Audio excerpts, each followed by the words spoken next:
This is the D6 generation with your hosts, Craig Gallant. Wrong! If you're getting any compensation, it's not charity! Russ Wakeland. You put me on a boat with frickin' dragons attacking me and whatnot? Now we're talking. And Raef, Hollywood Granger. Now that's Jimmy Django right there. With contributions from Total Fangirl. Vampires do not sparkle. And our loyal listeners. Drago, we made you out of steel. Welcome to another edition of Rapid Fire, the roundtable discussion of all things gaming, coming out at the speed of a tachyon particle flying backwards through a black hole, carrying with it certain knowledge of the future. Today's edition is brought to you by Ray Slakinski, Scott Parrish, Matt Chapman, Travis Dust, and John Messerly. Thank you, and all of the other patrons over at Patreon who help keep this ball rolling. I'm Geekly McNerdigan, your host. Today our panelists are Russ Wolfgang Polly Wakeland and host emeritus and fortune teller extraordinaire, Raef Galileo Galilee Granger. Yes. Let's begin.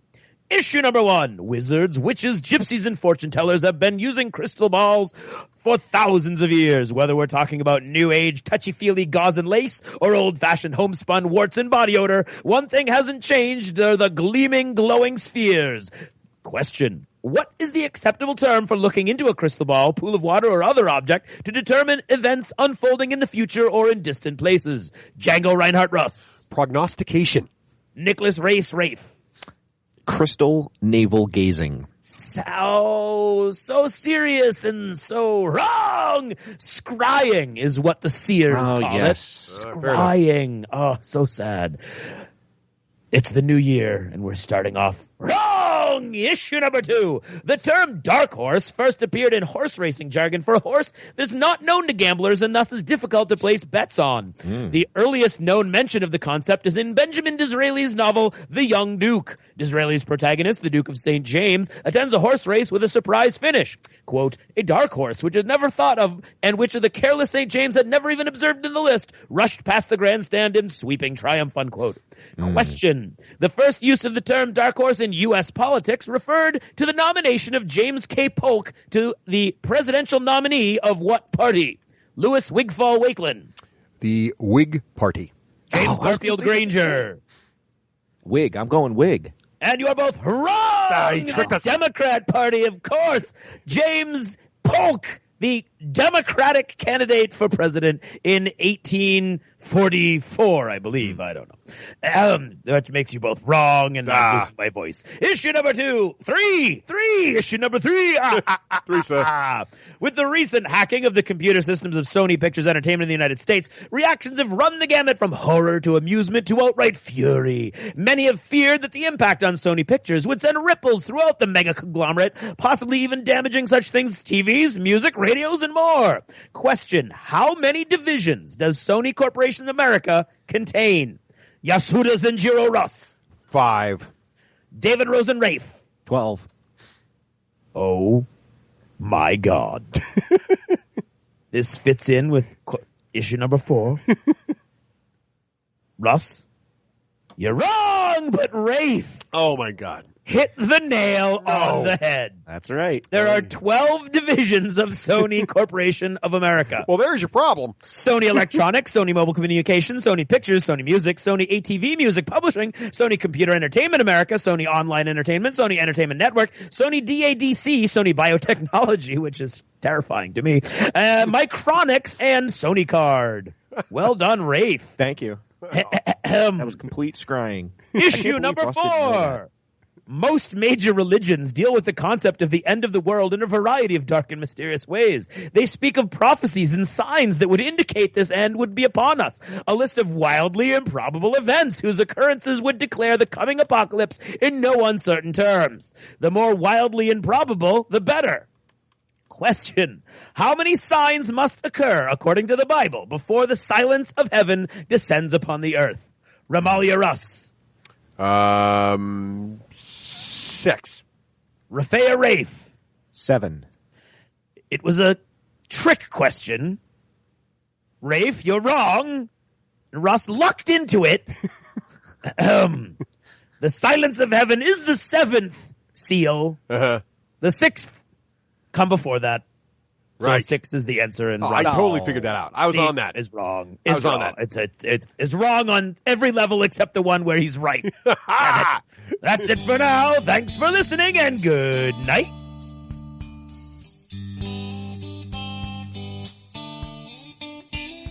This episode of the D6 Generation is brought to you by Battle foam, protecting your army so you don't have to. And the War Store, bringing the war to your door since 1999, and that is for a decade or more.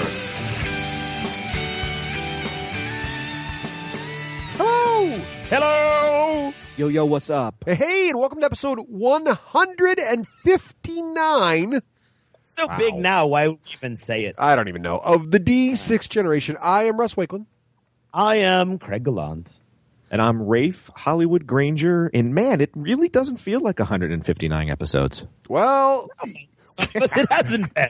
For you, sir, it has not been. For me, it feels more like, For you, 101 maybe. 100 maybe. So, Rafe, thank you so much for coming back. Factor in how many it is. Yeah, maybe. I bet you haven't even made 100. Oh, he's got to be getting close. He's got to be. I think I did because I think I stopped around 91. Yeah, I feel like you stopped around 90, and you've been on about at least 5 or 6. Yeah, I don't know. I don't know. We'll have to have some listener out. All right, that sounds like a contest. Yeah. How many episodes? Somebody with a lot of free time. Right. Yeah, well, first we have to get prizes out for all of our previous content. Yes, we should probably do that. But on today's show, I predict we will send out prizes. But on today's show, predictions. It is prognostication episode. And what does the future hold for you? Yes. What's so exciting about this, Russ, is it's Craig's favorite episode. I mean, he can't wait to get to I this bow episode. to the pressure. We don't get nearly as much feedback on any other episode all year long as this one. Okay, so fine. As we do on this, I know. Race and a smile on my face. I will bow to the pressure of the masses. You got to give the fans what they want, man. Give the people what they want. And they want predictions. Right. So this episode, we're going to go over it. Now, this time last year, we made some predictions. And now it has been a year. We review our predictions, see how we did. And good. I'm feeling good. And then we predict for the next year with our new high-tech, massively improved contest system. Gaming system for rating our predictions, right? Yeah, so, we all know Russ is going to win. Yeah. Or do we? Or do we? Or do we? But before all that, we should cover, speaking of giving away prizes, Craig, we are getting ready. It's our last chance to enter the current pro contest. Oh, okay. This is the Space Saga intro contest. Craig, do you remember how this works? Yes, I do. All right. Because of our weird, all of a sudden unplanned hiatus. Yeah, we did. We apologize for that. We apologize profusely for that. Yes, that was. That's the holidays though, and illness and a bunch of things kind of just all came at us at once. Speaking of illness, so because of that expands the amount of time you could enter this contest. Yes, so, it does. What we are looking for is this. Yes. Tell him, Russ. Well, what you're looking for is the Space Saga intro. So imagine you are writing the scroll, the big yellow, thing that scrolls in the front of those sci-fi movies that begin with star and end in wars. So imagine you see that scrolling by, and you're going to write that for, any of these great games or other sort of D6G related stuff we're giving away. So our friends at Stronghold Games have been very kind to offer quite the prize pack, including Among the Stars, with the ambassadors and the Expanding the Ally expansion. So that's the entire Among the Stars game, and Core Worlds with both expansions for that as well, Galactic Orders and Revolution. So you got Among the Stars and Core Worlds, two extremely popular games with all of their expansions. It's crazy, and not as if that were not enough. 2 runners-up will receive Among the Stars or Core Worlds Winner's Choice. Core Games Winner's Choice. Yeah, so lots of prizes that went away. So we wanted to extend this a little bit longer because we did miss an episode last month. So middle of January, get this to us by, let's call it end of January. Get your contest entries in by the end of January. You've got a whole month. Yes, you got a whole month. Get them in. Easy grader. Well, we want to make sure we get as many people to speak. Now, the trick to this is the show is an audio medium. What parents across the world say. Right. The show is an audio medium. So while we are asking for a scroll, i.e. a movie scroll. We're actually asking you to read the scroll. I thought you meant the scroll that's in a tube. D&D. The yellow scrolling letters that go up. But read them as if it were like disappears when you're done. Exactly. It is a time of galactic conflict. That kind of thing. That the movie scroll. Yes, exactly. Right. So excellent. And send that all to where, Craig? Should they send those entries to? They should send that to contest@the d6generation.com, ladies and gentlemen. We've had several that have come to info or Craig or Russ. Maybe even they're coming to Raef. We don't know. Could be. But those have to go to there. contest@the d6generation.com, or they could very well fall into the cracks. And not count. So That's you don't right. want that to happen. So if you go through all the time and effort to do a contest, please send it to contest@the d6generation.com to make sure it gets its due consideration. Exactly right. Now, Craig, I don't know if you know this, but I was hanging out in Dunkin' Donuts the other day. Well, you hang out in Dunkin' Donuts roughly once every 2 weeks. And whilst I was there, I ran into Mr. Granger. Raef was hanging out. Really? Oh, yes. I believe I was laid up. You were sick. So Raef and I decided, well, since you weren't there, we were going to record the Lost Chapters as we want to do. Wow. Yeah, we decided. You took advantage of my absence to talk about some sort of electrical thing. Yeah, Raef, do you remember what we talked about? Extension cords? Yeah. You talked about yeah. We talked about the Power Xbox strips. One, the Xbox 360, the PS4, and Dragon Age. Dragon Age Inquisition, baby. So if you want to hear about all that, head on over. And Craig, what is the best way for folks to get the best way chapters? now to get these new Lost Chapters is definitely to become a Patreon. You go to our Patreon page at patreon.com, look for the D6 Generation, and you will find our Patreon page. And for a very kind, generous donation of $2 per episode, you will get access to all of the Lost Chapters. You need, sometimes if they're old, you need to request them. Russ gets right on that, gets them sent to you. But every new one that we've been doing ever since we started Patreon is already on there, plus a whole back catalog of a lot of the other ones as well. So you get access to anything we've done. And just for kicking us a $2 just tip the minimum $2. Yeah, it's a little tip. $2 tip. And we love that. So thank you so much for our patrons out there who make that happen. An absolute thank you to all of our patrons who are making this possible and making it possible for us to do things like cut back on ads. Right, exactly. We've definitely reduced those quite a bit, so we're very proud of that. And we're very proud of our patrons for making that happen. So hopefully you've noticed that the ads have gone down significantly.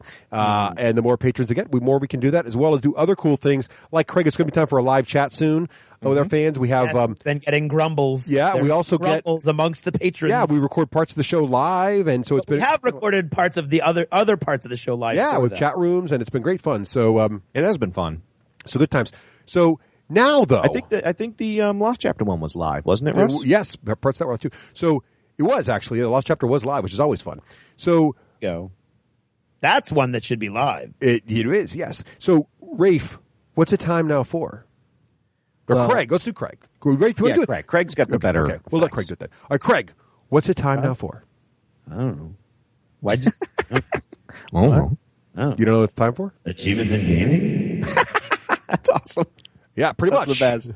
So don't change that. And Achievements of Gaming is brought to us by all of our amazing patrons over at Patreon. And you may notice this episode, there are significantly fewer ads than there have ever been before in many, many a moon. And that's thanks to all of our great patrons over at Patreon. We had made a commitment that if we hit certain numbers, we would reduce our advertisers in the show. And we have, and we did. So we're very excited about that in 2015. So thank you to all of our fantastic patrons, making it a even better listening experience for everyone. If you'd like to help us out, head over to d6generation.com and click on the Patreon link.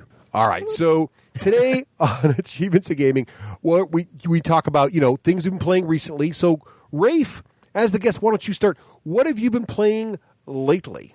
All right. So I'm going to kind of speed through this in modeling because I've got a pretty big other. Of course, my list can be pretty long because it's like, once a quarter when I jump on. Sure. So let's start with the Lord of the Rings, the card game. All right. And that's probably the wrong name if you Googled that for, Board Game Geek. I forget, but it's the Fantasy Flight living card game. Yes. I don't know, I rediscovered it in my closet and you can play it solo. And I was tweeting out about it and talking about it in Hollywood Minutes, and I'm still really loving that set. Playing it solo, and then it's called The Lord of the Rings, the card game. So good call. Is it that what it's called? Because there's a box game too that's also a card game. So this is the living card game by Fantasy Flight Games. Yeah, living card. And I found that there's quite a bit of people that really do enjoy the Lord of the Rings card game. One of them being Stephen McLaughlin over there at the WWPD, podcast systems. And so he and I on Twitter, he posts when he plays different missions, and I post when I do different missions, and he blogs about it. And it's really been a lot of fun playing solo. I can't describe it to you guys, but you know how like when you're playing a regular solitaire game, you're like, yeah, okay, I'm going through the motions, but this would be more fun with people. The game, I can't explain why. For me, it's just as fun to play solo as it is with people. I don't know why that is. I just think the mechanics of it are what's fun. And I've been getting into deck building and reading blogs to try to beat the missions. And, it's been really cool. And then a couple other people have caught my enthusiasm. So I've played with Andy. Jeremy Slotgy wants to check it out. Matt Alex wants to check it out. So we've played some multiple decks, and it's been fun. Cool. Yep. Doing a lot of D&D 5e.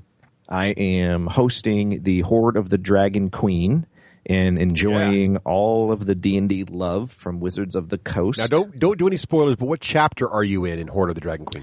I don't know the official name, but they are about to enter the caves. Ah, yes, we've completed that. That was good times. That's a good mission, good isn't times. it? It is good, yeah. I'm really looking forward to. We do the same thing, illness and snow. We missed our last regular session, and so we're behind one. But yeah, the group is really enjoying the D&D 5e, and I'm having a fun time running it. Now, I should apologize too if I suddenly go into a racking cough. I have this like nagging cough that won't go away, and I apologize for that. I hope I hit the mute button in time. Now, this is interesting, Craig. Yes. We finished my Dark Heresy campaign. Oh, wow. Congratulations. Yep. Yeah, nice. Thank you. It was 5 episodes. And I had a story arc in mind, and we were using the Savage World rule set to play Dark Heresy. Right. And if you recall, I played the 4th episode in Gen Con with a mixture of New Hampshire people and some of my Ohio friends, Doc and Moss. And I don't think I knew that. Yes. So we did a session out in there, and it literally was the best role-playing session I've ever GM'd. It just... I don't know if it was the scotch, not me, the other players. I don't know what it was, but it all gelled together, and people were loving it, and they were like, oh my God, and I had like grandiose things going on. Craig, the last one sucked. Oh, Raef. I'm sure it wasn't that bad. No, it was bad. Ask Andy. I don't know if people were asleep or I was awful, but like everybody was on their iPad. Everybody was like not paying attention. I'm like, sucks. I literally was looking across going like, and here's the funny thing is the players asked me to finish it. So I was like, oh, did I twist everybody's arm and they're here just for my pity? Or it just didn't gel, or people were sick of it, or people were sick. Weird. And that was the climax? That was the conclusion. Wow. I walked away with that scratching my head going, that was that's too bad. Worst session. And I'm blaming me and the players and the whole thing. I don't know. I like looking back, I don't even know. And the players may be hearing this going, oh my God, I didn't know that. So I'm kind of airing it publicly, but I just want to share that it's not always golden glow and Raef's the best GM in the world. But Russ, have you ever had that happen where you just GM a session and it's just like... Actually, yeah, the last session with my kids wasn't as good as the prior ones. And it just... What happened with it was my oldest daughter. So it went south because my oldest daughter really got into. It's kind of a sad story a little bit. She got really into the whole. So they knew they were going to be traveling. Okay. So they got to the part in the story where they had to travel from one city to another, and it was going to be a very long journey. So she got into. Between sessions, she grabbed the player's handbook and was reading all the great little minutiae. I mean, one of the great things about D&D is if you're into the minutiae, it's all there. Like it's all there. The encumbrance, the weight of every single item. So she figures out, right, that exactly how much food they have to carry for the 6 people in the party. They're all going to have horses. She figures out how much the weight of all the food. How much feed for the horses. Okay, cool. And she figures out that the amount of water to actually carry for these horses is inordinate. So she plans to go, and she got the map, right? So she plans to travel along the river. This is the plan for her to get to this destination because the river will provide water for the horses and we won't need to carry lots of water. So I know this is a long story, but this gets somewhere. So the thing is that the theme of the traveling is they're trying to beat some bad guys to some place first. And the river is a slightly longer journey by a day. It's a week's journey, and they're going to lose a day if they go the river route as opposed to if they go straight and avoid the river. So the rest of the party says, well, the ranger can forage and, these other, and I can create food and water. So we don't have to worry about traveling by the river. We'll be fine. So they kind of they're kind of in the mood to wave the hands and just kind of make it work and not be too up the valley. But oh no, my Rose is like, by God, I figured all this out. You need to understand, and they argued, literally for like an hour and a half. They argued and debated like true total nerds in a D&D situation. They argued for it. We were Googling the average water consumption for a horse. No lie. Wow. Actually happened. And so we figured this out. And the problem was she's absolutely right. She's right. And at first they're like, well, I'm like, well, roll. So for day one, I'm like, Ranger, just roll for your thing, which the Ranger rolls a 1 for foraging 3 times in a row. So the Ranger's foraging nothing. And my brother's kind of like leaning on the side of like, this is a little silly. So he's like, well, hey, we don't even have to test for foraging. Well, it turns out you do. So like every rule was really supporting sort of this, and the thing was they could have gone by the river and it wouldn't have materially affected the story. But, so anyway, so they spent all this time on it. And she got so frustrated with them a little bit that when the first encounter occurred, and they were being lured to this place, she decided she didn't want to go there. And so she decided to stay back and watch the horses, and the rest of the party went to the encounter. And so when that happened, you'll split the party, leave the room thing, and now she's out of the room for the whole battle. And so it was kind of, in the end, it ended up pretty cool. And we did this whole thing in a town where they did a contest, and they did all this role-playing stuff, and that ended up pretty cool. But a large chunk of the evening, like I'd say 2 solid hours of the 4-hour session were kind of, disjointed, and it wasn't flawless. And, I'd set such a high bar for myself, similar to you, Rafe, because the prior sessions had been so fantastic. As a DM, I'm just expecting these things to be awesome all the time. And you have to understand that it's based on the people that are involved and their moods and what they're interested in. Yeah. I want to kind of follow up on the iPad thing super quick. The funny thing is nobody was checking Facebook.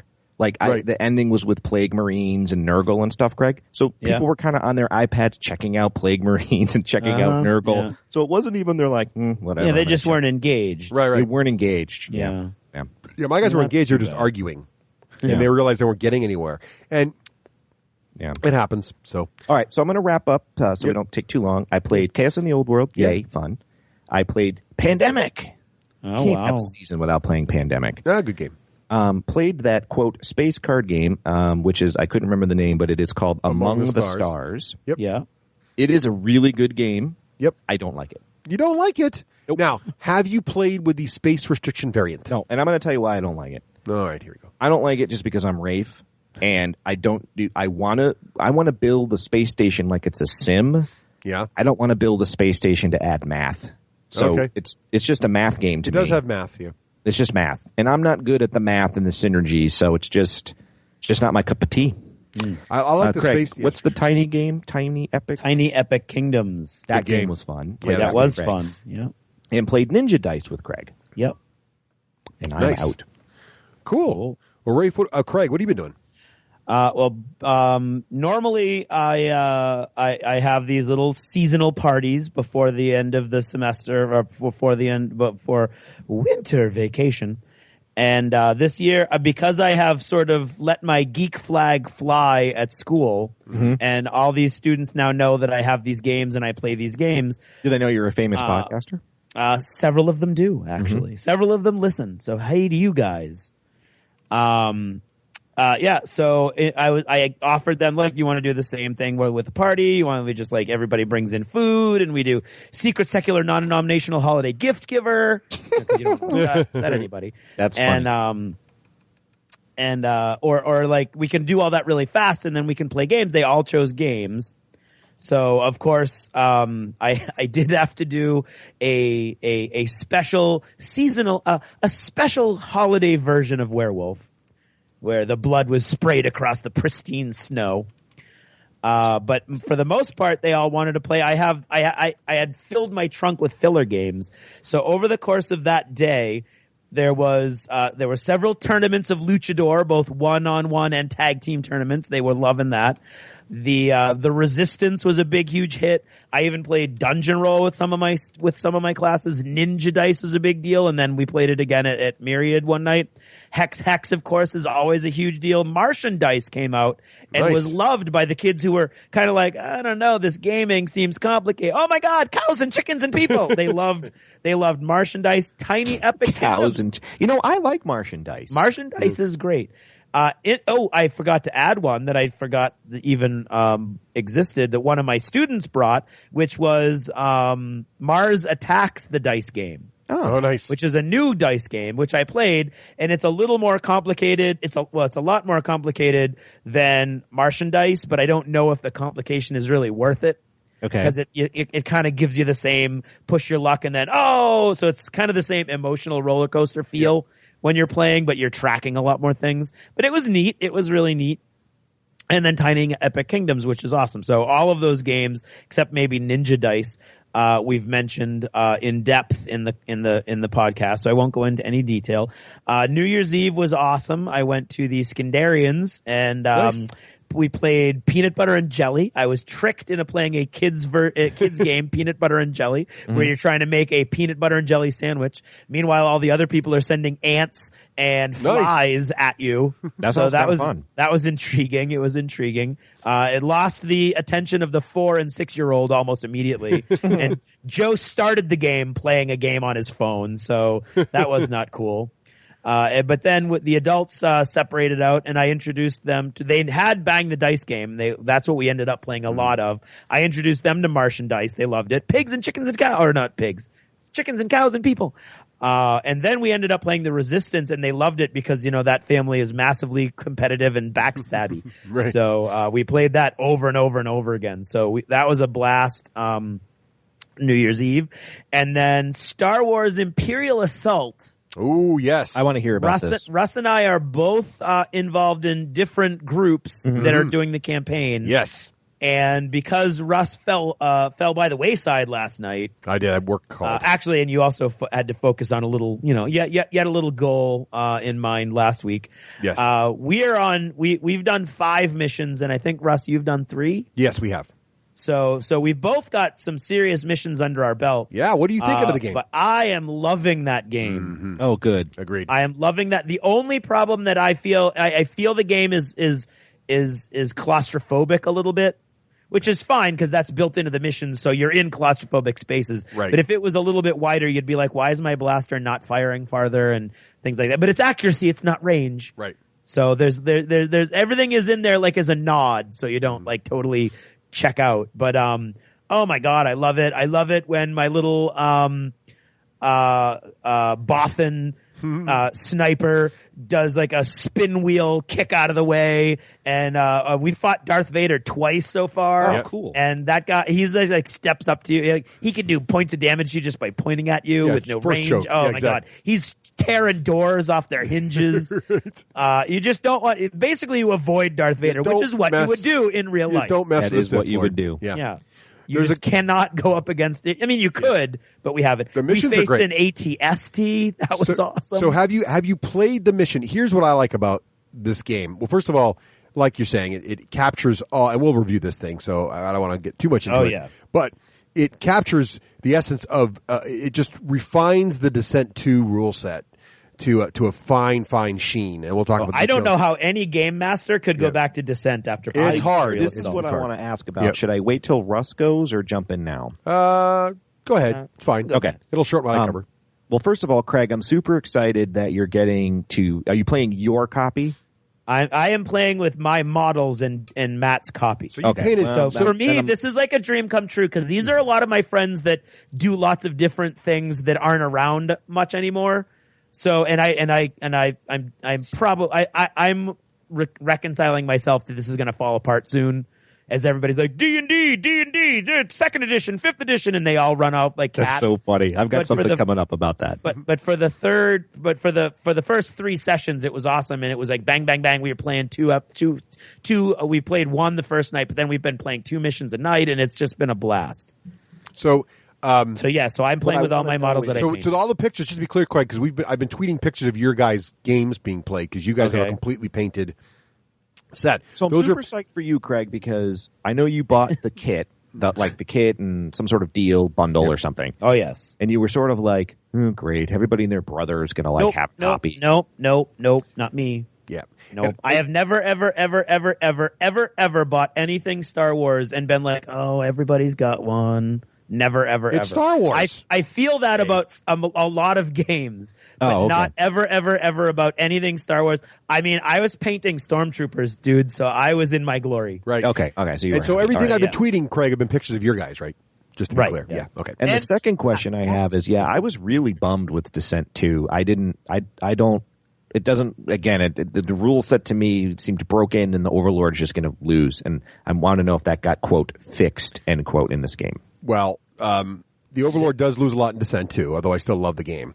But that does get fixed. So, Good. For example, of the 3 games we have played, Rafe, I have won 2 as Overlord. Sweet. Now, how are you beating the 4 brains against 1?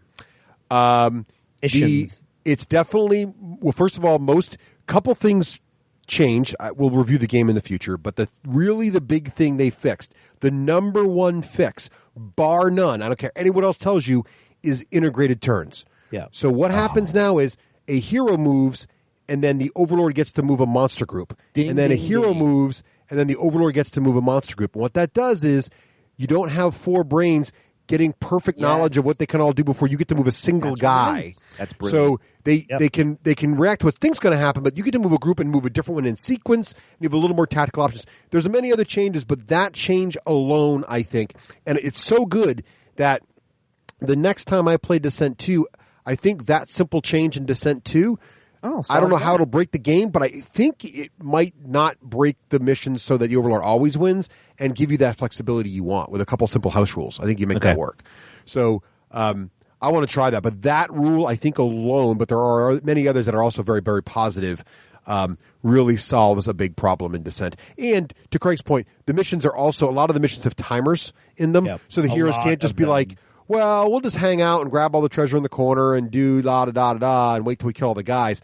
Also, there are missions where the Imperials are actually assaulting a base, kind of like a la Hoth, and so they have overwhelming numbers, and the heroes really cannot kill all the bad guys. So they really got to do is get their mission and get out in a timer-like way, and it just gets worse and worse. All of a sudden, ATST shows up, and then Lord Vader shows up, and more stormtroopers keep coming, and you really can't overwhelm. In Descent, a lot of times the heroes just clear the level. And the other big thing is, and they just fart around and get all the loot and get powerful. Well, the other big thing is that does not happen in Star Wars. So respawning is much better in Star Wars. So in Descent 2, respawning is it's like mission based. Some of the missions don't let you respawn, or they respawn like one dude or whatever. Mm-hmm. But in Descent, it's all based on. In Imperial Assault, it's all based on threat. So threat's back. You get it for a lot of things, and when oh my god, it's so obnoxious. You can just respawn guys as long as you have threat. There's no rules. It's kind of like original Descent almost that way. So you can just keep popping. So there isn't really a way for the heroes to sort of like shut the whole thing down in most of the missions.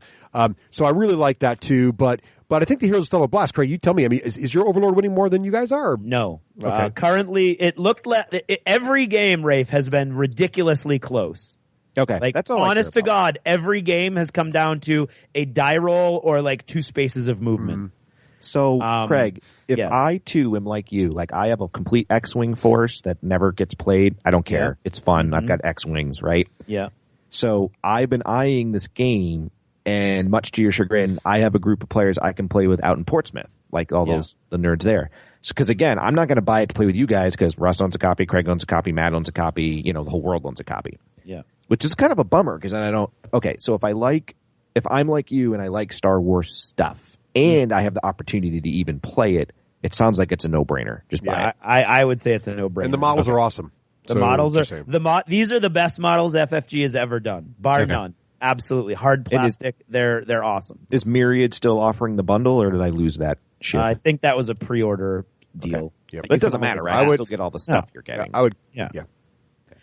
It was yesterday's mission was the last mission of the night last night was the only mission we played that didn't have a timer. Mm-hmm. And or that's not true because the Darth Vader. Yeah, there's a couple that don't have timers, but most of them do. Yeah. Well, the cool thing is you're going to play a main mission that's focusing on the campaign, and then you alternate. Every other mission is a side mission or a story mission that kind of like expands the character's universe or impinges upon the character's universe with other characters from Star Wars. So we had one mission where we had to help Chewbacca, and Chewbacca was trying to destroy a spice shipment that was or steal a spice shipment that was going to help Han Solo. Yep. So you actually worked with Chewbacca to try to steal this big spice shipment. That one had a timer. That was awful. We lost that one. We lost that one by one die roll. Wow. If we got with the last action of the last model got Dave into base to base with a barrel. He had to interact with the barrel with a die roll, and he failed on like one die. Oh wow! It literally came down to one die, and that's every one of these games is doing that. But so we had Chewbacca, and then what the Overlord can do is actually he can buy a mission that gets in your way and becomes an interference story mission. So you can't go after your cool stuff, which either gets you cool equipment that's themed to your guys or allies, like Chewbacca could have become our ally, things like that. He can buy a mission card that goes in front of those, and you have to do his mission card or he automatically gets the reward. And the one that comes with the Darth Vader expansion pack is a mission that you have to do and you have to win, or Darth Vader becomes an automatic inclusion he has to pay for it, which is a billion threat, but Darth Vader becomes a model that can appear in every mission from then on for the campaign. Right. That's because cool. Basically, you've attracted the attention. Your little cell has attracted the attention of Darth Vader, so he's paying more attention, and he might come down and hit you because now he's like aware of your presence and your activities. Cool. So that's like, oh my god, we have to win this, or we're gonna fight this guy every time. So that was awesome. And then yes, that one didn't have a time. Oh no, it did. It did. That one had a time sensitive thing, but that was like the Overlord's problem, because he had to get Darth Vader through 3 doors. He had to wound everybody, which means do their total wounds once, because then your card flips and you become quote unquote wounded. It's a game state, not just do a wound. So he had to wound us all and get with all of his guys, not just Darth Vader, and get Darth Vader through 3 doors that you had to close to try to slow him down, and then get him to a terminal, which is where he was going to find the information about Luke Skywalker. So he had to act. So he had 6 turns to get all the way across the board, have all his other guys wound us, or have Darth Vader wound us, however it works, get through the doors, and then interact, which takes an action with this console. And he couldn't interact until we were all wounded. So that was really hard for him. Matt has a theory that every mission that will potentially add an ally to you, whether you're a good guy or a bad guy, is really weighted against you to make it hard. Like, if we had won the mission with Chewbacca would have been available to us every mission after that. Yep. So I see. It's awesome. It ties into the Star Wars universe in a really creative way that doesn't impinge on the Star Wars timeline, but makes you part of it. That's awesome. I mean, the game. I love the game. I love it. Other than that little, like, I feel like my sniper blaster rifle should have more range. Other than that, I cannot say enough good things about it. I love it. I'm so happy that we've played 5 games. I really do hope that everybody's as committed as they seem to be, and that things don't fall apart. Yeah, I know, but once you lose momentum with this group, it's hard to keep it going. And we're now looking at 2 back-to-back off-site Dungeons and Dragons games. Not casting any aspersions towards you, Raef. What's that? I'd love to sub if there's a chance. Yeah, well, we had a sub last night. Ian couldn't make it, so Andy did it. Yeah, I saw Ian was subs are an option. Yep. Mm-hmm. And then finally, last night before we played Imperial Assault, Dave and I've got all this terrain coming. From Antenna Setti's workshop, I did the Kickstarter, and I dropped an obscene amount of money on their amazing terrain. It could be any sci-fi, but it's really made for Infinity. So we played an Infinity 3 game. What we thought it was Infinity 3. I did put all my Dead Zone stuff on the table, and I have more than enough Dead Zone stuff to do an Infinity 4x4 table, which is awesome because you have to pack an Infinity table. So I know that I have enough, and that Dead Zone stuff looks awesome. The Dead Zone terrain. And it didn't hurt that I critted a tag with my first reaction roll of the entire game. So that didn't hurt. with a giant robot comes around a corner and my rocket launcher's like pew pump off. So the are head. you into Infinity 3 now? Well, this is the problem with Infinity 2. I was into it with Dave too. Mm-hmm. And then I play Will and Brian and all the guys who really know the game. And they whoop you. And then all that stupid stuff comes into play, and they're like, "Oh, you didn't take anything that goes against that. Oh, sorry. Oh, you don't have anything that can stop. Oh, So sorry. You don't have anything that." And then the game becomes like 18 mini games that, like, oh, now you're going to play the game where I get to hack you and you don't have any defense. Oh, now you're going to play the game where my guy parachutes onto the board and you don't have. So when I get to that level, I don't know if they've fixed that or not yet. Okay. That's what killed the second edition for me. Okay. So I don't know if I love it or not yet. I enjoyed all my games of Infinity when I played Dave in second edition, but that's because we both have the same army, which is low tech. So I'm not facing a bunch of the other crazy stuff. Dave So can I don't play know. at that non-nitpicky level too. Right, exactly. Right. Yeah. And for some reason, it's the only game where Dave's bizarre like luck generator that crushes me no matter what we're playing. It's the only game that doesn't work on. This is so funny because I've got something just to this. Oh my god, I'm so excited. Anyway, so those are all my games in all this time, and it was a lot of games, and that took a lot of time, and I apologize. Russ, how about yourself? All right, good. Well, I'll keep mine quick. So first of all, huzzah! We finished our Descent campaign. Wow, that is a good achievement. thing. There we go. So it's an achievement indeed. Yes. So we finally finished it, and it was very challenging because Imperial Assault came out. And so we played Imperial Assault. Wait, guys, we got to pause this and finish the Descent campaign. So that's why we've only played 3 games. We played 3 games of Imperial Assault. We got to stop. Played Descent. Finished the last 2 missions. I still failed to win any additional ones. So this entire campaign, which is probably like 15 missions, I won 1. So wow. As Joshua put out, I actually won a half. So yes, it is definitely challenging for the Overlord. But I had an absolute blast right through the end. It was a lot of fun. And even the finale wasn't completely one-sided. It was definitely a challenge for me to make a good showing, but it wasn't. There were some options there. So it was a lot of fun. Well, in fairness to you, Russ, you've got some good minds working against you. Yeah. And you're in it to play. You're not in it to win. That's true. I'm sure you want to win. I know you try to win. Yeah. But you're happy if they're happy. Yep. That's true. And I've had a blast with it. And we do want to play again. So it's been funny. So like, I'm very lucky because this group is very, very tenacious with finishing this kind of stuff, which is why we play these kind of games. And they're really you're tenacious too. That's a credit to you. Well, thank you. But they are also so now we're all excited about playing Imperial Assault, which we've started. We played 3 games, as Craig pointed out earlier. We already covered Imperial Assault thoroughly, so I won't. But one thing that we have been talking about is one of the guys is completely like, I don't want to play Descent again because Imperial Assault's so awesome. But the rest of us kind of like, I don't know, the richness and the amount of options in Descent 2 is fantastic. And I would be willing to try a campaign with a couple of house rule tweaks to try to bring in some of the Imperial Assault rules because I do like the richness and all the lieutenants and everything. You got to do something though. Yeah. On New Year's Eve, we had our friends, the Carlsons, over, Joel and his wife Jamie and their daughter Faith. And while the kids mostly played video games, we adults played a bunch of adult games around the table. And we played Naked Twister? No. Medina. Are you familiar? You guys familiar with Medina? No. So it's actually a Funky remake. Cold Medina? No. It's a remake by Stronghold Games, and it is this awesome game chock full of really, really cool little wooden bits. And you are building sort of an Arabian city.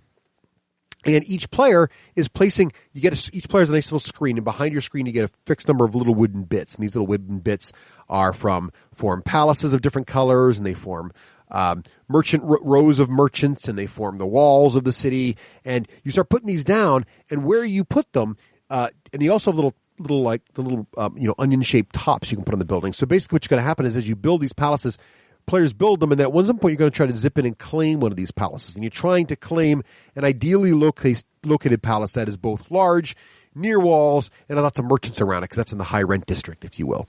So, But as you all place wood, you're really determining where the high rent district is, where the walls are, and the palaces start to grow. And do you claim the palace early? Well, it's smaller but near good stuff potentially. Or do you claim the palace later and wait, but you risk having someone else claim it? Gary got out from under you. Really, really neat game. I've now played like 4 games of it. I played a couple times with my family as well. I saw you tweeting all over the place about that. Really like it, and a really beautiful game. So enjoying that. Played. Joel brought Star Realms, which is a sci-fi deck builder, and this is a really fun game. Very simple, really, really easy to teach, quick to pick up. but love the art. Oh, the art in Star Realms is really, really nice. Star Realms, it's called? Yeah, Star Realms. You might like this, Raef. If you like true deck builders, this is a true deck builder. No, I'm not really nice, either. simple rules. Also got in Ortis Regni, which is that game I picked up at Gen Con in the really crazy black boxes. And got Joel and Jamie to try it with us, and they really liked it. Really, really great game. I like this game a lot. It's the tough part about it is it's a little tricky to teach because it's essentially a bunch of mini games. So you have to kind of get through the mini game teaching part. So it's not one of those games with really, really simple mechanics that you just sort of try to master. It's one of those games where, well, in this case you do X, Y, and Z, but in this case you play a little mini game of poker. And in this case over here you're playing, so it's a little of that. But once you figure it out, really a lot of fun. And also, since last time, it's been a little while, Dread Curse got to the table. A lot of fun. Nice, yeah. It's a pirate-themed game. It's by our friends Smirk and Dagger. And basically, each round you're going to change roles of people on a pirate ship. So one round you might be the cook, next round you might be the captain, next round you might be the cabin boy. And you control which of these you're going to kind of bid and try to be one of these characters. Okay. And being that character gives you an advantage in turn order, but also some powers on the character and sometimes a disadvantage as well. And you're basically in the center of the table are all these upside down coins, and you're trying to collect them and put them in your bag. But the problem is that one of them is the Black Curse. And so you don't want to get stuck with a black spot. It's kind of like the Black Queen in Hearts. So you're trying to not get that coin, and you're trying to, and at some point you're going to try to get out of the game with the best score possible in your bag with no black spot. And then you're going to end and say, I got the best score possible, and then everybody else keeps playing until they're either out or get a better score than you. So it's kind of you try to guess, but you don't know my score when you quit, so you got to figure it out. It's kind of neat. Very, very fast, very fun, very cutthroat little game. Okay. And finally, played some more Hyperborea.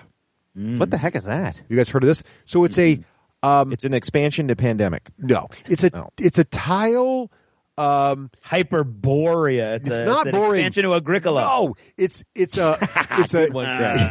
Nice. So it's a fantasy 4X. It's got really nice components, lots of little wooden cubes. It's sort of like, if you like Eclipse, this is Eclipse Fantasy. Okay, in a way. That's the best way I could describe it. So it's got a really cool cube mechanic where you're basically building a bag of cubes. So what I mean by that, as you do things, so there's a board, you've got models on the board, you're taking over lands and you're exploring and you're expanding and you're conquering. While you're doing all that though, the engine to do all of this is these cubes that you get in a bag. And so as you capture more lands with better resources, it's going to influence the color cubes that go in your bag, and the colors of the cubes that come out of your bag allow you to do certain kind of actions. If you have more red cubes, you can attack more often. If you have more green cubes, you guys can move better. If you have more orange cubes, you research more. That kind of thing. And so you kind of combine these cubes to do that stuff. Really, really cool. It's definitely a Euro meets a 4X kind of situation that may not appeal to everybody. But if you're the kind of gamer that likes both those things and you do like a game like Eclipse, Hyperborea is definitely worth a look. I really liked it. So those are all the games we've all been playing. There you go. What about modeling? Raef, what have you been doing? All right, again, I'm going to sort of breeze through this. So none, zero, zilch. Well, but I count this in the modeling section. So I'm excited. I've joined a team tournament for War Machine at TempleCon. Ooh, that's good for one of my predictions, Raef. I like the sound. I like the sound of this for one of my predictions. Oh, okay. Yeah, a little foreshadowing there. All right, cool. The team is Doc and Dave and I. Yeah, nice. And good luck. Good luck with Dave on that list. Thank you, Dave Farr. Yeah. Wow, he's playing War Machine hardcore again. Nice. Yeah, Dave Farr. Actually, he just purchased about, I don't know, probably like 100 points of Crisis. Oh, nice. Good. Yeah. Good. I know he was playing Rhett for a while, and I wasn't sure he was loving it. So no, I don't think so either. Yeah. Okay, so the point to this modeling is, I've been list building using the Privateer Press app. Yep. I've been looking at what models I want to field competitively and what's not painted, and I've decided that I've been wanting to paint my Iron Fang Ulans forever. So those are the guys on the horse. Those are awesome models, by the way. Yeah, and there's 5 of them, and so that's my goal, is I'm going to really try to bang those 5 out before TempleCon, which is going to be a stretch, because that's a lot of horse to paint. Yeah, that's a lot of horse. I think you're painting very well at a very deliberate pace nowadays too. Yeah, and I'm a little nervous, Craig. I think I'm going to have to recite your current mantra in your head, where I'm less detail, less this is not a showpiece model. This is not a showpiece model. This is not a showpiece model. You know. Yeah. Otherwise, I'll never get them done.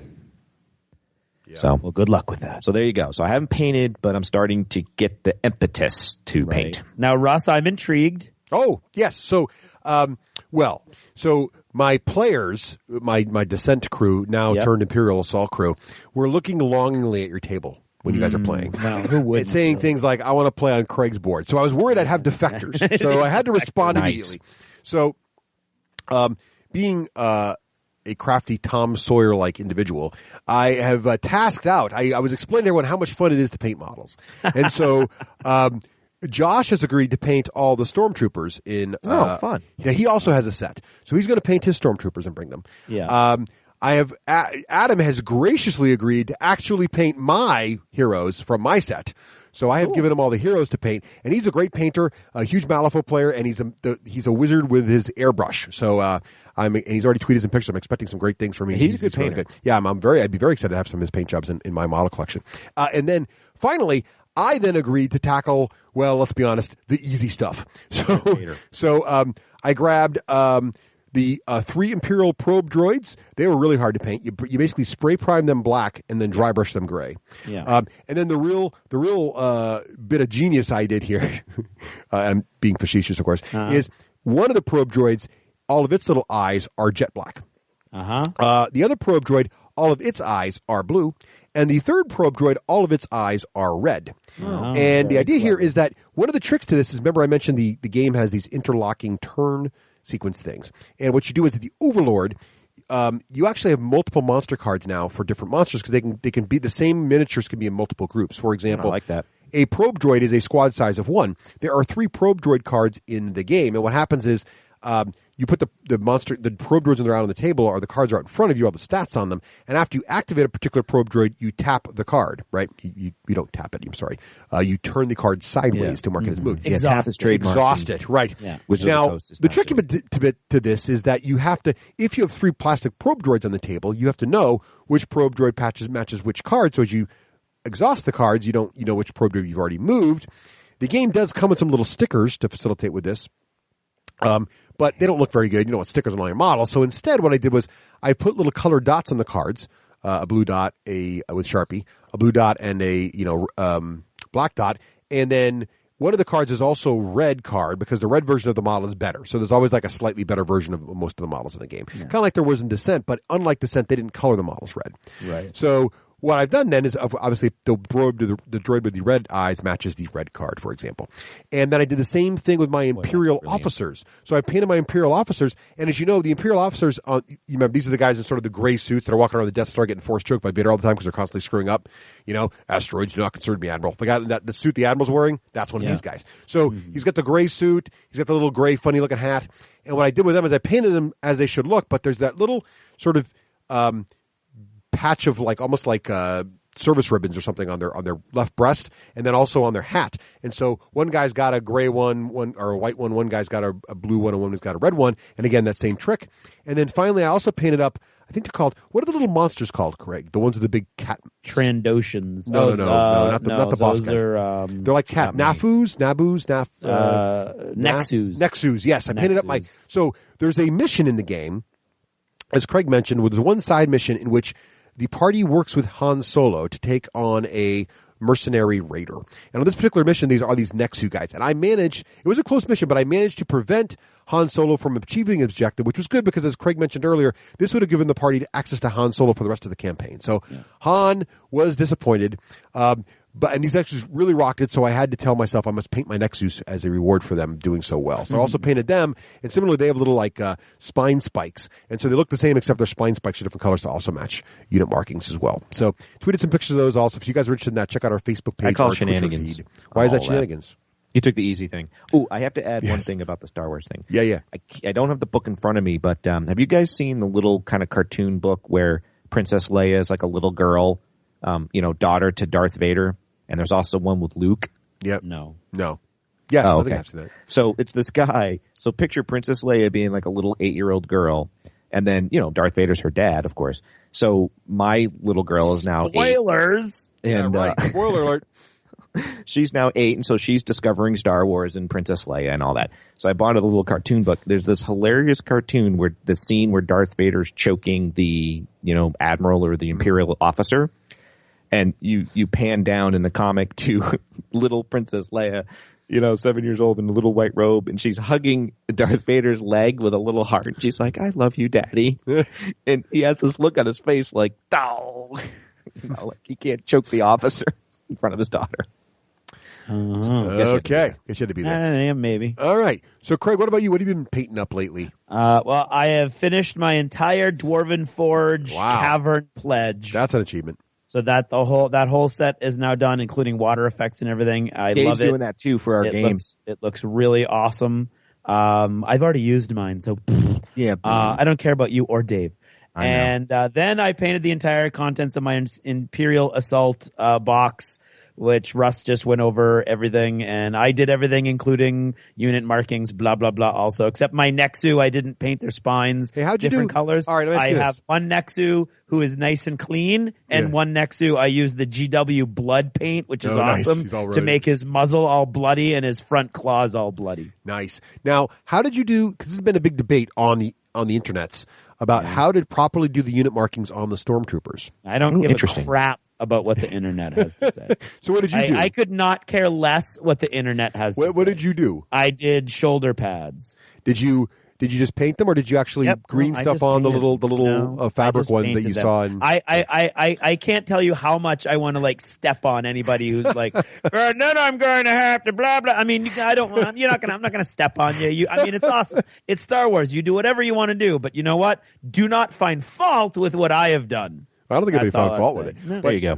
It kind of you reminds don't me think, of the Russ. You don't think we can find people on the internet? No. I'm not okay. disagreeing. It's the Kinda internet, reminds dude. me of the- Okay. of what we bust the historical war gamers for, to be like the Civil War unit. It's exactly the don't same. have It's the same those thing. belt patches. It's So- exactly the same thing. And you know what? When I did Society for Creative Anachronism, I was the guy with the fringe on my boot, which is not historically accurate, but I had the 20-foot long giant tent and was drinking mead all weekend having fun. So there you go. There you Right. go. He was that Okay. guy. That's Craig. I'm that guy. I was that having guy. a blast despite the fringe on my boot.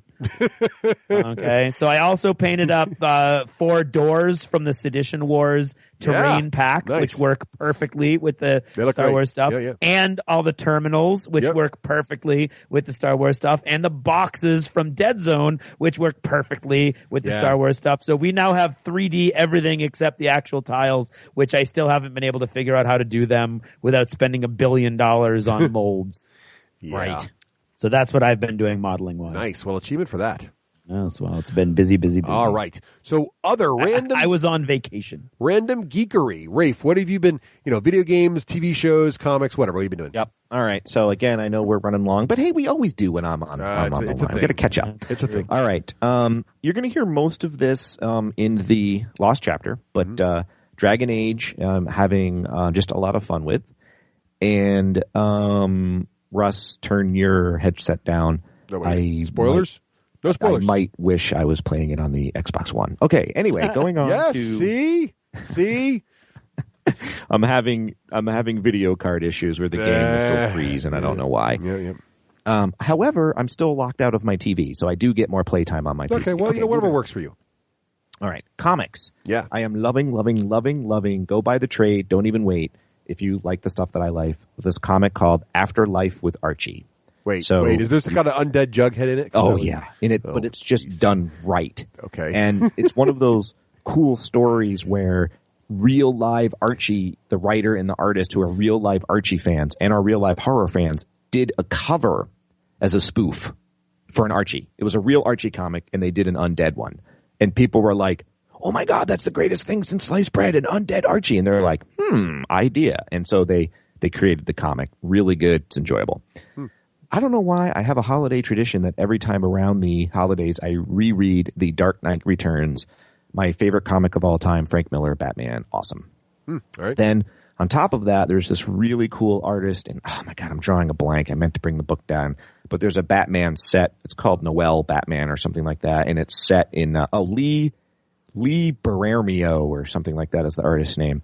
Anyway, it's set in the Christmas time. It's like Batman set to what's the Dickens story, Craig, with Tiny Tim and Scrooge? Christmas Carol? Christmas Carol. That's it. Thank you. Anyway, I like it. Andy referred me these comics that I can't remember, but they're really good. I reread Old Man Logan, which is a Wolverine futuristic thing, which is awesome.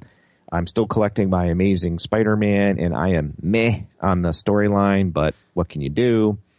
Ross, I want to talk to you about this. Mm-hmm. In these comic podcasts that I listen to, and by the way, a couple people have asked me what I listen to. I listen to one called Comic Dorks. So that's what I listen to.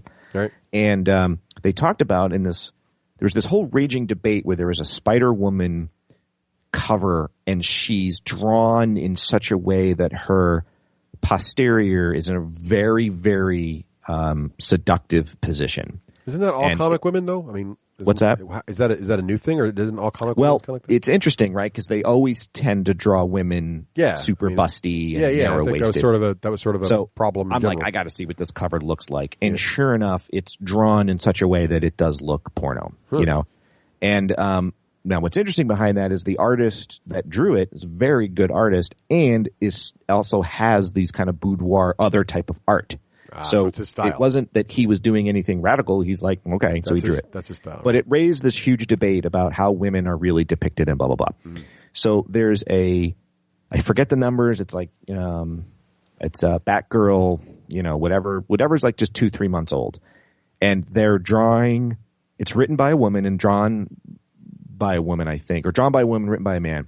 Anyway, they're depicting Batgirl's a teenage girl, and they're depicting her more realistically. Right. And they're getting a lot of praise for doing this. And what's really funny is apparently there was they kind of ran out of issues on something. And so people were like, oh my God, we're like running out of ideas. And so they gave these two people that made the Batgirl, they're like, just do something. And they did, and they just went with their hearts and their gut, and they made something really good. And they're getting a lot of critical acclaim for that. Oh, cool. And there's also a set called Gotham Academy where the same thing occurred. It's apparently a pretty good depiction of young girls and women. So I wanted to bring that up. And my addiction to watching Bar Rescue and following John Taffer. Bar Rescue. I watch your tweets on this. You must be watching that show all the time. You seem to be tweeting about it constantly. I do watch it all the time. John Taffer is to me, a really cool business guru. Every time I watch Bar Rescue, I take something away that I can use in my business. And that's the phenomenon that this John Taffer guy's done. And he's been doing this for 30 years. He's not new, but he's new to us for people watching. And there's a real fan base, not just bar owners, that like John Taffer. So he has a book, which I recommend to any business owner. Like Russ, I guarantee you'll like it. Just download it on Audible. It's called Raising the Bar. Nice. Yep. All right, cool. That's it. All right. Mm-hmm. How about you, Craig? I've got some reading that I'm actually doing. Oh, wow. Nice. I'm reading the Silo Saga finally, that one that starts with wool. It's by Hugh Howey. Are you liking it? I'm loving it. It's so different than it's post-apocalypse, but it is so different from anything you've read before, I think. I mean, this is one that's actually sucked me into online debates. So I've read some stuff, and I'm like, I can't do it, and then I jump back out again. But here's the deal: everybody has been recommending these books to me, like, oh my God, you've got to try it. This guy is self-published, so he's awesome. Online he's like a patron saint, because of course the internet is full of people who are like, I want to do it, and I just want to do it my way, and So he's one of those guys that did it, and then of course, two different publishers were like, oh my God, that's awesome. So in England and America, now he's fully published and everything. And then he sold millions of copies and blah, blah, blah. But his book started as short stories online. Mm-hmm. And people would be like, oh my God, you got to write another. So he wrote another. Oh my God, you got to continue the story. So the first book, Wool, really does, it's very sort of episodic, and the first chapter is a whole story basically, and then the second chapter is a whole story, and it extends this real story, but until the third chapter you don't really know who the quote unquote main character is, which can get a little frustrating. Yep. But the story is really amazing. It's awesome. In book 2, which in all 3 books are sort of like published as like, it's the omnibus. We've collected all the short stories together. Although I don't know if after the first 3, he was still doing them in short story versions that then just got collected. I didn't do enough research and I didn't care enough to figure that out. But they're all called, like, it's called the Wool Omnibus, the Shift Omnibus, and the Dust Omnibus. But Shift is a very different story because basically you're in the future. You don't know how far in the future. You don't know where in the world you are. You just know something awful has happened. Shift, the second book, actually goes step by step and tells you exactly what happened to get our world from where we are now to where it was in Wool, which was amazing, which is extremely strange to me because he went full out political, which usually I don't like, no matter what side you go on. And I caught a glimpse of him going political before he fully realized his theme. And I was like, oh, I don't like this. This is making me uncomfortable. And then it did a 180 and I was like, I'm still uncomfortable, but I'm much more intrigued. And it's very funny because he's full on political. He's basically blamed like everything bad that's ever happened on one political party, which I won't go into any detail, but like I would expect online for that to be commented on somewhere. And I had to dig to find anybody commenting on it. And it was mainly like, oh, that's ridiculous. And it was like 2 or 3 people who were clearly like on that side so far that they couldn't even divorce themselves at all from the fiction. But it's very intriguing. It's a very intriguing aspect. It gets totally set up and then left alone. It never gets touched again. So it's not like the books are steeped in politics, but there's one moment where it's like a high water mark where you're like, oh, wow, that's weird. And then he just goes on and it doesn't get mentioned again. But they're really, really good books. I was ready to start a new Audible book and I wanted to, and I had heard some things about Wool, the first omnibus. So I went on and I was looking on Audible. I was looking at the reviews, and the reviews were like, great story, a great, awesome, awful narrator. And I was like, wow. And it was over and over and over again. The narrator was a woman who was just getting slammed. And then I went, well, what about the second book? The second book, they switched the narrator, which to me says the narrator in the first one probably was that bad, but all the reviews for the second narrator were really bad too. Right. And I was like, I don't want to do that. I don't want to spend the credit and then be listening to a narrator. I hate the few really bad narrators that I've found have really ruined the experience. It ruins it for you. It totally does. You can't and you can't go back and read the book once you've heard that awful. Yeah, that's true. You know. So I just went and my wife got me a very lovely tablet. So I finally have my own tablet for Christmas. And so on my tablet, it's just way too easy on Amazon to go get your Kindle version and then boom, you're reading it immediately. So I'm reading it. I'm having a blast. I cannot speak to the quality of the Audible.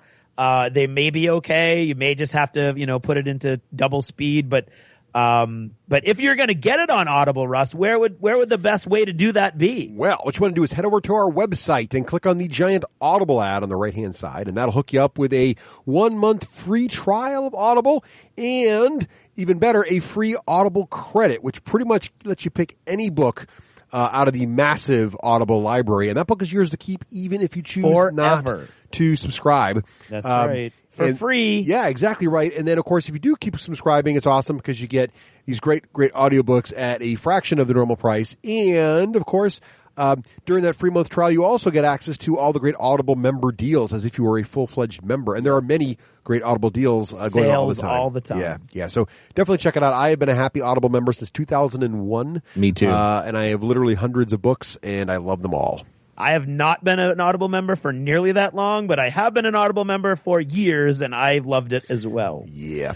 So what else are you listening to on Audible there, Greg? What I'm listening to, and so instead of the Silo Saga, what I listen to is Rise of Koban. Yes.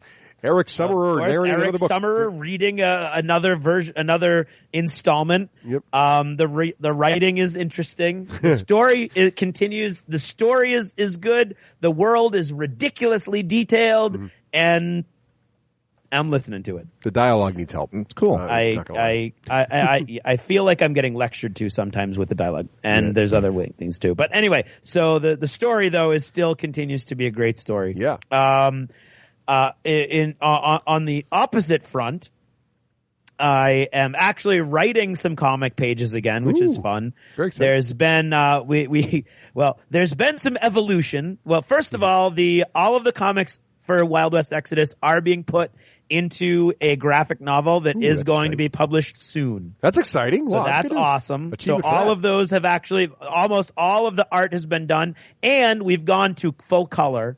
So the first few issues were black and white except for all the blood and everything. So it was red, black, white, and red. Now it's full color. They're almost all done. It's really exciting. The Holy Order of Man made its actual first appearance in the last few pages of the last issue of the 6-comic run that we wrote a year and a half ago. And they changed drastically from when they were first thought up at the beginning of the Kickstarter to when they were released in August. And so I had to go back and I had to rewrite the last 3 pages just to kind of bring them in line with the actual characters and the models that we have now. Then, having done that, Romeo was like, you know what? It would be really cool if you could add 3 more pages from scratch to do this. And so I was like, oh, okay, I'll try. Because I got a lot going on right now. 3 pages. In 3 pages, I had to include an entire human being's life. I had to bring a brand new character from war hero to good guy to bad guy to undead guy. In 3 pages. Wow. It was a challenge. That's a challenge. When it comes out, you can tell me how I did. I don't know. But you accepted. I accepted it. So that was exciting, though, because it was neat. I haven't done that in a long time. That was like a year and a half ago that I was writing comics. So that was fun. And I'm trying Infinity 3. I'm trying to read it. I don't. The rule book is just defeating me over and over and over again. And I'm actually started writing my original novel. I'm still doing Wild West Exodus stuff in my quote unquote spare time. I'm working on this novel, which is an awesome and completely different experience that I'm really enjoying. It's all coming out of my head. It's all like evolving as I write. It's really, really neat, but it's scary at the same time. My wife blames my nervous breakdown on that, actually. This is another one of my predictions that's going to help out. That's awesome. Great. Me too. I'm liking this. Good. Okay. So anyway, I'm working on that and I'm super excited. And then Christmas movies. I watched a lot of movies over Christmas vacation. The Hobbit, The Battle of the Five Armies. Why is the second "the" in there? I don't know. But I watched it too. Russ loved it, and I don't, which makes me think that Russ actually doesn't have any sort of emotional reaction to these movies. He just uses it based on what I feel and chooses the opposite. Yes. No. Yeah. No, it was awesome. Look, than you. All you have to know about this film. Inside The Hobbit, The Battle of the Five Armies is the last third of is among other things the last third of a movie I wanted to see 40 years ago. So that's in addition to a bunch of stupid stuff. But that's here's the thing to remember about this movie. It doesn't really, the only thing that you have to know about this movie to understand why it's awesome is that dwarf in armor on a boar who is Scottish. Yeah. With red hair. Okay. Done like a soul slayer. That is your bar. That's all you need to know. Congratulations. Look, you've surpassed it. Jackson already lowered the bar really low when we started talking about 9 hours of Hobbit, okay? So we already knew going in. That's what I'm saying. I think if you take the 9 hours of Hobbit, you could edit it down to an awesome 3-hour version of that book. Yes, I agree. So I'm with anyway, Russ. I haven't seen him. I haven't seen any of the Hobbits, strangely enough. The reason I think this is the best of the series of Hobbit movies is because my wife has successfully fallen asleep in the theater during every movie, counting all 3 Lord of the Rings movies, except for the final Hobbit film. Well, it's loud, that's for sure. So you're a huge fan of armies. You love seeing armies. I do. Armies on screen. And giant elk, which is right out of Dragon Age, so that was a win. And big monsters. Yes, big monsters. So, And magically teleporting goats. Armored goats. Catapults on the backs of ogres. Yes, and the goats, which, again, I don't know where they got the mountain goats from. I don't care. They look great. Yeah, exactly. That's my point. See, there's an entire long shot of the entire dwarven army. Right. It's all infantry except for the guy on the pig. Well, clearly, you see it all. No. You know the only other dwarves are those guys in the mountain. They have no goats. They're in the... All of a sudden, Thorin's like, wait, we got to get up onto that mountain. Hey, here's some goats. Dwarven armored goats show up. Craig, they're From where? Craig, they're where? infiltrating dwarven miners. They're right there with Okay, Oh yeah, and where are the minors? I don't. Yeah, that movie was like every 5 minutes. I was like, okay, this is kind of seriously. So it just constantly pulled me out of it. You and Matt Alex suffer from, you have really good memories and you remember what it really should be. Like, I'm not even judging it by that. I'm judging it by A, bow can't work the way that bow worked. That physics is just not going to let that happen. And B, those big, giant, admittedly awesome looking and cool moving armored goats were not there. And then all of a sudden they were there. Wait, I just got to stop you here, though. I mean, really, you're bringing physics into this, and the biggest problem you have is a bow?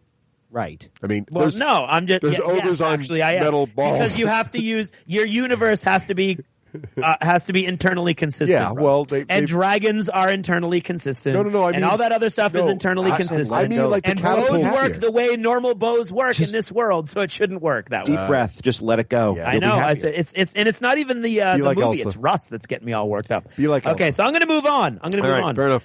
Okay, for New Year's, Karen and I did that thing again where we watched 2 movies, and now it's ridiculous because we have to like set up all this babysitting, and we're all over the state. Actually, we were all over 2 states this time. She really wanted to watch The Foxcatcher, which is the wrestling movie with Channing Tatum and Steve Carell. That explains it. 5 minutes into it, I was like, oh my God, this is going to be awesome. We're going to tear this movie apart when we get in the car. 10 minutes into it, I heard her sobbing and I was like, oh my God, this is going to be awful. Because she loved it and I thought it was ridiculously stupid. Steve Carell, who I love. He's awesome. I love Steve Carell. I love him in movies where he's serious. Yeah. In this movie, he's not acting, he's mugging. He's pretending to be another person in an overly exaggerated way. His face is full of prosthetics, so it doesn't look like him, which is supposed in the commercial and the preview makes you like, oh my God, he totally becomes someone else. He doesn't. He's like doing a bad class clown job of pretending to be someone else. Channing Tatum is doing a bad version of a poor wrestler who's been beaten up all his life, so he's got brain damage. Mark Ruffalo is doing a horrible job. They're all overacting. You can tell they're like, I'm walking like a wrestler now, and you're not. You're walking like a monkey. So like I hated it. I hated everything about it. I didn't care about it. At the end, I was like, oh wow, the crazy rich guy was crazy. Oh, surprise. Because he was crazy at the beginning. I think he's really hating it because Steve Carell's the voice of Gru. Oh, you think that? No, I love Steve Carell and I love Gru. He's really good. And so then I got to choose the second movie, and against Karen's wishes, I chose The Theory of Everything, the Stephen Hawking biopic. Oh, how was that? That was awesome. Oh, cool. Yeah. Okay, good. The guy who plays Stephen Hawking. I swear to God, if Steve Carell wins any acting award over the guy who played Stephen Hawking, I'm going to go ballistic, because that guy, he went from funny, joking, dancing around British graduate student to the Stephen Hawking that we know now, slowly over the course of a movie. And I believed every moment of that transition. Wow, cool. I mean, he had every physicality of Stephen Hawking down. It was amazing. The story is the story of The Foxcatcher is not uplifting. It's not informative. It's not interesting. The story of The Theory of Everything is an amazing story. It's an amazing human tragedy, a love story. I mean, it's, I loved The Theory of Everything. The Theory of Everything comes in as a close second to, Guardians of the Galaxy for my favorite movie in a very, very, very long time. Nice. High praise. Okay. And then what's that? Due to all the Sony stuff. Yeah. I watched The Interview. Ooh, so did I. I forgot to mention that. Yeah. Yes. What'd you think, Greg? I thought it was moderately funny. I liked it. It was as funny as I thought it was going to be. Yes. Nothing worth ending the world over, that's for sure. No, it was funnier than I thought it was going to be, actually. Actually, that's true, too. I liked it more than I thought I was going to like it. Yeah. I was amused throughout, and at no time was I like, oh, this is dumb.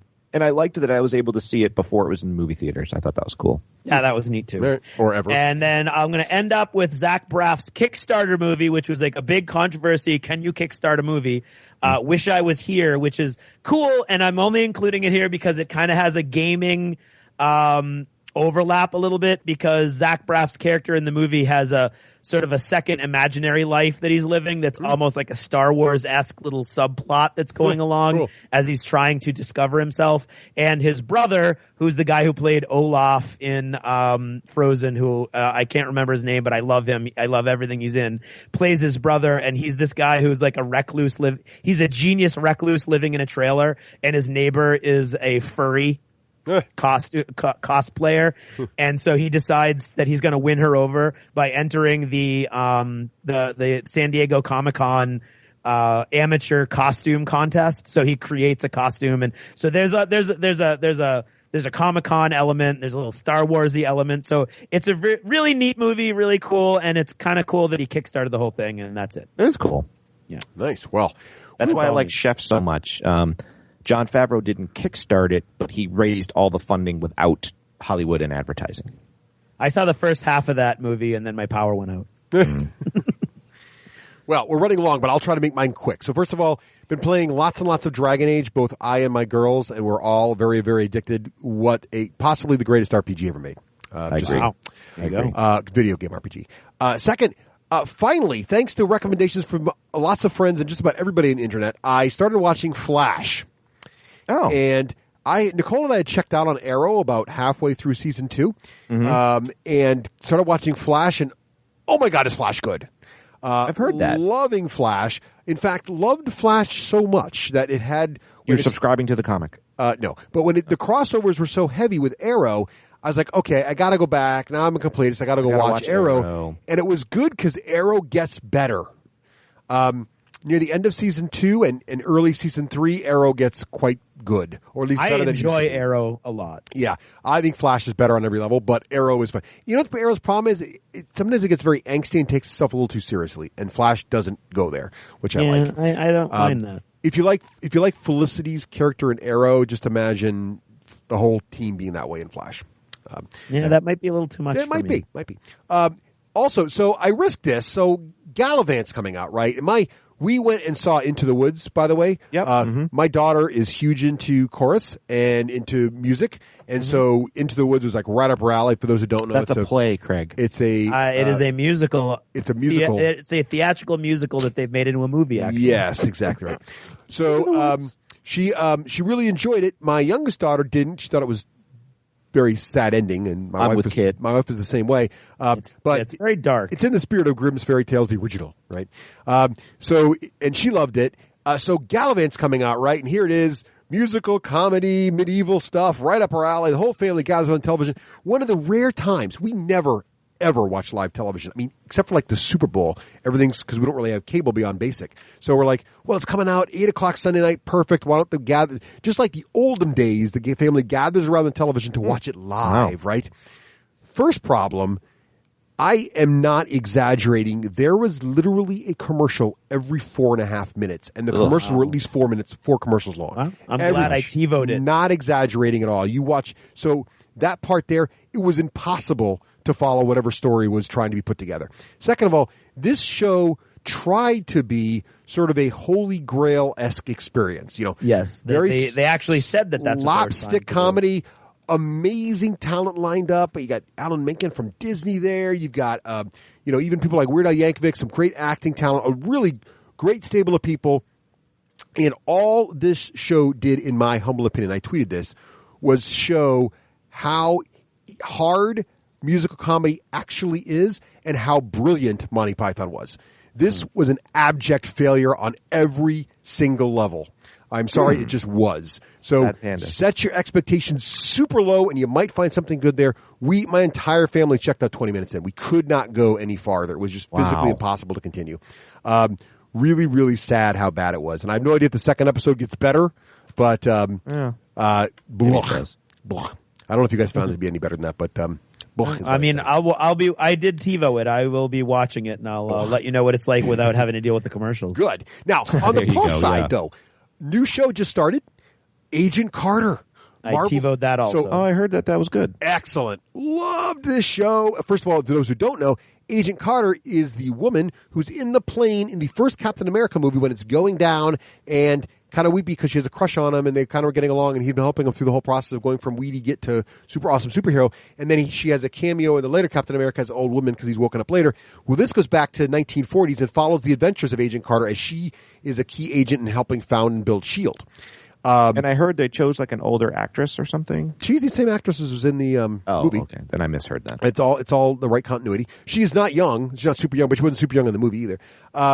And what's great about it is they kind of, it's almost like Mad Men-esque, where they take you back to that era in addition to taking you back to the awesome kick-buttness of a secret agent. So you're watching her deal with the very, very strong sexism back then, and you're watching her do it just the time and the music and everything. And if you like the 40s, and just that time period, you're going to love this show. And if you like Marvel and you like superheroes and you like S.H.I.E.L.D., you'll also like this show. And she's got kick butt fight choreography. It's just really good. Good stuff. Agent Carter, much stronger start than Agents of S.H.I.E.L.D. had. And I say that out of love because I love Agents of S.H.I.E.L.D., but Agent Carter had a much nicer start. And finally, also reading some books, finished Rise of Koban, completely agree with Rise of the Kobani, completely agree with Craig. Such a long book. Summerer did a great job narrating it, as always. Yep. The writing style is overly explicative in dialogue. Explicative? Yeah, he really likes to explain. I said this before, so I won't belabor it. But I love the story so much, and I love the overall story arc, and I love his universe so much that I'm willing to put up with those foibles. Yeah. Russ, have you read or listened to the third book in the Leviathan series, the sci-fi one? Third, but not the fourth. Ages ago. Yeah, third, but I haven't read the fourth yet. I read the third one. Wait, you mean like Leviathan sci-fi or Leviathan steampunk? Sci-fi. Yeah. Oh, yeah. Yep. And so I just finished the fourth one. It was good. I loved Larry Correia's series, Grim Noir, the Grim Noir Chronicles. And it came out recently. He came out with a little, I guess you'd call it a novella exclusively on Audible. Yeah. It is called Tokyo Raider. It's about an hour and 8 minutes long. It's really, really short. But it's only like a couple bucks. So I picked it up. I am loving it. And it just continues the adventures of some of the same people from the series and also some new folks.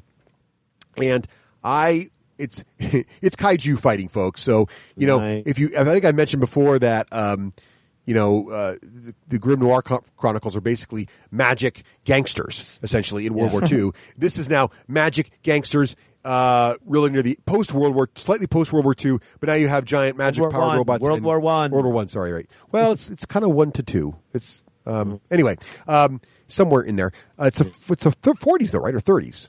No, it's it's right after World War I. Okay. Anyway. He's a veteran of World War I. Oh, you're right. Main character. You're right. Any case, so Don't now mess with Craig on his World War. Yeah, you're right. Crap well, it's also only history. two. So They're easy to remember. Yep. In any case, so yeah, I guess you're right. It's building up to that, isn't it? In any case, this is great. Loving it, and I wish Larry we need more Grim Noir stuff. Just saying. You know what's really good? World War I is Downton Abbey. Okay. Yeah. On that note. Now those little short stories, everybody's doing those now. Those little short stories to tide you over. Some of them are great, and some of them are. I've heard some really bad things about some of them. But that's what I'm liking. I'm not done. No, I'm very excited. I'm very excited that you like that one. It may stink at the end. It's $2, so it's like $2 for an hour entertainment. Exactly. There's one out there that I won't mention, but it costs like $9, and I haven't heard a single positive thing about it. So. Yeah. I think it's $2. It was $2 when I bought it, but I might have got an Audible sale. I don't know, but no, it's not this one. I've heard nothing but good things about this one and several others, so I'm excited about it. All right, well, that is a super long achievement. Wow. But I hope you're able to hang with us there. I'm all achieved out. That's achievement. My pneumonia is ready to make me pass out, but it was awesome. So here's the final score. Ripley has 147 victory points. Hicks has 132. I have 117. And Hudson has 87. That's it, man. Game over, man. Game over. What the frick are we going to do now? Put the game away.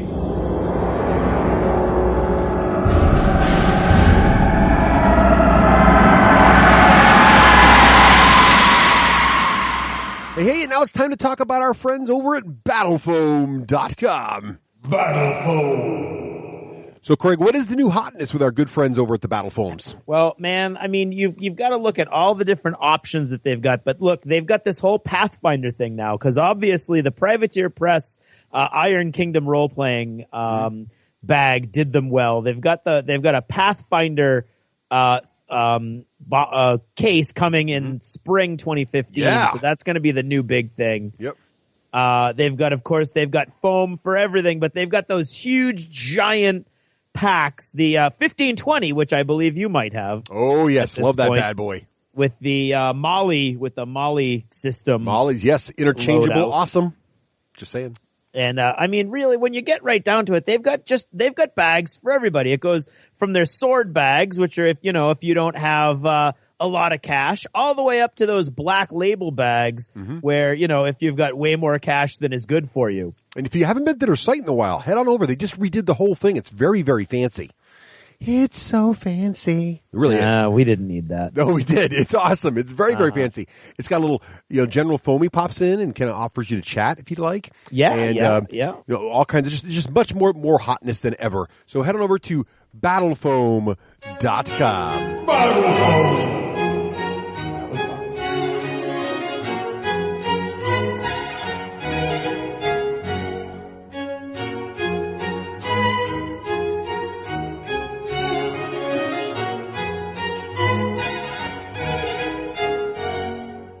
And now, in an attempt to bring a small amount of dignity and decorum to this otherwise base form of entertainment, and I use the term loosely, I am proud to present... Oh, get on with it. It's time for App of the Ep. Seriously, Wakeland, I used to have my own segment, and now I'm relegating to announcing this pap. Hey, you're lucky we still use you.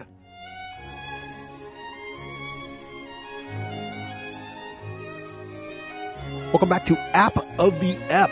And this time around, first of all, I just got to say again, Dragon Age Inquisition, so good. Wakeland! Yeah. Stop talking about that!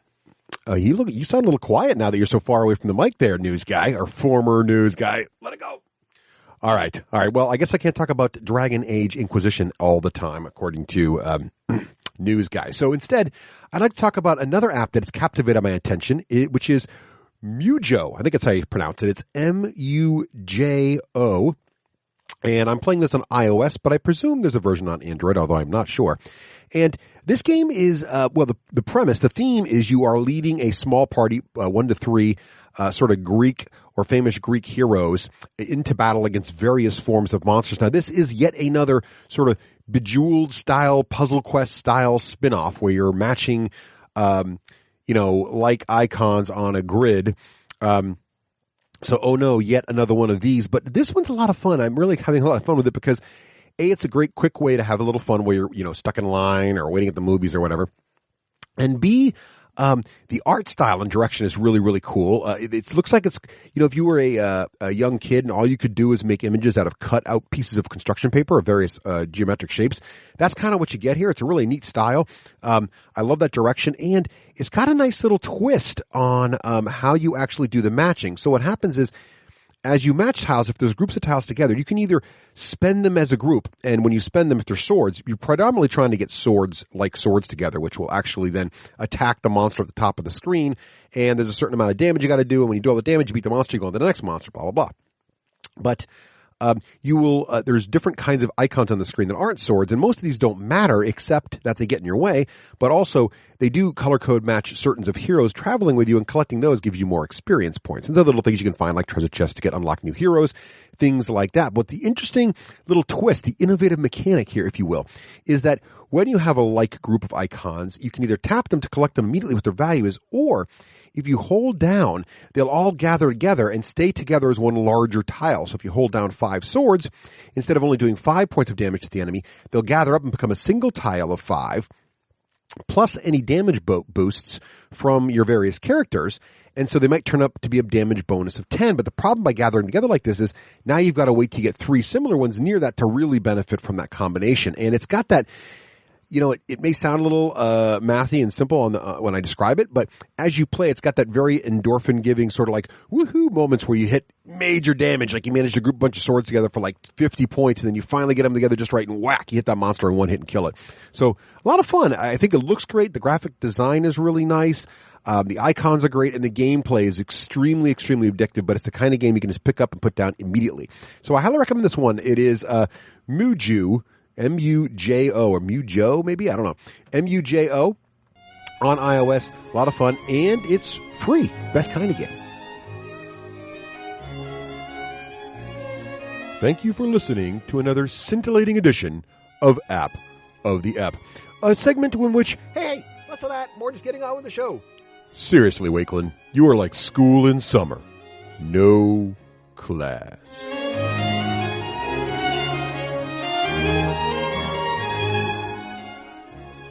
Hey, and welcome back to Russ and Rafe's stinky fortune teller tent. Oh, please man. Please don't let the incense cause you to spew your lunch all over the very, very fancy fake Persian rug. Yes. And Russ, you've got to adjust your headdress there. The beads are going into your eye. Oh, thank you. Well, it helps me predict the little beads and the little fortune telling ball here, the little clear ball is what gets this done. The little clear ball. Now, yes, indeed. That's what people go to a fortune teller for. Could you please look into your clear ball and tell me what the future holds? Could you look into that crystal spherical object? I believe it may be made out of crystal. I think mine's plastic. Nah. Russ, I got it for $3.50. A crystal ball kind of guy or a tarot card kind of guy? Oh, well, I can't shuffle or deal cards well, so I'm going to go with crystal ball. You're with the clear ball. Okay. Yeah, that's right. So, okay, so we, this time last year, we made some predictions, right?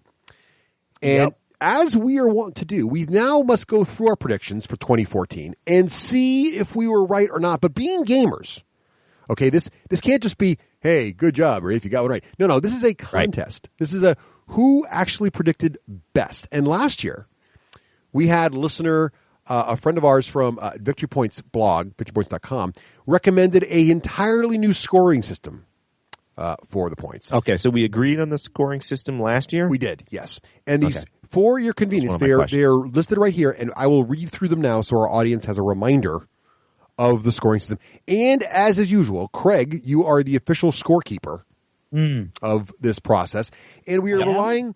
Now, when we you normally keep track of it in some kind of advanced Excel spreadsheet system.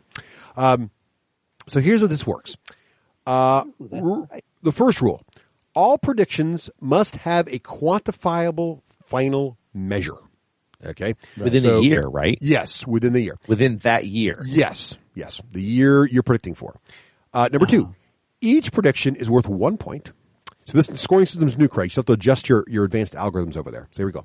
Each prediction is worth 1 point, plus 1 for the host who disagrees with the prediction, and host who correctly agrees with also gets plus 1. So, for example, if you are right, you get 1 point.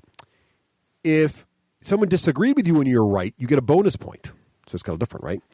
And if and that's right. It's an automatic. If someone has a no opinion, they got a minus point, and if they're incorrect, you get a minus point.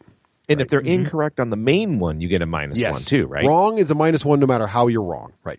Okay. And number 3, all information used must be public, so we couldn't use any inside information. Not that we had any, but we weren't allowed to. Like anybody would talk to us. Anybody would tell us anything. Like Sony certainly won't after my rant. Okay, so, all right. So everybody got clear on this? And we want Ryan to keep track too. Okay, so Ryan, chat room. Also, we have this year we have the new advanced chat room, thanks to our Patreon listeners for helping us ramp up this new feature. And so we have about 10 to 15 folks in there listening to us right now in the chat room. Thanks for coming. And we thought it'd be great. You guys could actually help us. So if we're having trouble this year trying to figure out who won, we're going to turn to you guys. You guys can chime in and help us decide if someone's right. So we get bonus backup judges. You're our backup judges. Yeah, and I've paid attention this time, Russ. I've done some research. I've looked some stuff up, and there might be some. I think there's a crack in my controversy. That's too strong a word, but confusion over what the answer may be. Well, I'm worried this year. I am not confident at all.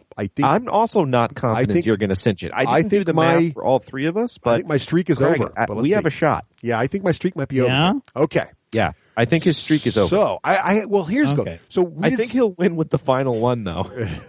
The bonus point. So I think that was ugly. Sorry about that. We did 7 rounds. So each of us made 7 predictions, and we're going to in each round we're going to review each person's first prediction, second prediction, third prediction, so forth, and see how we did. So here we go.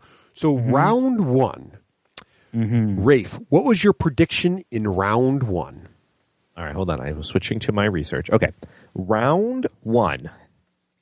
Rubbing my hands together in John Wakeland and Russ Wakeland style. Oh dear, that's right. The Xbox will not sell as much as expected, and the quantifiable measuring stick is CNET. Yeah, you don't even have to go to the measuring stick. I would agree with you because I think you're right. Oh. I think you were right because it did not beat out the Xbox 360 near the end of its cycle was beating the PS4 and the Wii every month. Now, though, since the One has come out, the One has not beaten the PS4 in sales at all any month until very recently. I think they're saying now in Q4 it might because of the Christmas rush and they changed the pricing structure. But up for the first year in its life cycle, I don't think it ever won a month. So I'm going to say you were correct. It did not sell as well as I think most folks would have expected. Wow. So now let's see how this works. So Craig, are you ready for this? I'm trying to set it up, but yeah, I should be ready. I disagreed with this prediction. So you get -1? So I get -1, and Raef gets an additional point. So Raef now is... Oh, I get Really? additional? Yes. Because basically what that does is it automatically factors in the difficulty of your prediction. Because everybody disagrees with you, then what's going to happen is you've got a more challenging prediction. So This is very clever. Yeah, this guy's brilliant. So I like this even better. So Raef, you have scored 2 points in this question. I have scored -1. Yes. Yep. And Craig agreed with you. That's the way. Which gives him +1 as well. See what happens there? So I get 1 and Raef gets 2? That's right, because Raef actually made the predictions. He's got 2. You've got 1 for agreeing with him. Huzzah, Raef! I've got -1 for disagreeing. So right off the bat, I'm in last place. Right out of the I like gate. the scoring system. Right. Not because I'm ahead in round 1, but because when I was checking my answers, I thought I made some pretty good predictions that were pretty gutsy. And I was like, man, I can't only get 1 point. That stinks. But now I see the weight. Yes. I like it. So this is victory points. You guys did a great job here. This is like advanced scoring now. I'm loving it. Yeah, I love victory points now. So the second, I was the second prediction in round 1. Round 1, And Russ. so I'm feeling good about this one though. So I predicted that D&D Next. Now at this time it was not called 5e. D&D Next. And I, in parentheses, Right. the next edition of D&D, whatever it's called, which turned out was 5e. He saw our ambush. I was ready for this. Will release at Gen Con 2014. It did. It did indeed. No. So, what? I have a counter to that. Look at this, Craig. Uh-oh. Okay, we might already need... We in the chat room. Are we going to the chat room We already? need to go to the judges. We're going to... Wait. Okay. I just want to point out... 1.2. I just want to point out who's being a stickler this year. Because Rafe smells victory. He's already like all over it. No. I just want to win this year. I'm tired of Russ sweeping it. It's what I'm kind of saying. it's kind of like The Voice, you know, like I'll give Rafe. Here you do. I'll give you my points, and we can just stop and go chat about I something gotta else. earn it. Hey, Now, Imperial Assault came out today. That's what I heard, so I got to go get it. Yeah. oh, excuse me. All right. That's my mic. So you're saying, Rafe, it did not come out at Gen Con? According to nworld.com, Yeah. the starter set released July 3rd, Yeah. 2014.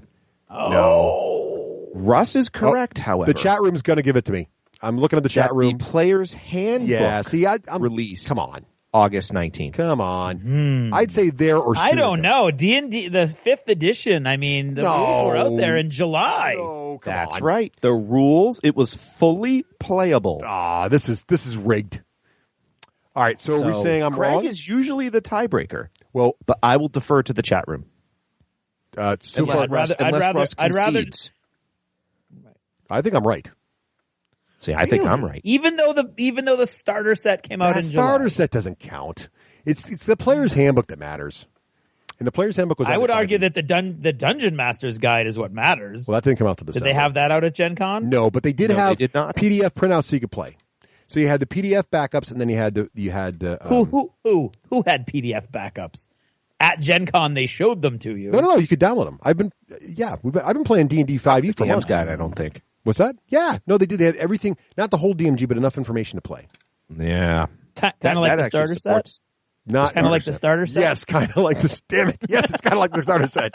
If we're going to be, strictly speaking, I mean, Russ, I was Look. all along being the devil's advocate. I think you just turned my opinion. I'm just saying that two. Of Well done, sir. Well done. The chat room's agreeing with me. But if we're going to go into the chat room, far be it from me. Wait. My chat room doesn't say that. Yeah, it does.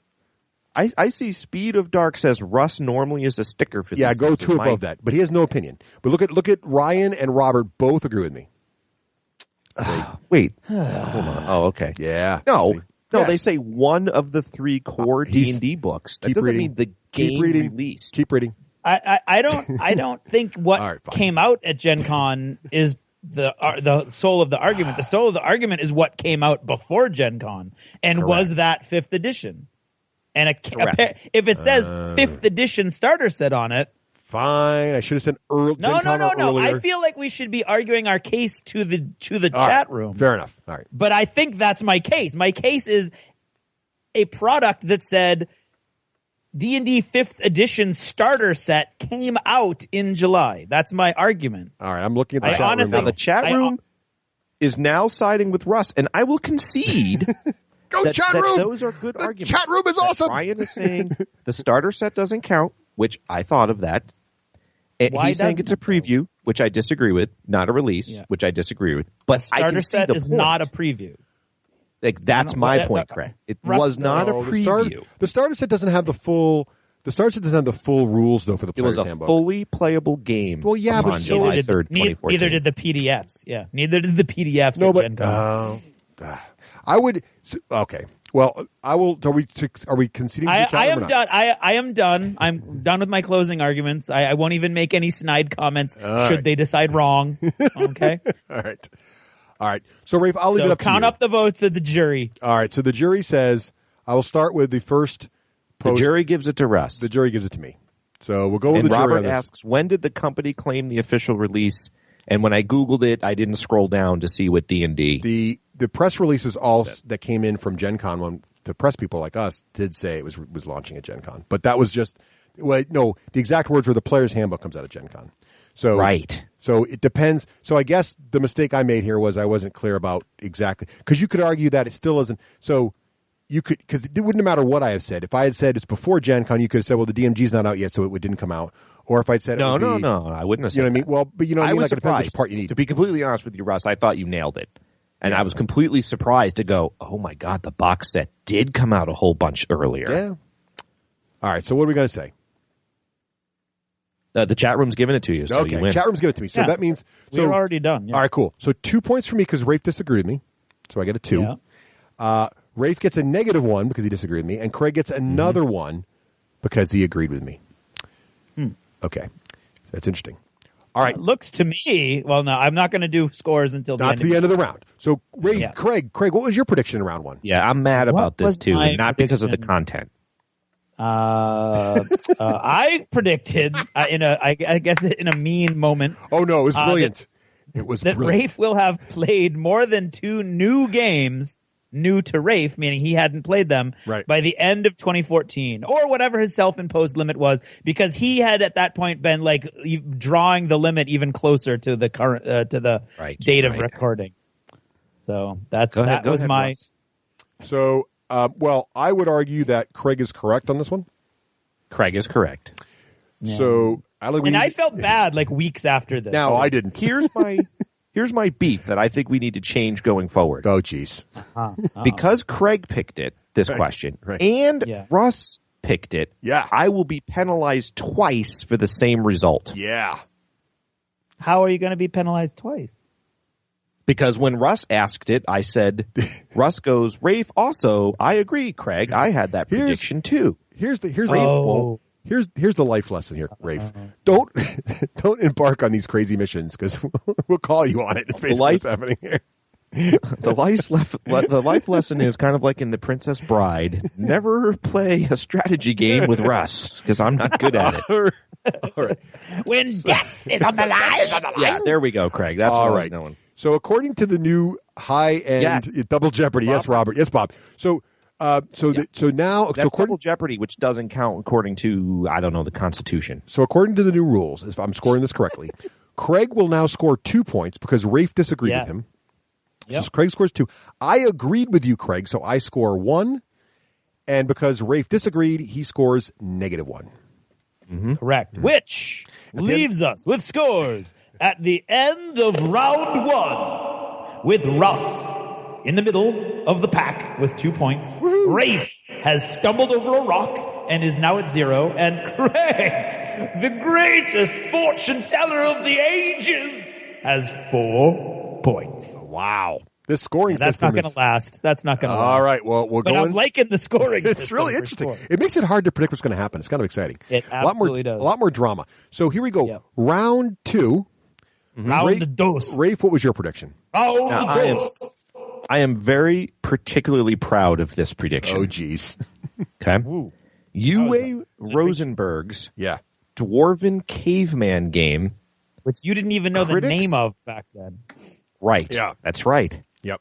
Critics will like it better than Agricola, and it is evaluated by Board Game Geek's score. Yeah. Will be higher than Agricola. That seems like easy to you quantify. guys thought I was bananas. We both disagreed with you. We're like, no way in heck.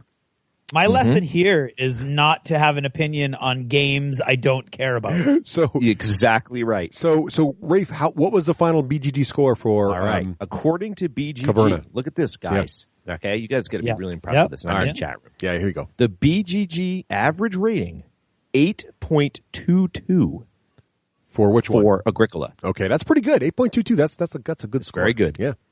Caverna rates in at 8.35 average. Wow. Well, Rafe, that's a great prediction. And this was back in December 2013. Rafe, that is a very impressive prediction. I will give you that. I thought so too. I was particularly proud of this one. And I like it because it had a nice quantifiable number. There's no debate. That's right. No debate. Great. So, Rafe, you scored. I would like to make a plea to the chat room. Yeah. Can they keep a score if Rafe would have been right on the starter set, if the jury would have said starter set counts. Oh, jeez. And I don't get double jeopardy. I just want to know. You got to have like 16 permutations at the end of the Yeah. 2 permutations. So the good news is, Rafe, you score a lot of points here because both Craig and I disagree with you. You got a perfect 3, So man. you got a Actually, maximum. technically, it's a perfect 5-point swing. Yeah. You cannot do better than that. Yes, and Craig and I each get a -1. So each right. It's a 5-point swing. That's a huge change. Yep. We're going to call that a D6G trick. All right. So now I have a problem. So this is my prediction. And you do have a bit of a problem. I think I'm a little early on this. So for those listening right now, we're recording. We always record a little earlier when shows come out. This show's going to come out in early January because our second won't be able to record the second session until after Christmas. But it's now December 18th for those who know, middle of the month. And I made this prediction last year about the third Hobbit film, which is even out yet. I think it just came out, right?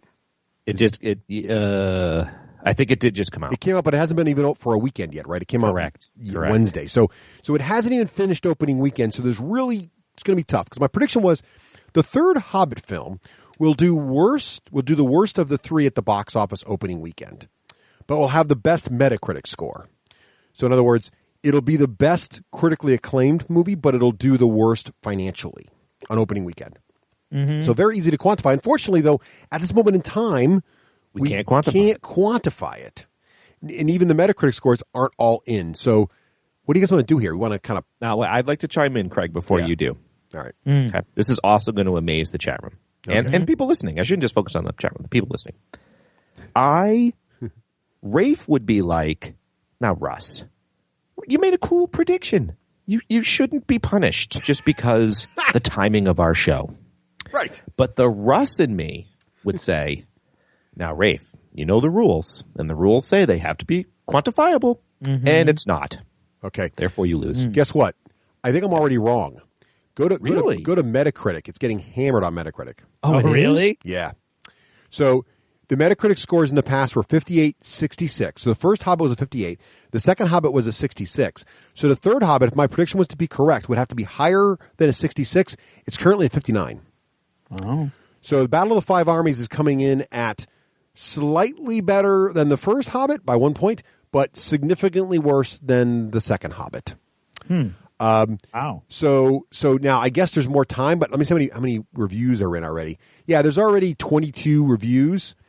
So I don't see that number moving a lot. I don't see it going up 10 points. Mm-hmm. So I see your point. I think I'm wrong already just on Because of the but. critical acclamation. Because of the second half. Yeah, because it was a 2-part prediction. It was a 2-part prediction.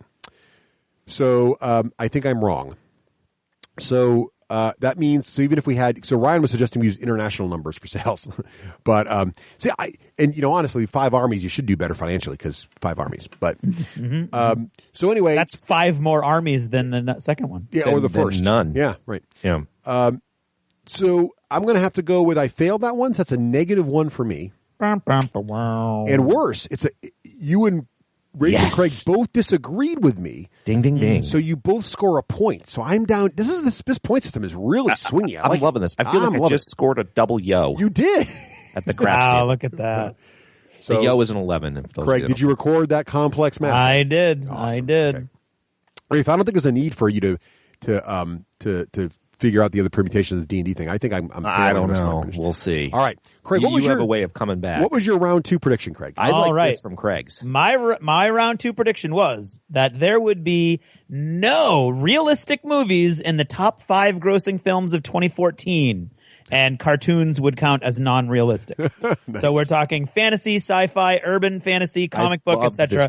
That is all right out of the notes. Mm-hmm. So typed in by Russ as I spoke, including the cartoon part. Yes. So let me go to Box Office Mojo. Wait, before you go there, I want to reminisce a little bit, Craig. Okay. You were this one.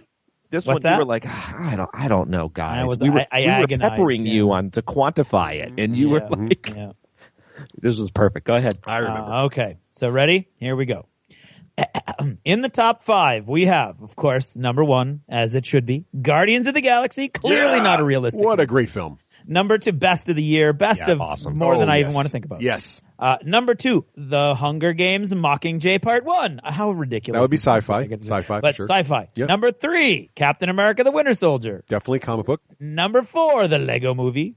Yep, definitely not realistic. Number 5, Transformers. But wait, let's push the envelope.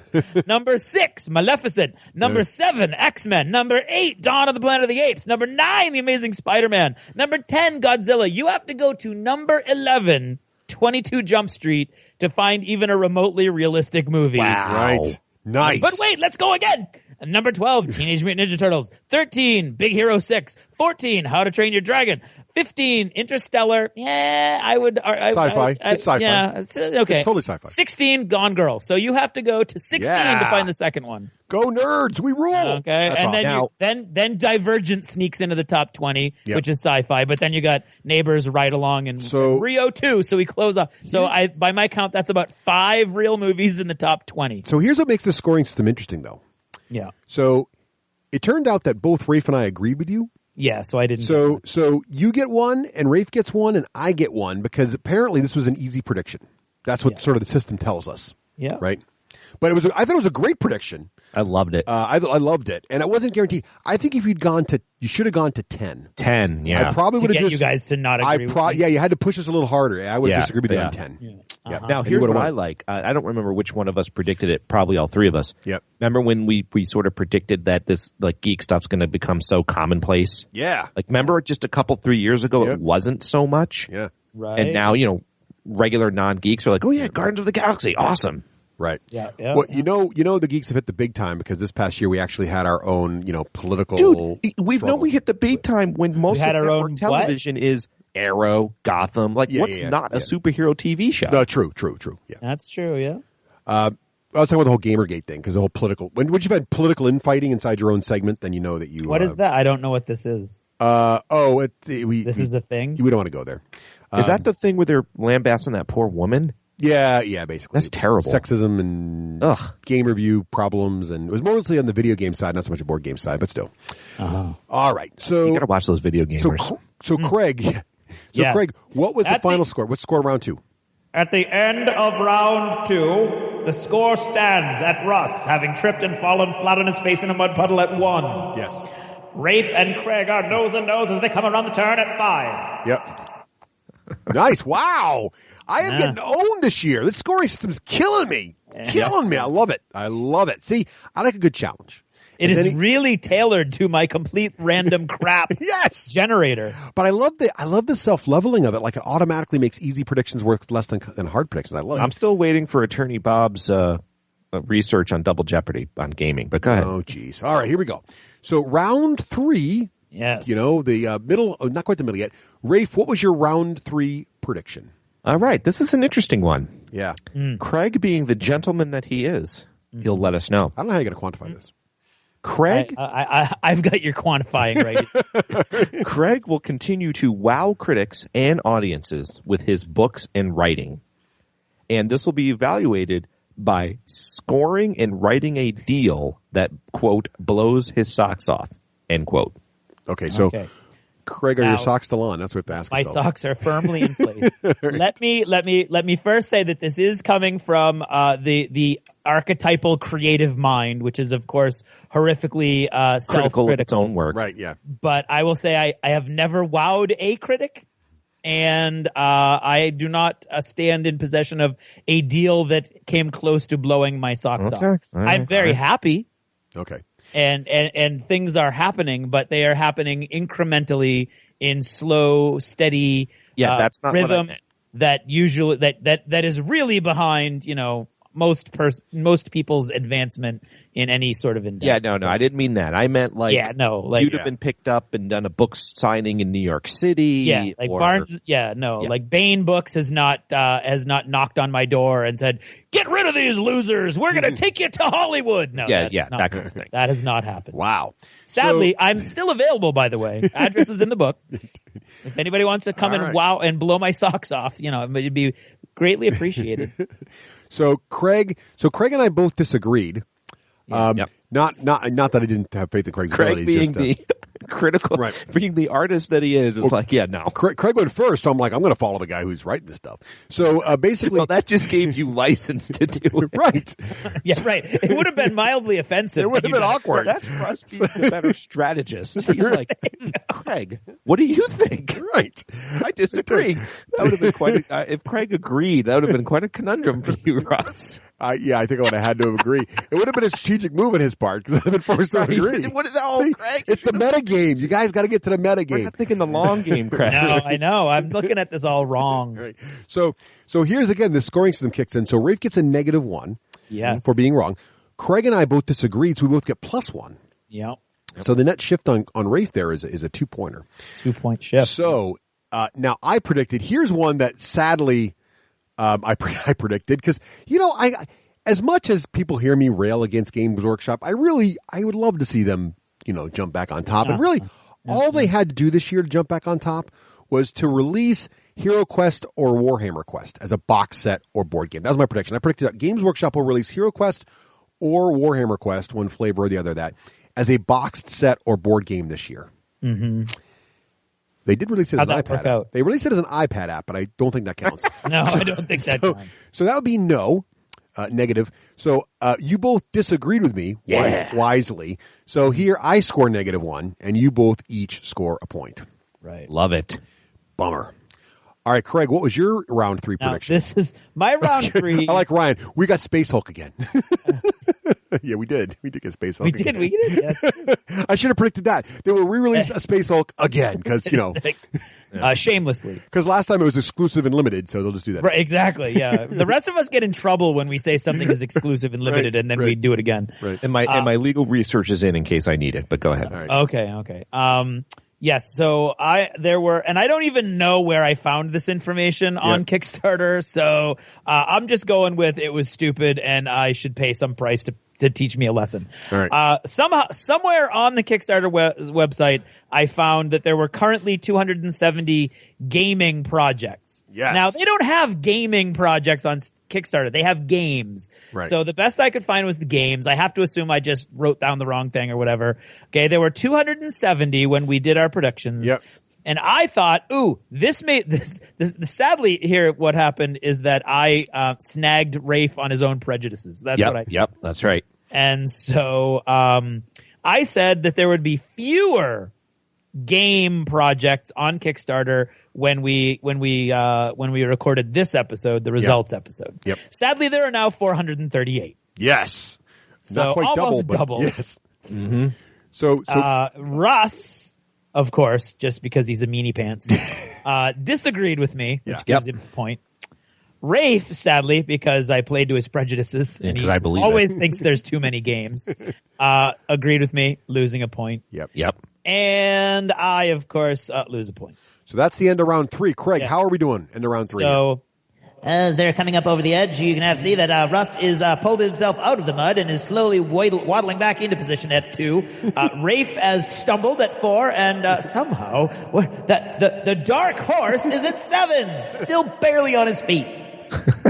I have to wonder if this prediction point system is actually working. If Craig is in the lead, I love it. That's awesome. All right, round 4. Round 4. Wait, so we're not quite halfway through. I got to hope for a comeback here in the second half because I'm doing terrible this year. All right, Raef, what was your prediction in round 4?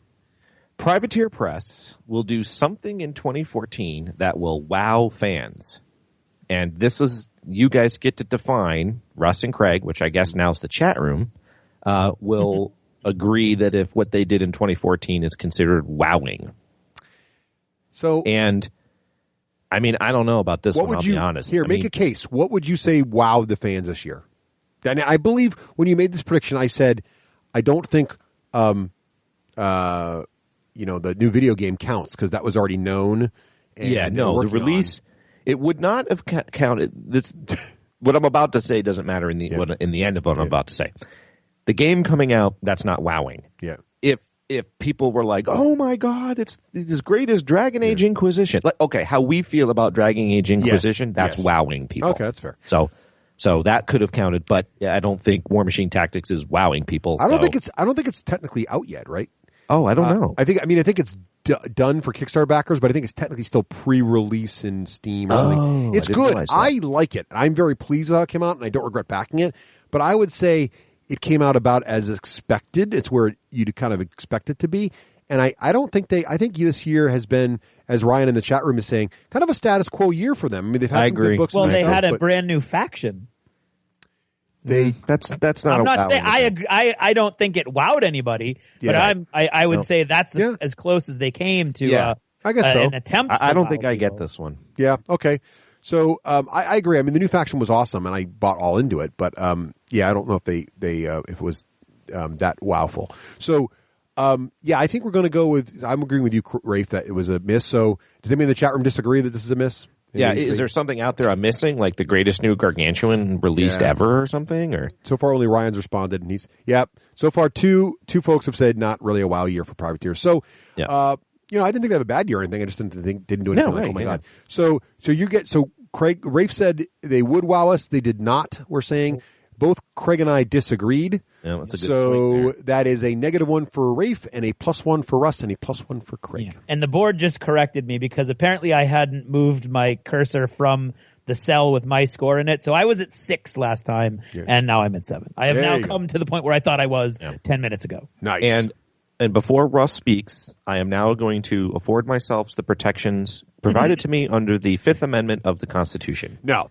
Which is double jeopardy. Go ahead. Sadly, the Constitution holds no sway over the D6 generation. We are prediction. The chat room does. We are doing this in international waters. We are currently on a small dinghy off the coast of. I thought we were floating on the giant Google barge. Right. That's right. The giant, where all the servers are hidden. So, yes. I predicted that Raef's cult, and see, here's the thing: we write these predictions in complete and total cones of silence. We have no knowledge of what everybody else is doing in predictions. Yeah. So I didn't know Craig was going to go here. It was just so juicy. Raef's self-imposed moratorium on any new games for the entire year. Yeah. It was too juicy. Well, I'm not saying you did it on purpose. And if there was going to be some sort of concession towards double jeopardy, it would have had to have been done back in last January so that Russ did not lose this opportunity. Actually, now with the new point system, we all lose an opportunity to lose or gain a point. Right. So here's the thing. You're all going to gain points. No. You're not gonna. You're not gonna. Yeah, you are. All right, here we go. So I said, Raef's Cult of the New, quote, Juice Cleanse, because he was calling it this back then, will not make it past Gen Con. So this is slightly different. Because Craig said he would play two new games. I said he wouldn't even make it past Gen Con. That new releases at Gen Con would suck him in. And this also counts as a win if he breaks down prior to Gen Con. Because, well, I was figured he would. And I don't think there's any debate here. You clearly did. I think you made it to approximately January 5th. No debate. This is another one where Russ covers himself with a codicil at the end, however. Because we could easily argue, and until he read that, because I skipped over it, I was going to argue for you, Raef, because if it was a new release at Gen Con sucks him in, because nothing sucked you in at Gen Con, right? He did play a new game at Gen Con, though. He played the zombie I don't know, one. Camel Up or something, Yeah, I guess. Zombie. Probably a million games. So you had pretty much given up at that point. Yeah, you were already, as Ryan points out in the chat room, you didn't make it past TempleCon, which is February. Oh, that's true. So, but that goes with the little codicil at the end. Yes, that's why I was like, the future. Yeah. That if we end up with double, I think we should toss it out right then and there. Well, the thing, we can talk about that for next week when we record. That's what I mean. Yeah. But I would say the same person can make the same prediction twice. That seems totally fair. So I said the same person. If the same person can make the same prediction twice, right? And I'm going to argue the same person can make the same prediction 7 times, right? And then my job is done. Raef's choose cleanse will fail 7 times. Is advising me. He's tapping me on the shoulder, my co-chair. Yeah. That double jeopardy is one of the oldest legal concepts in Western civilization, dating back to not relevant, Your Honor. BC. Okay. Not relevant. Irrelevant. And it's one of the oldest traditions. Why don't you look at this as an object lesson in how important our legal system is? Right. Because imagine how bad it would be if people like Russ and I were in charge. Look, Raef, if we don't hold you to your self-imposed, I thought the chat health improvements. Oh no, that's just ties. No, they break ties. Yeah, and we've actually given them. There's been a power creep element this episode, and we've given them more power than we originally agreed to give them. So. Also, I'm not sure I'm seeing anyone. All they're doing is putting the definition of double jeopardy up. No one's actually said you were right. Score comes out if I win, just like my gamer cleanse. Yep. Yeah. I'll have a moral victory. Okay. So here's the scoop. So I have got this one correct. So that's +1. But also Raef disagreed with me. So that's a net +2. Mm-hmm. Craig agreed with me. So he also gets +1. And Raef was wrong by disagreeing. So he's -1. Right. That was a nice little swing. I don't think it's enough to get me in the game, but All right. So, Craig, what was your round 4 prediction? Well, Russ, my round 4 prediction was that Games Workshop was in overdrive in 2014. Yeah. It's going to completely outdo itself and release at least 5 new codexes for 40K. That's crazy talk. That's crazy talk. Until you go over and you check that, let's see, in December of 2014, they released the Blood Angels. Okay. And then in June of 2014, they released the Orcs. That's 2. And then in August, they released the Grey Knights and the Space Wolves. Uh-oh. And in October, they released the Dark Eldar. Oh, wow. Look at you. And wow. And did it release exactly 5? Look at you. You nailed it. It looks from where I'm looking that they released. And you know what I love about the scoring system? That's a very hard prediction. And so that is a very hard prediction. Both Raef and I were like, no way. Yep. Disagree. Yeah. And that's a 5-point swing. You score 3 points, and Raef and I each take a -1. Nice prediction, Craig. That will was be a great really one. ahead now. Nice and focused. Nailed it. And a hard one. I didn't think they'd get 5 out. 5's a lot. Are you ready for this? Yes. Plus, it's all but over now as the horses come around the final bend. Raef has now gone down in the mud at 1. Russ is pulling in, trying to pull himself out of the buck at 3. And Craig is gone on the straightaway at 11. Wow. Woo! Oh, wow. Yeah. All right. So round 5. Unless my information is wrong, and then of course I'll give you a mea culpa, but I'm pretty sure it's correct. All right. This one could be. So round 5. I'm looking at Rafe's next one. So Raef, what was your prediction in round 5 here? Russ will back 10 Kickstarters in 2014 that is gaming related or are gaming related. Interesting. So I'm getting ready to log into Kickstarter now to double check my accounts. Okay. Let's see.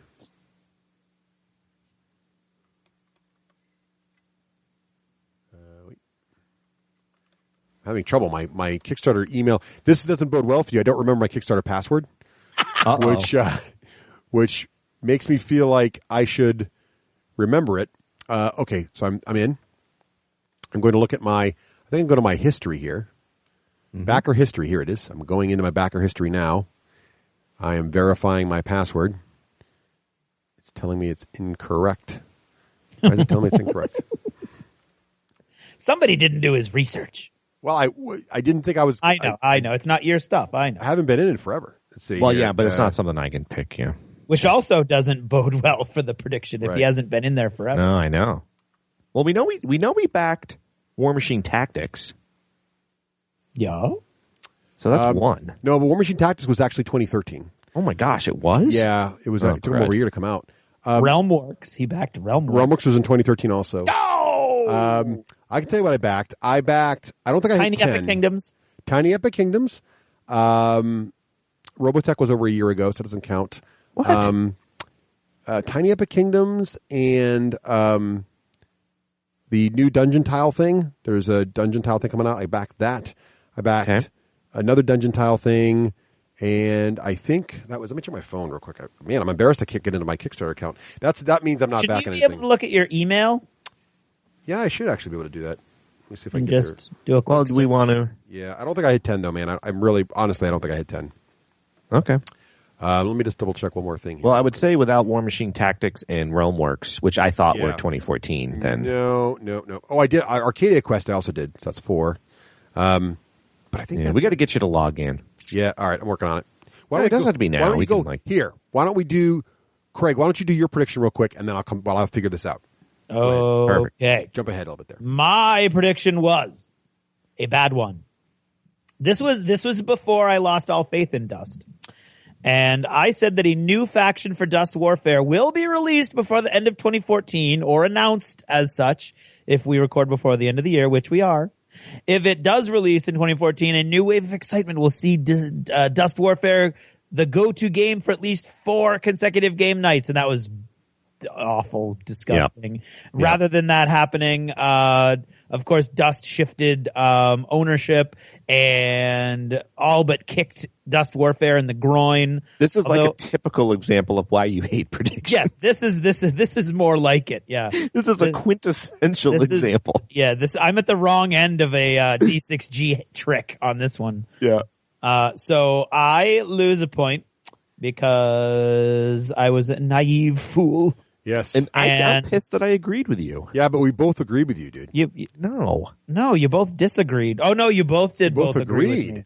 So actually, that's right. Yay! It's here's not the thing. as bad as I thought. So when we're all wrong, it's a net zero change. That's right. So we were none of us were smart enough to figure out your crafty prediction there. That was well played. Exactly. Sir. All right. Good news. I have the answer on Kickstarter. Okay. So, the last 2013 project I backed was Crossmaster Arena, the Freigost, the Frozen. Freigost. I backed that in December 15, 2013. Okay. Uh-huh. The tiles I thought about was actually in December also. So then my first 2014 backing was Tiny Epic Kingdoms, which was on there it is, February 8th, 2014.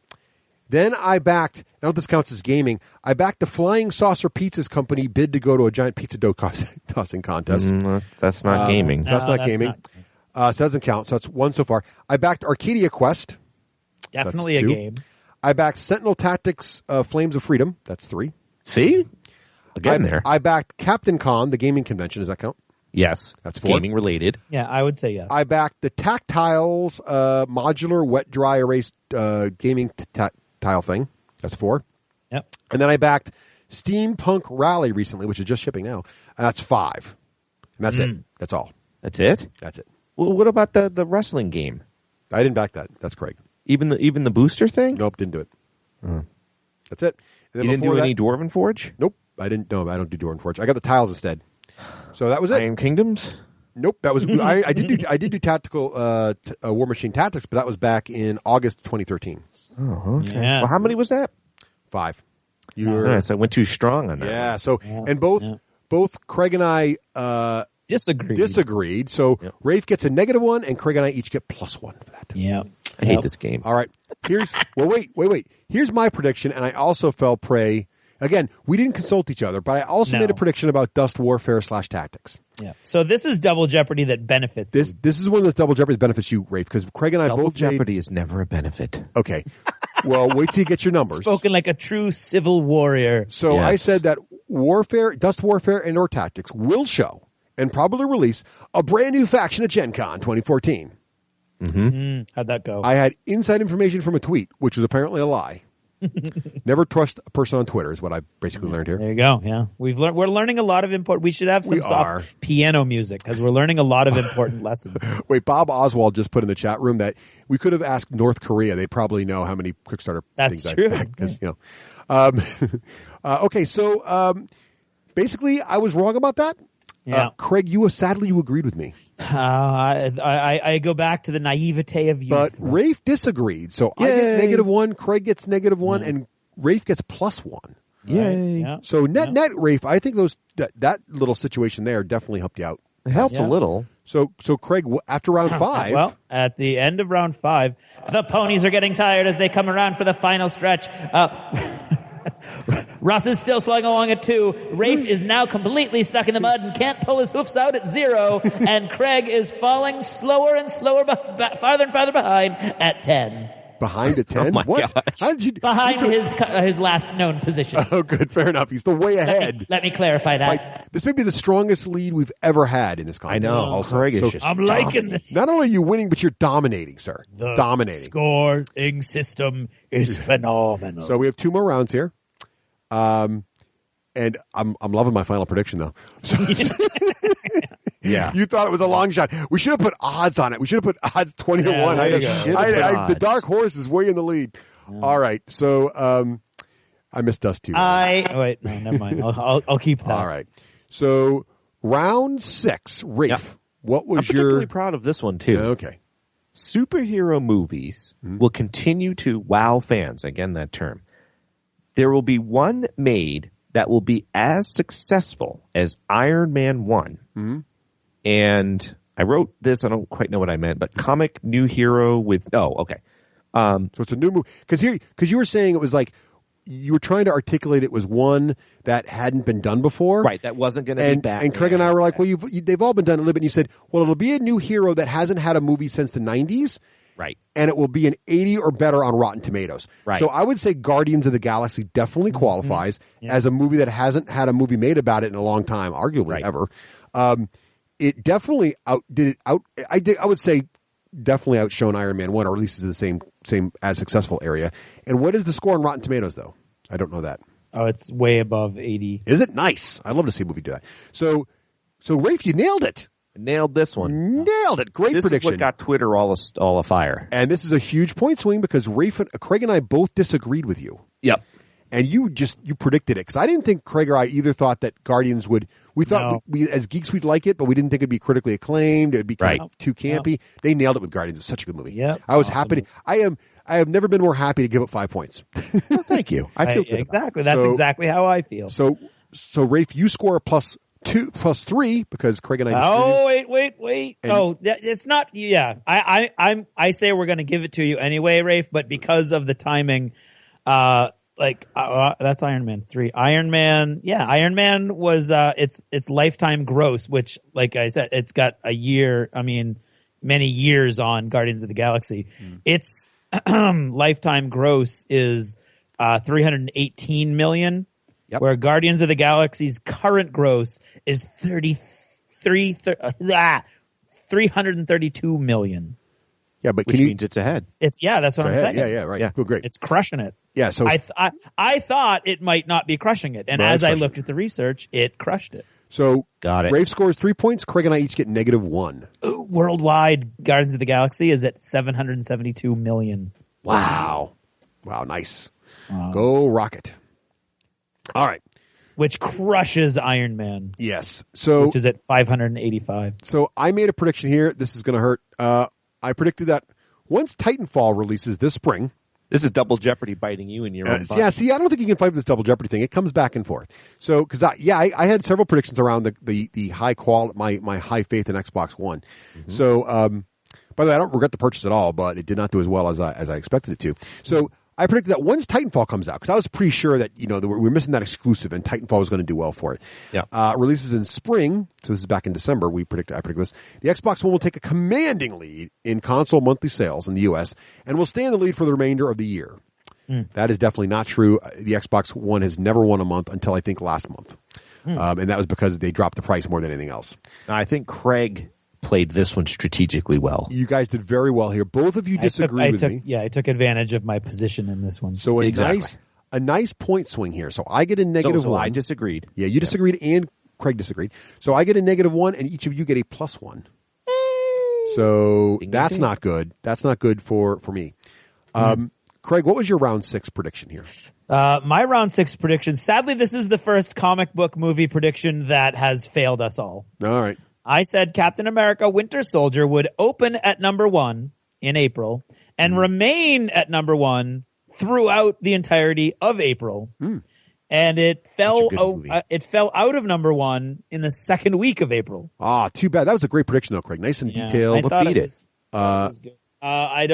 The Box Office Mojo segment that I was looking at didn't have who was beating it. It's just a calendar, and it shows day by day. So sadly, I agreed with you, Craig. I was right there with you all the way. So, but Raef was smart. He disagreed. He thought I disagreed. Somehow he thought it wouldn't do it that well. So, remember we hadn't seen the movie yet, so you were probably I know. It wouldn't be that awesome. So that means that Craig and I each get -1, and Raef gets a +1. Yeah. Wow, that is I love the scoring system. This is really cool. Yep. All right, round 7, the final. Well, before we go to the final round, Craig, what are the current standings in the horse race?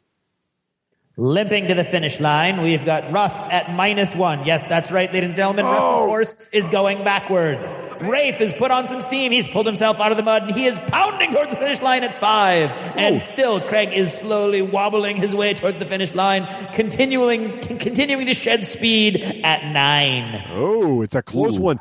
It's going to be a real horse race. So I did there. Wow. Ooh. That would have been a perfect delivery if you hadn't hiccuped in the middle there. So, by the way, Robert here in the chat room just said that War Machine Tactics is 20% off during the Steam Winter Sale. So there you go. Yeah, well, that doesn't always reflect it's doing badly. A lot of the games get on sale now, but that's great for if you're into War Machine Tactics. Go check it out. All right, number 7, the final round. Here it is. Anything can happen here. Like, for example, if you both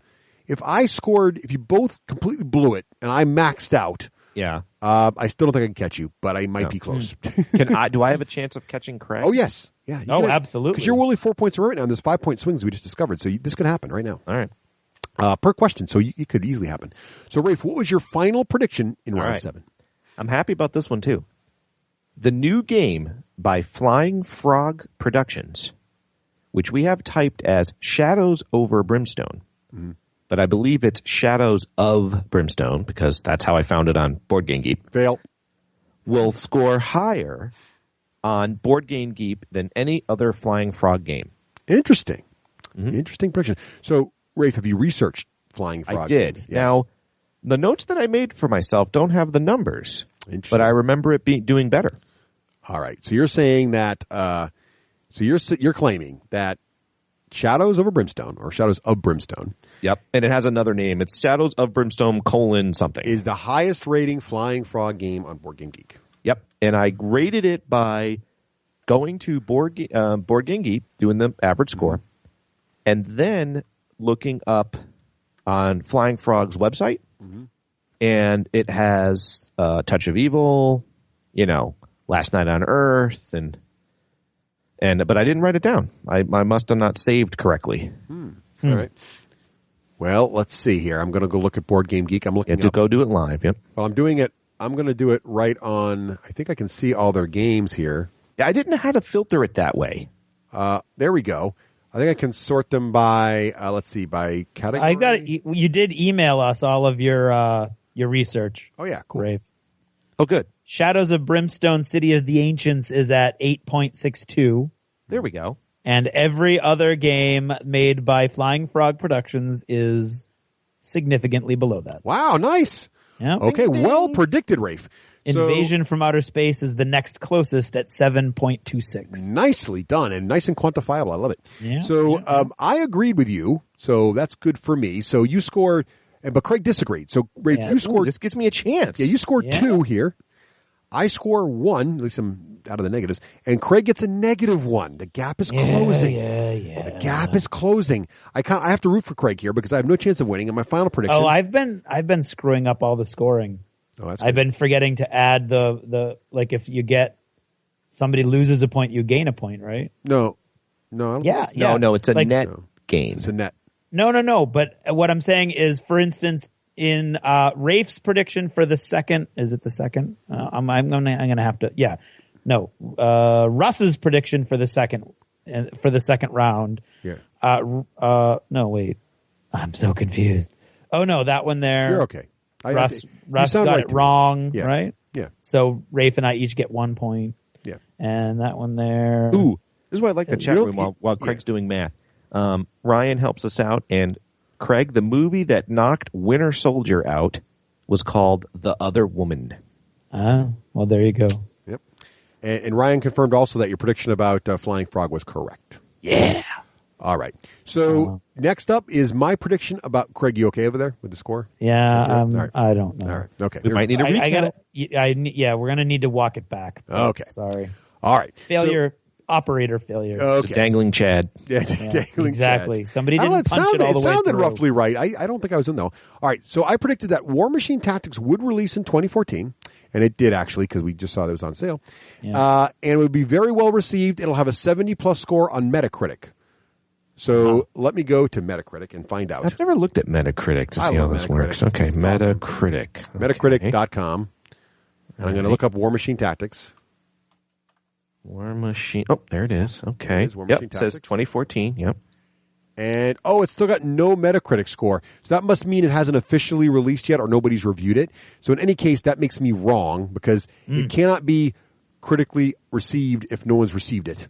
That's right. Sadly, it may not be officially out. I think it's like in pre-release. I think it is because I paid attention to not wanting to get in with beta. Yeah. It's too bad that there's nobody's reviewed it then. That's a shame. So I can't claim victory on that. So that's a bummer. So I get, Craig agreed with me. Yeah. Raef disagreed with me. So I score -1. Craig scores -1. Raef scores +1 because he disagreed. And Raef takes the lead. Oh, no. Wow. I think. Wow. Yeah. Yep. All right. So so you did that right though, Craig. Right, Raef only gets 1 point there, and you and I just get -1. No, the issue that I think I might be having, and that we might need to go quickly through it, is if I gave the 2 to somebody who got it correct, and somebody else disagreed with them. Oh, that's why we're going to have to just skim. Oh, you didn't get the bonus points for that? I don't know if I did or not. Okay. I did in some places. Yeah, because you're getting the 5-point swing. You're saying 3 points. Anyway. Right. I did the 5-point swings. I know that. Okay. So also, one of our listeners here, Brian, on the chat room just said, Brian. Yeah, Brian. Sorry, Brian. Technically, Last Night on Earth is scored higher on Board Game Geek than... Really? Did you not look up Last Night on Earth? That's kind of one of their big games. No, he has Last Night on Earth at 7.15. Right. Okay. Yeah. Yeah, Ryan's seen it that way as well, so maybe Brian got a little confused. Okay, never mind. Thank you for helping though, Brian. All right, moving on to Craig's final prediction, the last prediction of the night. Yeah, here we go. This is not going to help anybody. Here we go. Okay, go ahead. Because I said that there was a particularly strong rumor running around this time last year that Forge World and GW were just going to merge, and Forge World was just going to go away. Mm-hmm. And I said that wasn't going to happen, and you two said that was a softball and agreed with me. So we each get 1 point, because it did which happen. Does not change the score. So going out of the 7th round, and as they hit the finish line, Ross is at 0, Raef is at 9, and Craig is at 8. Wow! Woo! But anything can happen in that one moment as the ribbon snaps. Yes. The cameras flash. So the photo finish. We need a photo finish. There's a bonus round. There is a bonus round. So last year we said if you could predict who would win the contest before the bonus round, you would get a +1 point to your score, which could then change the final results. So, for example, if Raef had said that Craig had said Raef would win, then Craig would get a +1 point, in which case he could maybe tie Raef. But here's what actually happened. So, Raef, who did you say was going to win? Russ. And Craig, who did you say was going to win? Russ. But I said Craig was going to win. Oh, and how'd that work out for you? Which could have been a big swing because I could have argued for you. I get +1 point because you both disagree with me. So I have 3 points. I don't think we're going to. However, it didn't work out anyway because Raef actually is in the final position. What a close! It's first of all the closest finish ever. And did I get my butt kicked? Nice job, guys. Well played. That was there you go. Played. Okay. Now, I'd like to go to the real judges. Yeah. And suggest that we stop recording for a moment so we can check the math, which would not make fascinating listening. Okay. And then come back for a final tally. So we're gonna pause the audio here to double check the score to because go to the judges here. So I'm right also back. trying to see if D&D made any kind of statements. Okay, the judges have double checked all the scores. Craig, was there any miscounts or any reset? What would we find? Yes. Well, my standard theater teacher's math phobia was correct this time around, and there was a change. There was. Ladies and gentlemen, there has been a change in the official score. Yep. Russ went from -1 to 0. And that was it. The only change was I failed to give Russ a single point that he had earned. Well, look, so he went from -1 to 0. That has to make you feel good, Russ. It does. I got to fight. Has to make you feel all it proves is I have to fight for every freaking point now. Just to get a 0. You are. You're out of the pit. You are system, at sea level. Congratulations. How's it like down there? This new system is brilliant. And now, so we got to go now and work on our predictions for next year. And I'm going to double down now and work extra hard because now I know how hard this is. This is serious business now. You know what? I'm going to, first of all, I'm angry that I'm still stuck in this incest infested tent that I was looking forward to knocking down when I was the king. Apparently not going to happen this year. But I am going to go look in my clear ball and find out exactly what's going on in 2015. My clear. So I've got a couple questions. Yes. Yeah. First of all, I'd like to thank everybody out there. I'd like to thank the chat room. Yeah, chat room's awesome. I'd like to thank absolutely. everybody listening. This was an awesome episode to have the chat room. So wait, I think my mom. I'd like to thank my mom. Oh, my wife. My kids. I'd like to thank God and gamers everywhere. Wow. Well done, Raef. It was a hard-fought win. It was you gotta enjoy it. That was a well-fought. How many years have we been doing this now? The first time. Sweat bullets. Yeah, nicely done, sir. This is the first predictions win for Raef Granger. It is. It's a first. Nice. Awesome. He was previously nominated for predictions about peanut butter products in 2005. The chat room could kind of like play along with us, if they didn't say anything. It'd be fun to tweet out if let the people on Twitter, in Facebook, who do they think won? No, but you can't give it away though. You can't. No, the chat room can't get away. They get to just be in the know. Okay, fair enough. All right. So that was awesome. So we don't thanks. have to do that. It's just an idea. Thanks to all of our listeners. Thanks for hanging in. So we're going to be back going to take a little break here for Total Fangirl and Hollywood Minute and other advertisers, and then we'll back to talk about future predictions for 2015. Can you believe we're in 2015 already? What the heck happened? No, I can't. We're not. We're not. They are. We're not. Yes. Okay, I'm hanging on to 2014, although it's been a horrible year. Well, yeah, you know what? Forget it. Go right I'm to 15. ignoring it. I'm going to ignore the rest of these days. Yes. Yay! Oh, should old acquaintance be forgot 2015? Yay! Because that would mean I survived 2015, and that's going to be great. Nice. We'll be back in a couple minutes. This is Total Fangirl. Regular Jane most days, total fangirl when the moment strikes. Han shot first. Starbuck is a guy. And Lestat, now there's a vampire.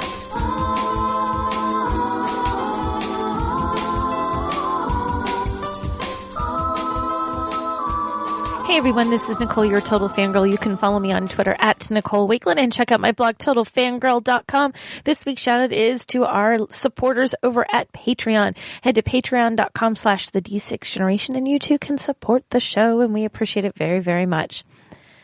So I'm about to actually head out the door as I am recording this because I am heading to the warm tropical climb knot that is Detroit this time of year for the Detroit Auto Show, which should be a lot of fun. Actually, there's something kind of cool happening there that I don't know a lot about, but it's on my agenda from Ford, who I'm attending the show with this year.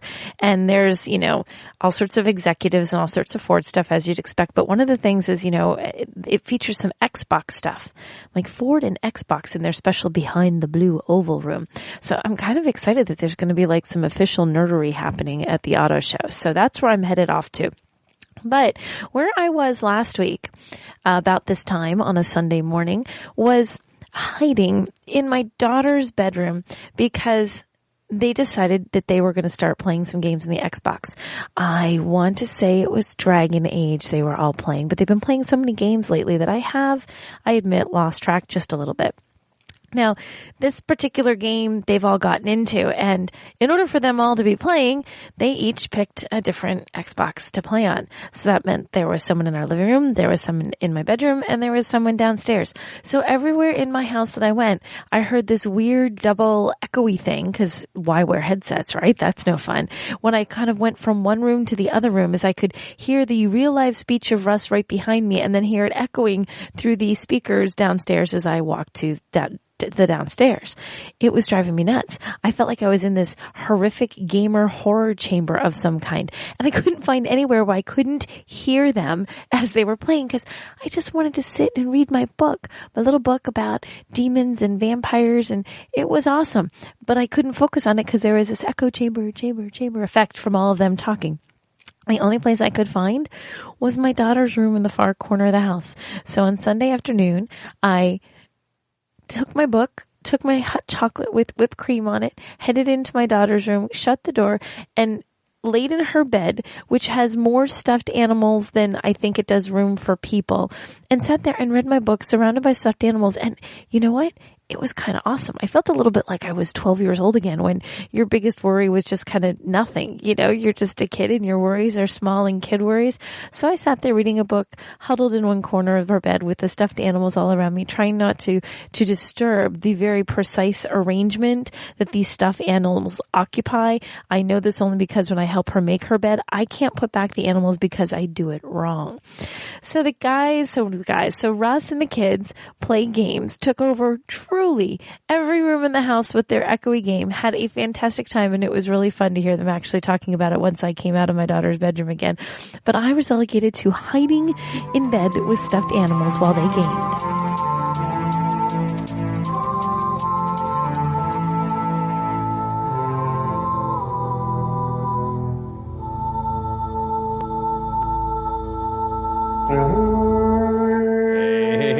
That sound is the sound of Vic the Viking from our friends at the War Store. Coming up over the ridge with a whole bunch of bags of goodies for you, and of course it's all war related. Yeah, exactly right. If you are a miniature gamer, and if you're not a miniature gamer and you want to get into miniature gamings, the War Store is the website for you. They have it all.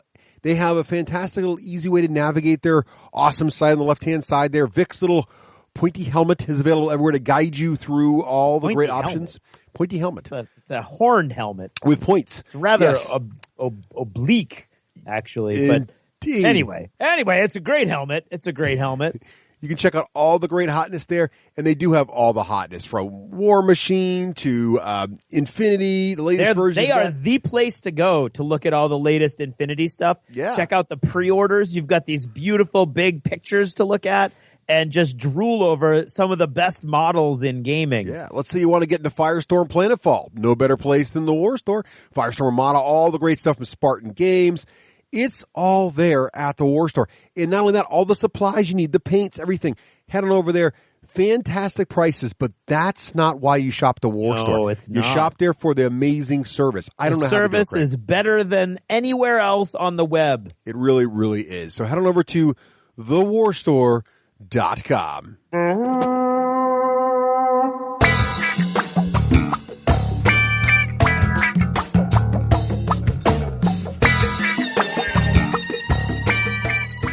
I'm Raef, Hollywood Granger, and this is the Hollywood Minute.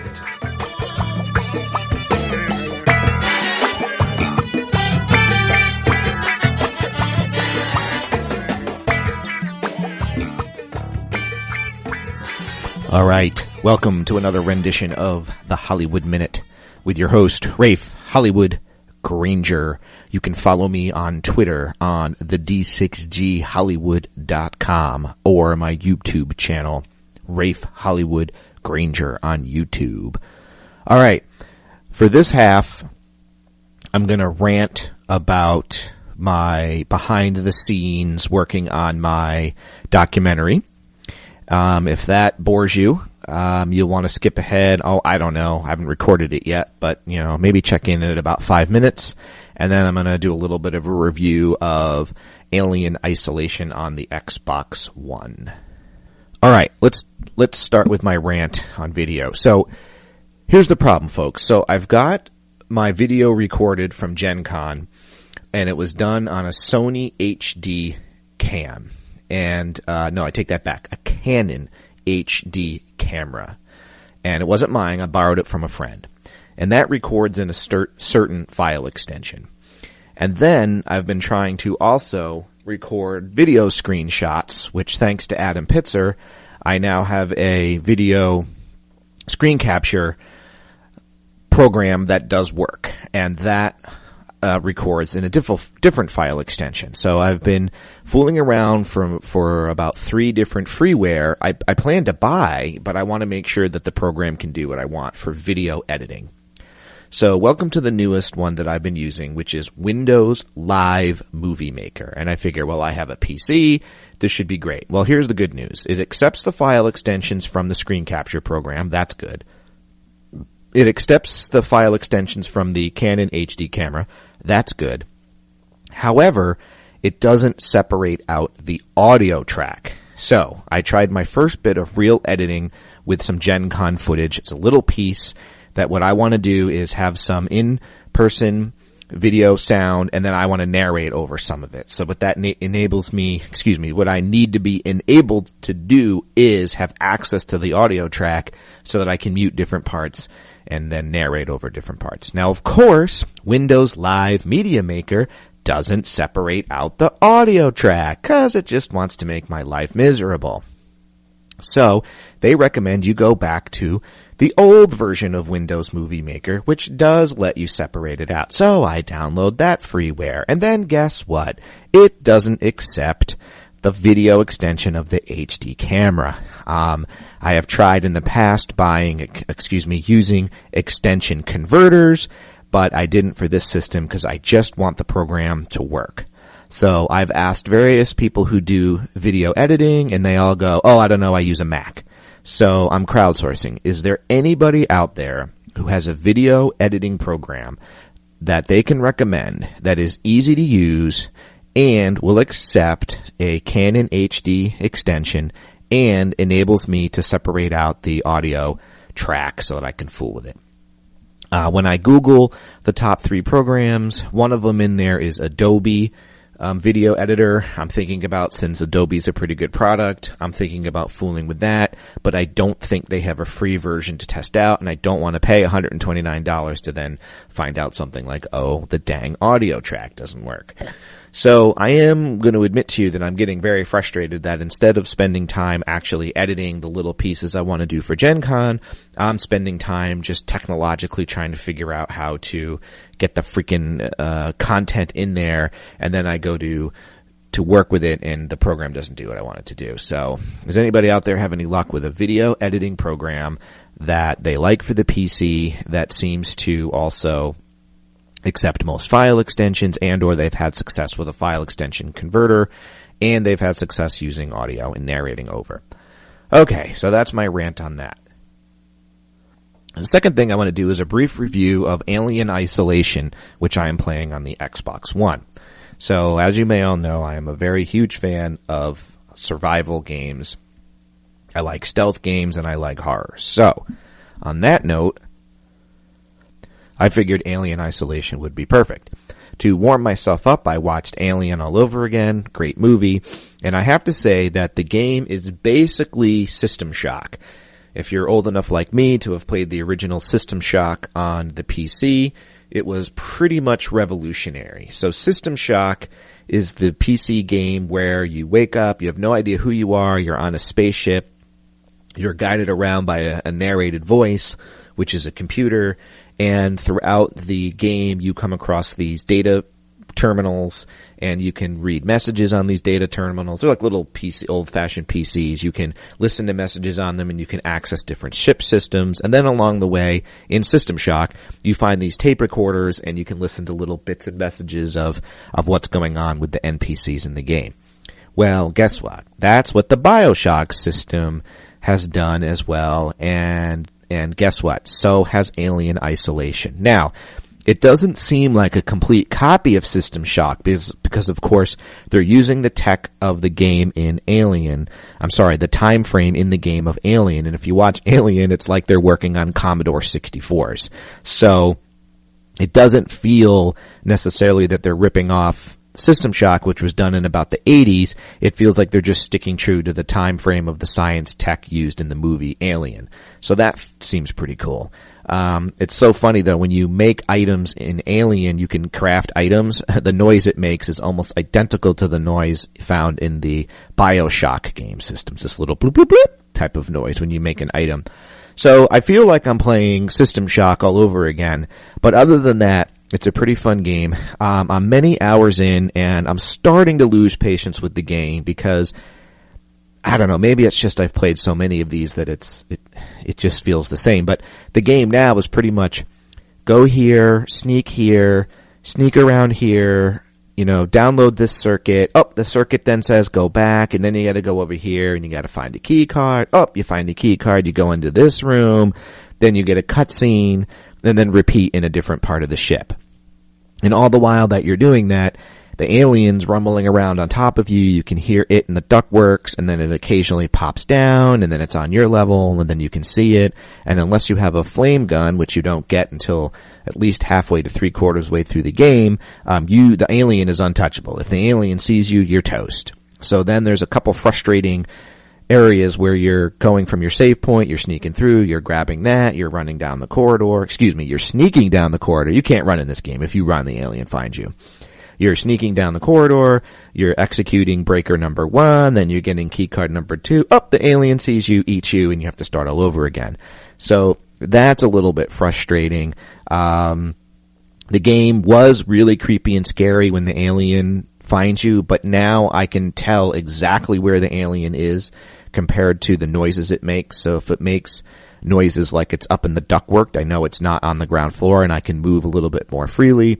And then if I hear a little bit louder noises, the alien's on the floor with you somewhere, and you've got to be super careful, sneak around, peer. Oh, there's the alien, hide underneath a desk. It doesn't seem to see you underneath desks. And then you wait for the alien to go and you sneak around. So it's become a little bit repetitive. Frankly, if I wasn't the type that loved survival horror games, I probably wouldn't even finish, but I am addicted to just sort of like clearing this level. It's almost like it's a puzzle game, kind of like Prince of Persia. It's just a puzzle to me now. I'm like, oh, I want to clear this level. Oh, I want to clear this level. Oh, I want to clear this level, versus then playing it because the experience of it is new and fresh. Now, that being said, the scenery is unbelievable. The story does take some interesting twists and turns, and in the game there's a key code to download something for the original crew that Sigourney Weaver was in, and so I'm kind of looking forward to that. It could be I could download it now and play it or be in it. I'm not sure, but I'm waiting till I solve the game. So that's pretty fun. So I just kind of wanted to give that. I would rate it on my Hollywood meter, 1 out of 5 stars. I would rate it, if you like survival horror games, I'd give it 4. If you don't like survival horror games and stealth games and you just want combat, you might get pretty frustrated because this is not a combat game. I would give it a 2. All right, folks, that's it for this Hollywood Minute. Hope you enjoyed this episode of Predictions. I had a really fun time recording with Russ and Craig. And until next time, happy gaming.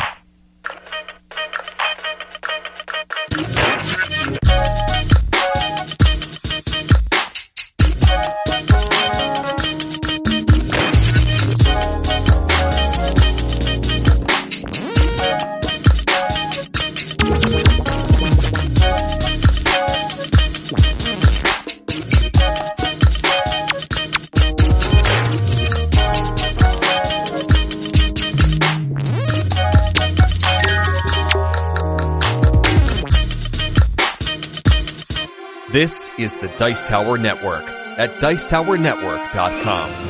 Hey, welcome back, ladies and gentlemen, to the foggy, creepy, incense-laden tent that is Raef's domain now. Whoa, whoa, whoa. Yes. That sounds risque. Or 2015 predict what? It's like a gross gypsy tent we're in. Rafe, as you just heard in the results of last year, he is the standing champion. Rafe is now the reigning king of D6G predictions. And so now we will try to topple him. Yes. Will we be able to knock him off his pillows? Yes, we won't know for a year. Will he be able to maintain his hold over the future of gaming? So play along with us. So just for everyone to remember again, same scoring rules as last time. So all of us are going to make 7 predictions. We're going to go round robin with our predictions. Yep. All predictions must have a quantifiable final measure, some kind. Each prediction is worth 1 point plus 1 for each host who agrees with you. So after one of us makes a prediction, the other 2 must choose to agree or disagree. Yep. And if they correctly agree or disagree, it's plus 1 point. If they get no opinion, it's automatic minus 1 point. So you might as well have an opinion. And also, if you're incorrect, you also get minus 1 point. Actually, should no opinion be a 0? No. We went through this before. You're better off picking a direction. Okay. Right. And finally, rule 3: all information is public. Pick a direction. Yeah, and we found we actually liked how this worked last time. We found it really had some good mechanics. So let's keep it. What about you won, Rafe? What are you complaining about? Yeah. What about the bonus pick at the end? I forget. Does that get a point or no point? No, it was just plus 1 for. Good. That's just for fun, right? Yeah, plus 1. Yeah, that's just fun. No, you get plus 1. Yeah, you do. Plus 1. Yeah, you get plus 1. Yep. Didn't matter though. You had a runaway success, Granger. All right. So here we go. Round 1, 2015 predictions. Yep. Let's start with Craig. What is your first prediction? I always go first. Nope, you're the winner now. You don't have to go first anymore. Oh, that's true. You don't get Losers ups. Good point. Well, that would be you first, Russ. Oh, really? Okay, fine. I'll go first with losers ups. I don't know. I can't remember. Did you get a point? Shut up. Here we go. All right. Up first, my first prediction. Thank you. There will be another major gaming company merger similar in scope and scale to the Final Fantasy Flight Games and Asmodee merger. Okay. Wow. According to who, though? Like, you could say, oh, yeah, those two garage companies were well known by everybody. No, they'll be like, I will know who they are. Everyone on this show will have known them or played their games. Okay. How about play their games so that we can race the No. Okay, no. I'm not trying to hide. I like it.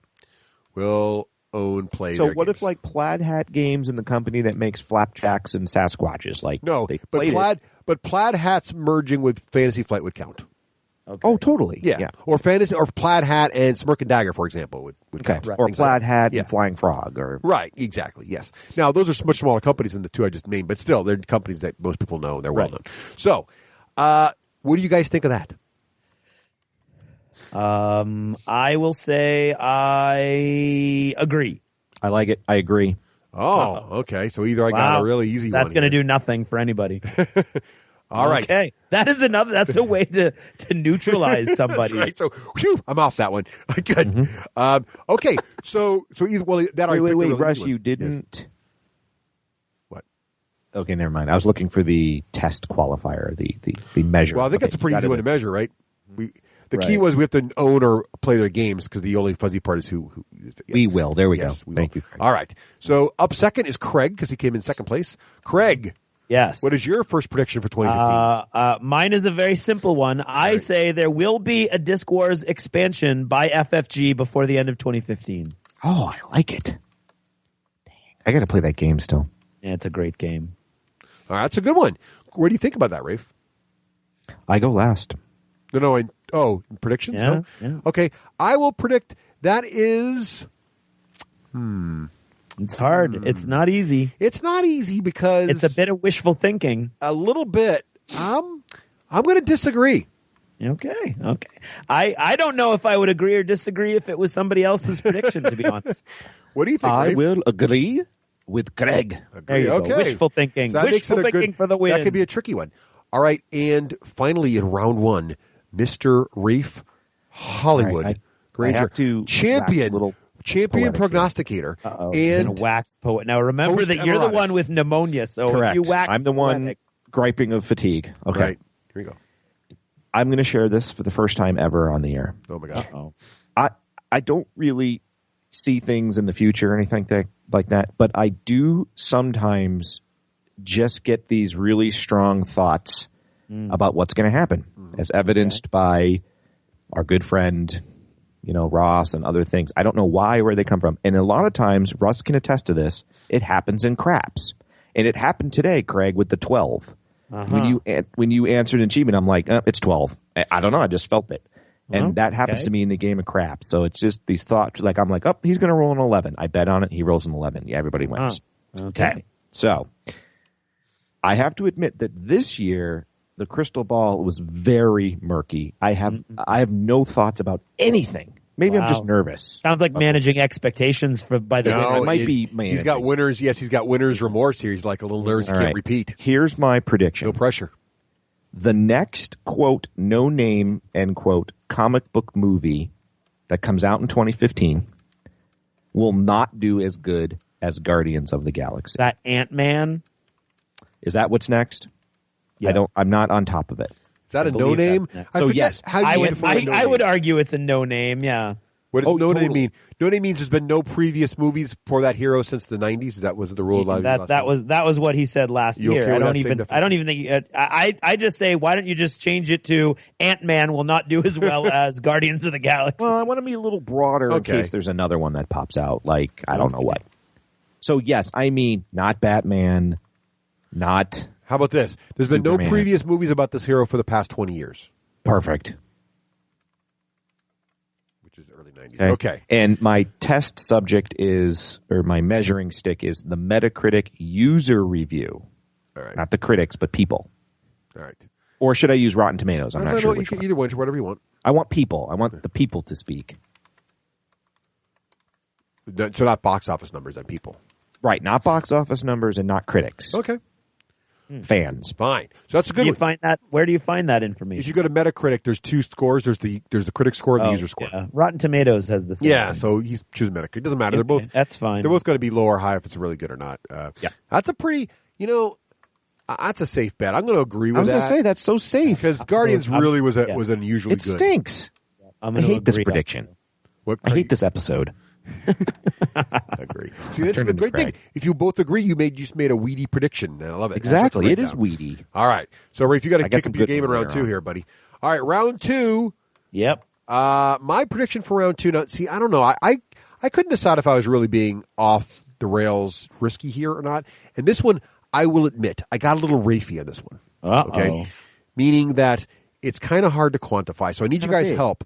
But I think you're going to know what I'm saying. And maybe it's one of those things you'll know it when you see it. Go. Okay. My prediction is that the new Star Wars movie coming out December 2015 will be an unqualified success, both at the box office and in the hearts and minds of Star Wars fans. Dude, I literally have the same prediction.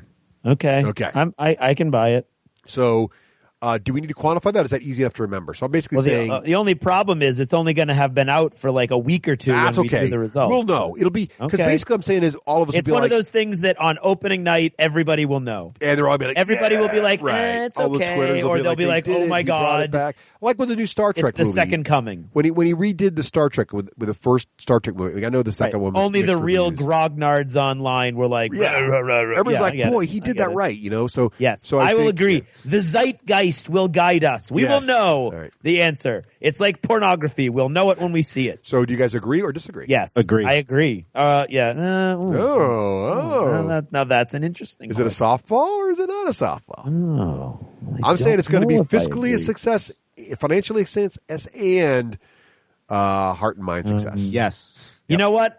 This is the year of the optimist for me. Yes, I agree. I made an easy prediction. That means, darn it. Either that or an awful one, and we're all idiots. I drew you all in. All right, Craig. Okay, ready for this? Yeah. Okay. Here we go. I got another easy one. Okay, I'll be the judge. I say Magic the Gathering, the board game, which is not due out until fourth quarter, I believe, of 2015, will have a limited release at Gen Con. I believe it's Craig, out. Do you need like the word fall. limited or just release? What does limited mean? Quibble over what limited. No. No. It will have. It will be available to purchase in some quantity at Gen Con. Okay. Is it premiering at Gen Con? So that's the first time anybody can get it? I'm not saying that, and no, it's not supposed to be premiering. It's supposed to be available in late fall, is what I found online today. So how about this? We'll have some copies available at Gen Con. Yeah, that's what I'm saying. But like to Russ's point, are there? That's all he's saying. All I'm saying, because most games that are in fall that release at Gen Con, they still count their release as whenever they actually release. So they don't count Gen Con as. So we're saying basically it could come out before Gen Con, it could come out after Gen Con. The key is you're going to be able to buy some of it at Gen Con. I'm saying some people will be lucky enough to be able to buy it at Gen Con. And what if you could have gotten it before that? Does that mean you failed in your prediction? No, I will say before. No, I don't see it as happening before then. He's not saying but I would premiering. say if it's by Gen Con, if it's before Gen Con, that is by Gen Con. Oh, Yep. But you're saying there's going to be copies at Gen Con. Right. Yes, that's what I'm saying. Before, I'm saying there will be copies. No, listen to the words I say. There will be copies at Gen Con. I'm not saying there will be more before or after. I was saying there will be copies at Gen Con. If it comes out before Gen Con and there's nothing available for sale at Gen Con, he's wrong. If it comes out after Gen Con and there's nothing available at Gen Con, he's wrong. If they do something and they sell out and they don't have anything for Gen Con, if it is possible for some number of people to buy copies of this at Gen Con, he's right. Correct. That's what I'm going for. All right. I'm going to, you know what? I'm going to disagree. Yeah, Russ, I'm feeling it. We're getting a yo coming. It's a disagree. I think so too. Okay. You know why? So Wizards hasn't been thing. selling a lot of stuff at Gen Con. Right, that's true. That's actually very true. They have a really weird booth there now, and it's not selling. That's not their thing anymore. It's more just showing. So that's I don't very know. true. I hadn't thought about that. Damn it. I don't. Could be wrong. That's true. But D&D Next was available there, but it was available kind of before it. I don't know. Anyway. Oh, but it was available. So yeah, I don't so know. you might be okay. They had little piles. Yeah, I you saw might be. them. You might be okay. All right. So Granger. Yep. What's number 2? Mine's a bit of a softball, I believe, but maybe not. The PS4 console will not outsell. Will be better received by fans than the Xbox One. And I have a question. Says Russ, I need help. What is the Rotten Tomatoes of measuring this? Because I'm not doing sales because the Xbox One's dropping its price.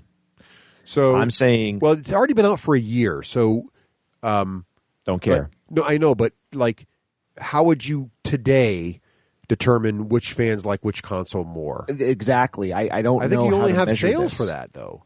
Does GameSpot measure it? Not really. Does Metacritic? You could say it has more highly ranked titles than the Xbox, but there isn't really there's not really a hard number that says this console's more better that I know of, unless someone wants to write in and let me know what it is. I don't know of that. I guess other than sales, I don't think right? Metacritic even rates the hardware. I think they only rate games. Do you know what I mean? Like you can't go look at the reviews of a PS4. Because I believe, it might not be. You see, I don't want to do sales because Microsoft may just sell it at a loss just to get the units out there.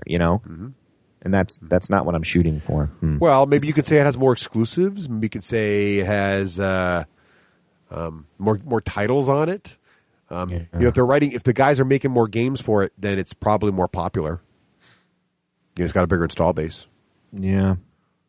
There's nothing on Reddit or not that GameSpot forums. I don't know a way to quantify that. You know what I'm looking for? I'm looking for the Board Game Geek type of thing. Well, there's two problems. One, it's already been out for over a year. I know. So I'm not really sure.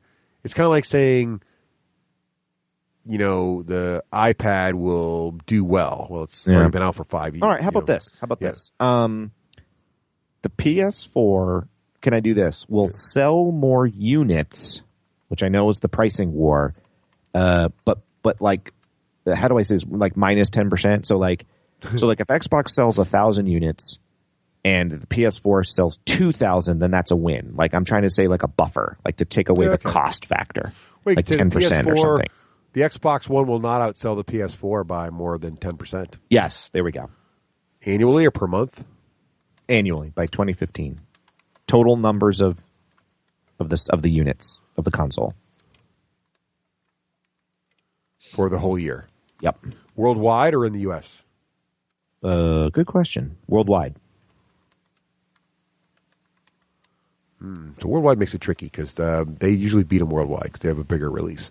All right. Oh, they do? So let's see. Craig, what do you think of that prediction? I don't. You go first. All right. Well, because I'm going to just copy you. Because I have another prediction about this. So if I'm going to be true to that, what do I want to say?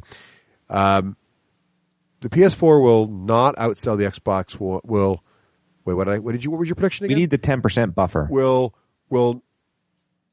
not be outsold. Be outsold. By the PS4 will sell more 10% consoles than the Xbox One with a 10% buffer. Well, you're saying you're saying the PS4 could be outsold by the Xbox, but not by more than 10%. Yes. Right. Okay. So I am going to disagree. I think that the tide is turning, and I have a prediction later to talk about that. Okay. Craig, what do you think? This is a tricky prediction. I agree. This could be the yes. That's your win point right there, Craig. Go. Well, what you want is to double disagree and be right. That's the big enchilada. The Holy Grail. That is the Holy Grail. Which, by the way, is better songs than. That's the Holy Grail of guest casts. That's the Holy Grail of actual writers. Oh, sorry. Okay, so round 3 starts with me. Yep. Ooh, it's a rhyme. Yeah, it's better rhyming than Gallivant too. Okay, so round 3. Here we go. All right, I think you're gonna like this one, Raef. I'm not sure how risky this is, though. So here's the problem. I didn't go out on a limb this time. I think I'm having nerves now that I got beaten so bad. So I don't think any of my predictions are really very strong. But we could all be psychoanalyzed after every one of these friggin' episodes. Okay, Wizards of the Coast will not fumble D&D 5e. In fact, they will further expand and generally be considered the best version of Dungeons and Dragons ever released. And it'll be more unbelievable. According to whom? More widely played than Pathfinder. According to whom? How do you prove that? According to people we trust. I thought of this too. You have totally turned into Raef. Well, I lost. Raef has turned into me. I don't know which one of you I am. How about N-World? What now? Who's N-World? N-World is an RPG forum. Okay. So maybe we can check out threads. There's a bunch of threads that are like, our group loves this. Yeah, one of you is going to have to actually research this, though, before we do the results show. That's the thing. I'll do that. We're not going to just be able to show up on the results night and know the end of this. I thought of this too. Like, we're looking for taglines that says "People rave" and D&D 5th is the best edition ever. There's already been. So here's what I'm saying. There's already been articles in like the New York Times and other major newspapers that D&D is back. Like they've really got major press on that. Yep. So what I'm saying is they're going to continue with that momentum to the point now where, like, during the doldrums of it's the 4th edition, you'd go to stores where people are role-playing and all you'd see is Pathfinder. You'd see no Dungeons & Dragons. What I'm saying now is 2 things. 1, the press will continually be positive and gamers online will be very, very positive about 5e. And 2, that whenever you see people playing fantasy role-playing games, more often than anything else, it will be Dungeons & Dragons. And I think Pathfinder's going to really start losing market share also. 5th, you mean? Yes, 5e, right. Yeah. So what do you guys think? A, is that prediction measurable? And B, what do you think?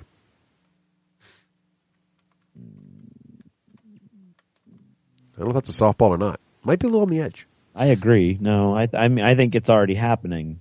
All right, so you're going to go agree? All right. Yeah, I'm basically saying they're not going to blow it. They could blow it still. They could agree. Do this kind of thing. You agree also? Oh, damn. So there you go. Well, it's all win or all lose. Yeah, I'm not getting the magic touch here this time around. I'm not feeling good about this year. All right, Craig, what's your round 2? Okay, ready? Speaking of the magic touch. Yeah. Piggybacking on my last prediction, I'm going to say Magic the Gathering, the board game, is actually going to capture the imaginations of our gaming group. Wow. It's going to be a clear favorite and see multiple plays during regular game nights before we do our results show. Wow. So it's going to see like multiple nights where that's the game that people are wanting to play. Okay. Now, does it need to be multiple groups of people in our gaming group, or does one group have to get into it? No, it needs to be a plurality of our like players, general group of friends. So like more than like I would say what Craig's saying is Lord of the Rings, the card game wouldn't count, even though Andy's played it with me and Matt. No, it's gonna be just little. It's gonna be like Imperial Assault. Imperial Assault or something similar. I'm thinking like that gladiator game that Well, everybody liked. yeah, well, Spartan. Spartacus. Yeah, Spartacus or Gladiator, like Spartacus. Yeah, it's at least 2 people will own copies in our group and will be wanting to play it. Let's put it that way. I like it. Bold. I'm going to have to remember to buy one. I was going to say that kind of 2 copies is a low bar. How about 3 I'm going to have to buy one and buy one for somebody else. You go else. with 2 copies? 'Cause I'm going to agree if you say 2 copies. I'm going to go with 2 copies because like if it's the living card game, like Raef says, Raef owns it. And that's pretty much it. You know what I'm saying?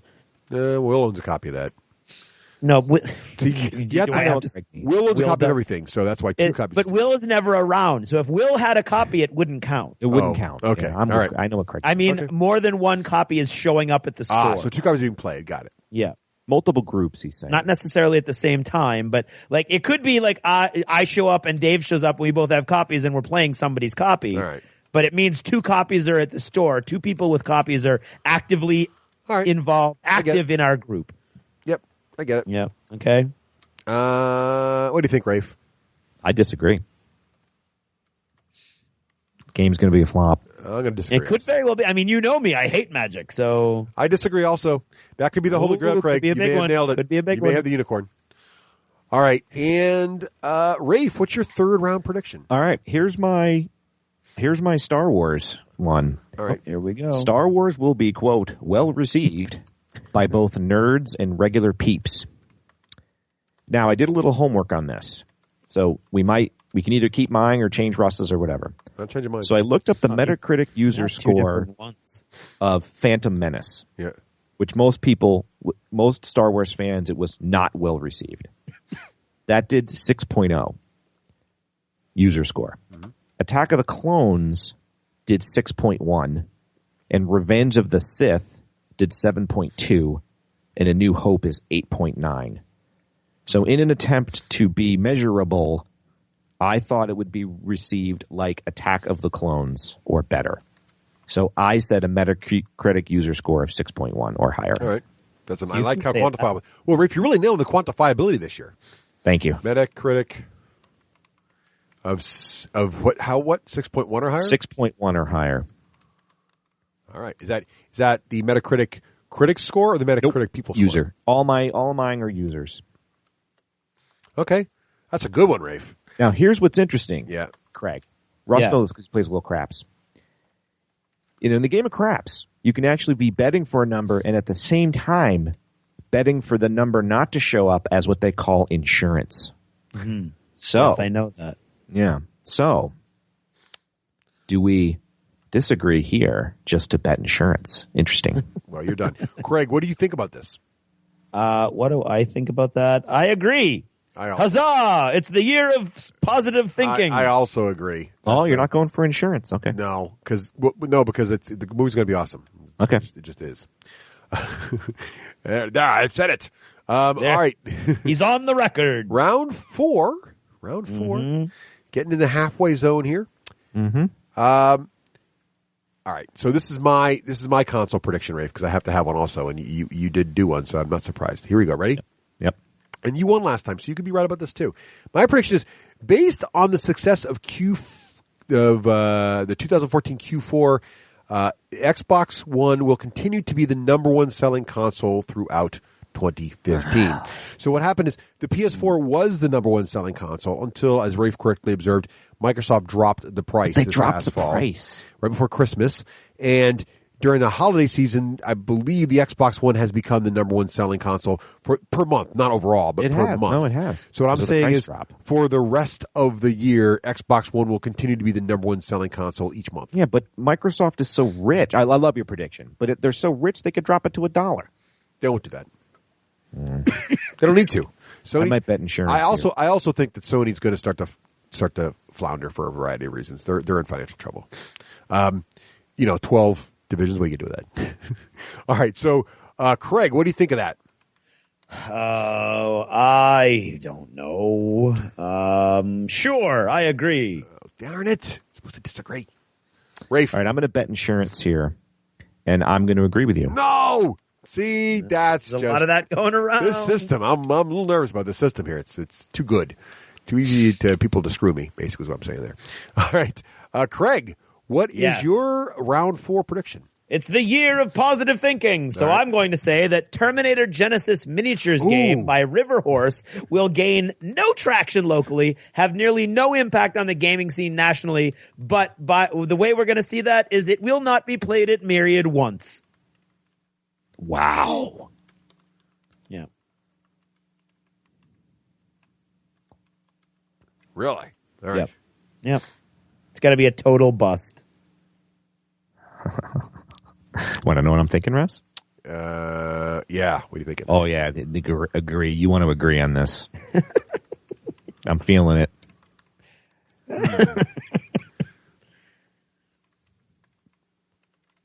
All right. Craig has nailed it. I'm going to say, yeah, that's agree. That's an easy agree. What do you think, Raef? Oh, yeah, I agree. But I got to point out to you, metagame-wise, if you disagree and we're right, it's going to pull you ahead. No, I think he's right, though. I mean, he is right. I could buy the game and play it once just to be wrong, but that'd be quite the investment to do that. So no, I'm going to agree with you, Craig. You are right. Wait a minute. That's true. Craig, he gets a free copy and he plays it to review for the show. Other than us. Yeah, but we How's don't. us? We don't review Other shows. than us. It's got to be Other not than us. us. We also don't review games we hate, so it'd have to be really good. That's true. Good point. All right, what are we on, round 4? Who knows what I would go to try to win? No, you're round 4, Rafe. Yes, round 4. What do you got? All right. Our game group will have nostalgia for miniature gaming, and somebody will run a miniature event that will start and finish within 6 weeks, and it'll have 4 or more people of our game group that play in it. Could be Infinity 3, could be War Machine, could be Flames of War. I don't know. It could be this new miniature game that Craig just mentioned. But there's going to be somebody's going to have so much nostalgia that we're not playing mini games that they're going to go, that's it. We're doing miniature games. Okay. That's a good one. It's funny. I have a similar sort of thing.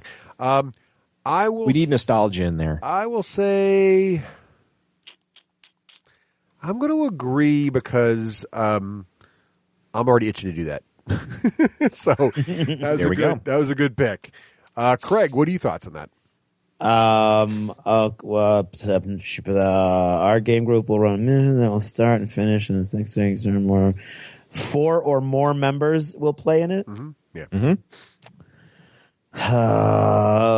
4 or more players will play for 6 weeks or less. Yep. We'll finish within 6 weeks, so it could be a 2 week. Finish with it, so it could be 2 or even 1. Right. I agree. No. It's a 6-week campaign. We'll play. It's got to be exactly 6 weeks. No, I'm saying. Yeah, give us a we need range. a range. The organizer says, all right, and we're going to do this over 6 weeks, and it will last the 6 weeks. So it's got to be 6 weeks. It's got to be exactly 6 weeks. It could be 6 weeks or more. How's that? Okay.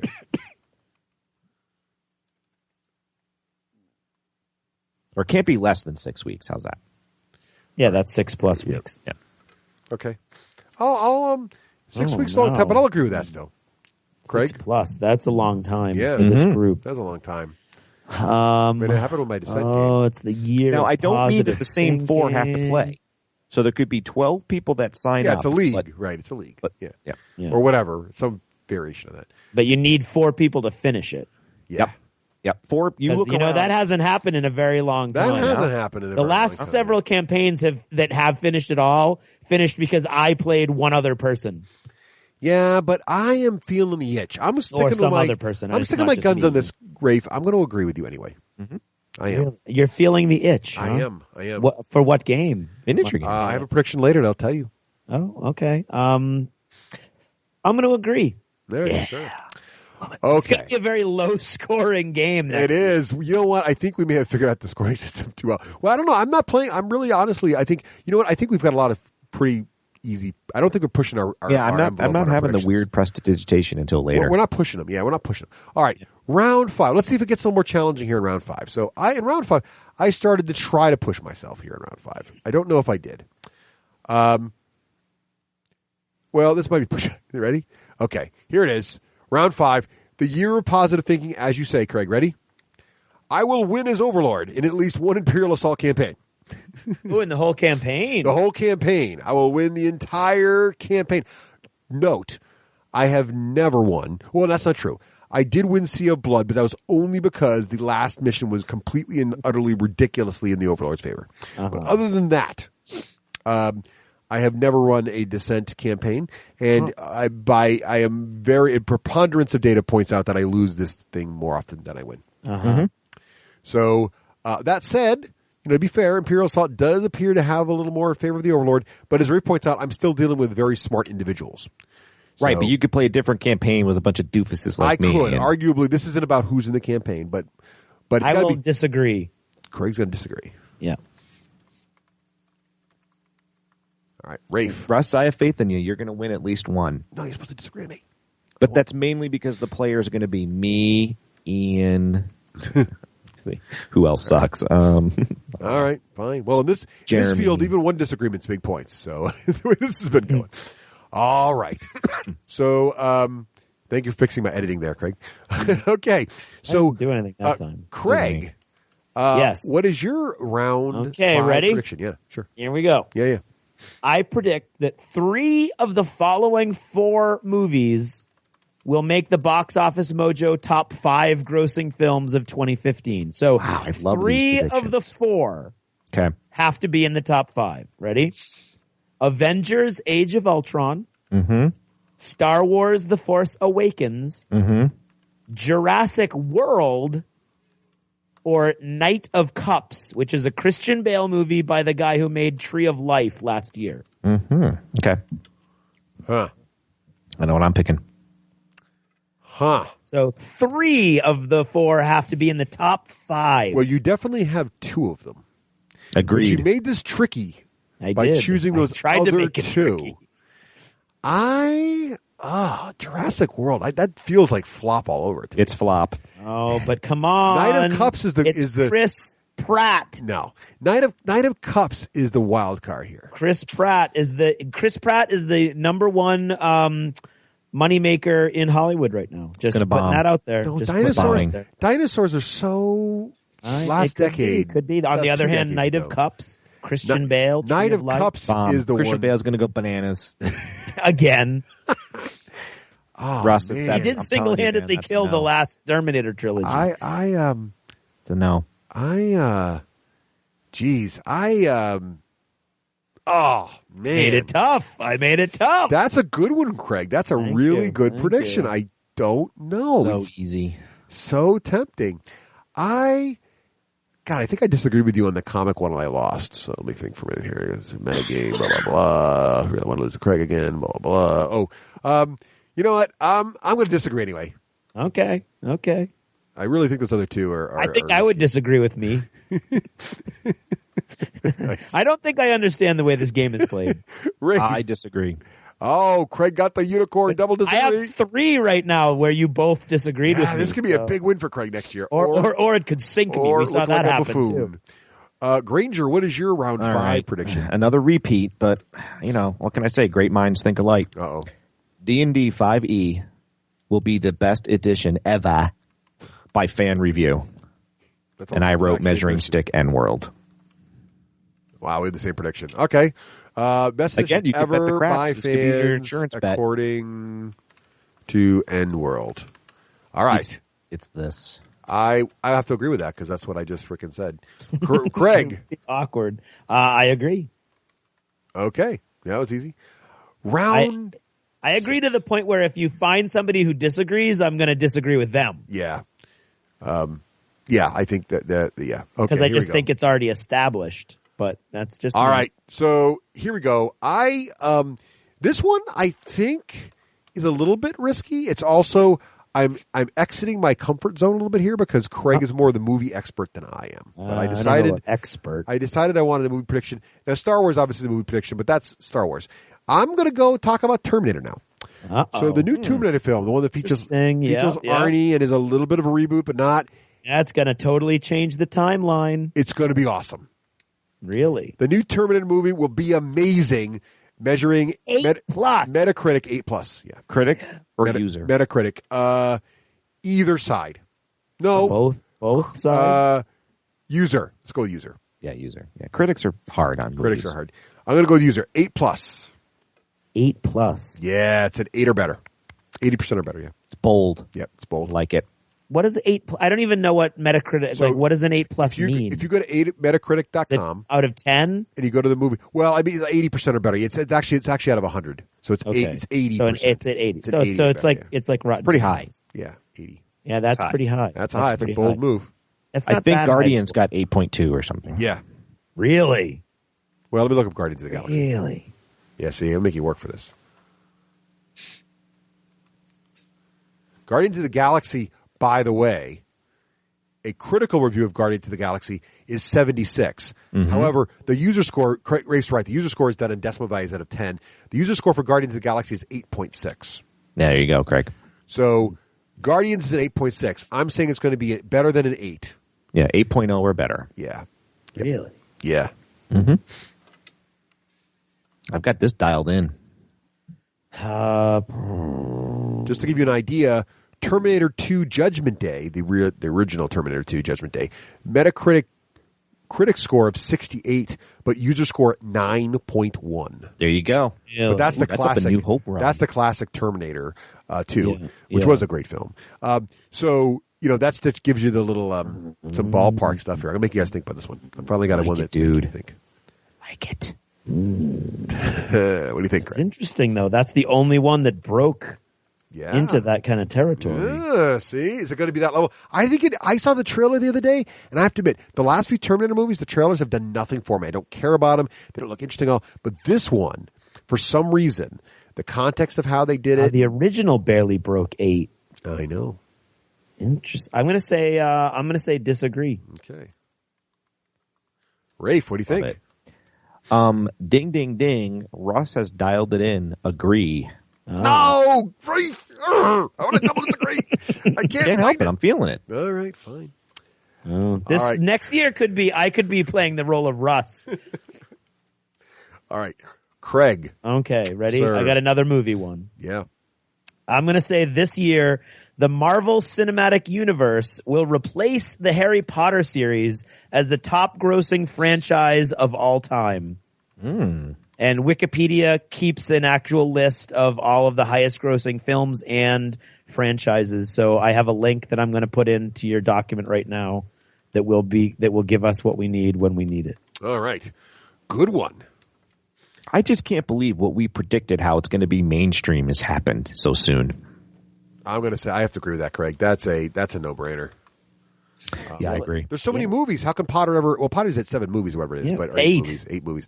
But 8 this is movies. gonna, I agree. Now, and also, does that only movies? It does include profits from like Agents of S.H.I.E.L.D. and Agent Carter and all that stuff. No, it's movies. It's movie franchises. Movies. Cinematic Marvel Cinematic Universe. Yep. Well, that's tricky, but I'm going to agree. If they can keep their role going. Raef, what do you think? I agree.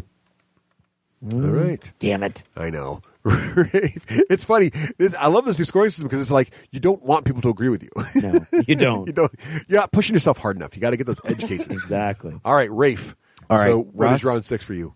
I have to apologize in advance for this. Uh-oh. I'm sorry. These things just come to me. Uh-oh. Here's what came to me. Yeah.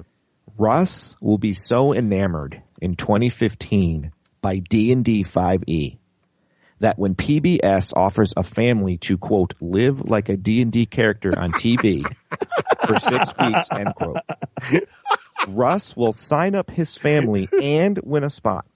And I mean this. Okay, I have to get all these right. Russ and Rose will fight over being the Elven Ranger. Rose will challenge Russ to a battle of War Machine Russ versus Horde's Rose, the winner getting to choose. Rose will beat Russ soundly, thus securing her role as female Elven Ranger. Kit chooses female Dwarf Fighter. Nicole chooses female Tiefling Rogue. And Russ will defer to human male Cleric to round out the party. How can I? Okay, no, here's the real one. I was going to say, I didn't write all that down. It was too complicated. That did come to me, Russ. Okay. Russ will have 12 more D&D 5e sessions in his house with his family. 12 more? Yep.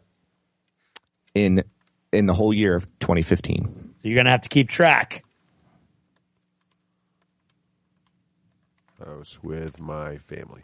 Well, it's easy to keep track because Realmworks, you actually turn the sessions on and off every time. So and it times the sessions. I can even tell you how long I've actually played tournament, which is cool. So I'll have that for sure. 12 sessions means once a month. Now let me think about this for a minute. While we've been playing, we've had 5 sessions now. This started post Gen Con. Well, let me think about that for a minute. We've had 5 sessions. So I was going to say we haven't been playing once a month, but it started after Gen Con, which is so it started September, October, November, December. We've already had more than one session per month because we played 5. You have to average one per month. Because a couple months we took 1 month off, and then a couple times we played back to back. That's what I'm saying. Wow, that's a tough one, Raef. 12, huh? Yep. Oh man, I'm having a hard time with it. I mean, we're definitely going to aggressively keep playing. The kids love it. It's not doubted. We're going to keep playing it all year. I just can't. 12 is a good number. I thought so. I'm going to disagree. I think we're going to be close to that, but we might come in at 11. I'm going to disagree. Wow. I have a little bit of a question. Yeah, I will not game it to do that. No. I don't worry about that. Yeah. What if? I'm not saying Russ is GM. Like, you might even let Rose GM one time. Like, that counts. You're not saying it's the same campaign. You're just saying it's 5e sessions. Yeah. Right. Yes, yeah. but it's Russ, Rose, and Kit. Yep. And then it might be Nicole, it might be John. Yeah, it may or may not be the same campaign I'm in now. As long as me and my kids are involved, it counts. You're considering it like you tweet it out and go, family's playing D&D again. Exactly. That's what I'm counting. If it's family based, if it's my kids, if it's me and the guys, it doesn't count. No. Right. Got it. Correct. What do you think, Craig? Do I give Raef the unicorn? The unicorn. The unicorn. What if I play every week for? Disagree with Russ in his own home. No, dude, they could be moving on to War Machine roleplay. Disagree. He did name the system. It could be Iron Kingdom's RPG. Unicorn. You got the unicorn, Raef. Well played, sir. All right, round 7. The final round, the lightning round, except for the bonus question. Right. All right. And the bonus question is no longer easy, clearly. I'm having trouble with my case state. Anyway. Okay, here we go. My final prediction. Yep. Which is a sort of a personal one.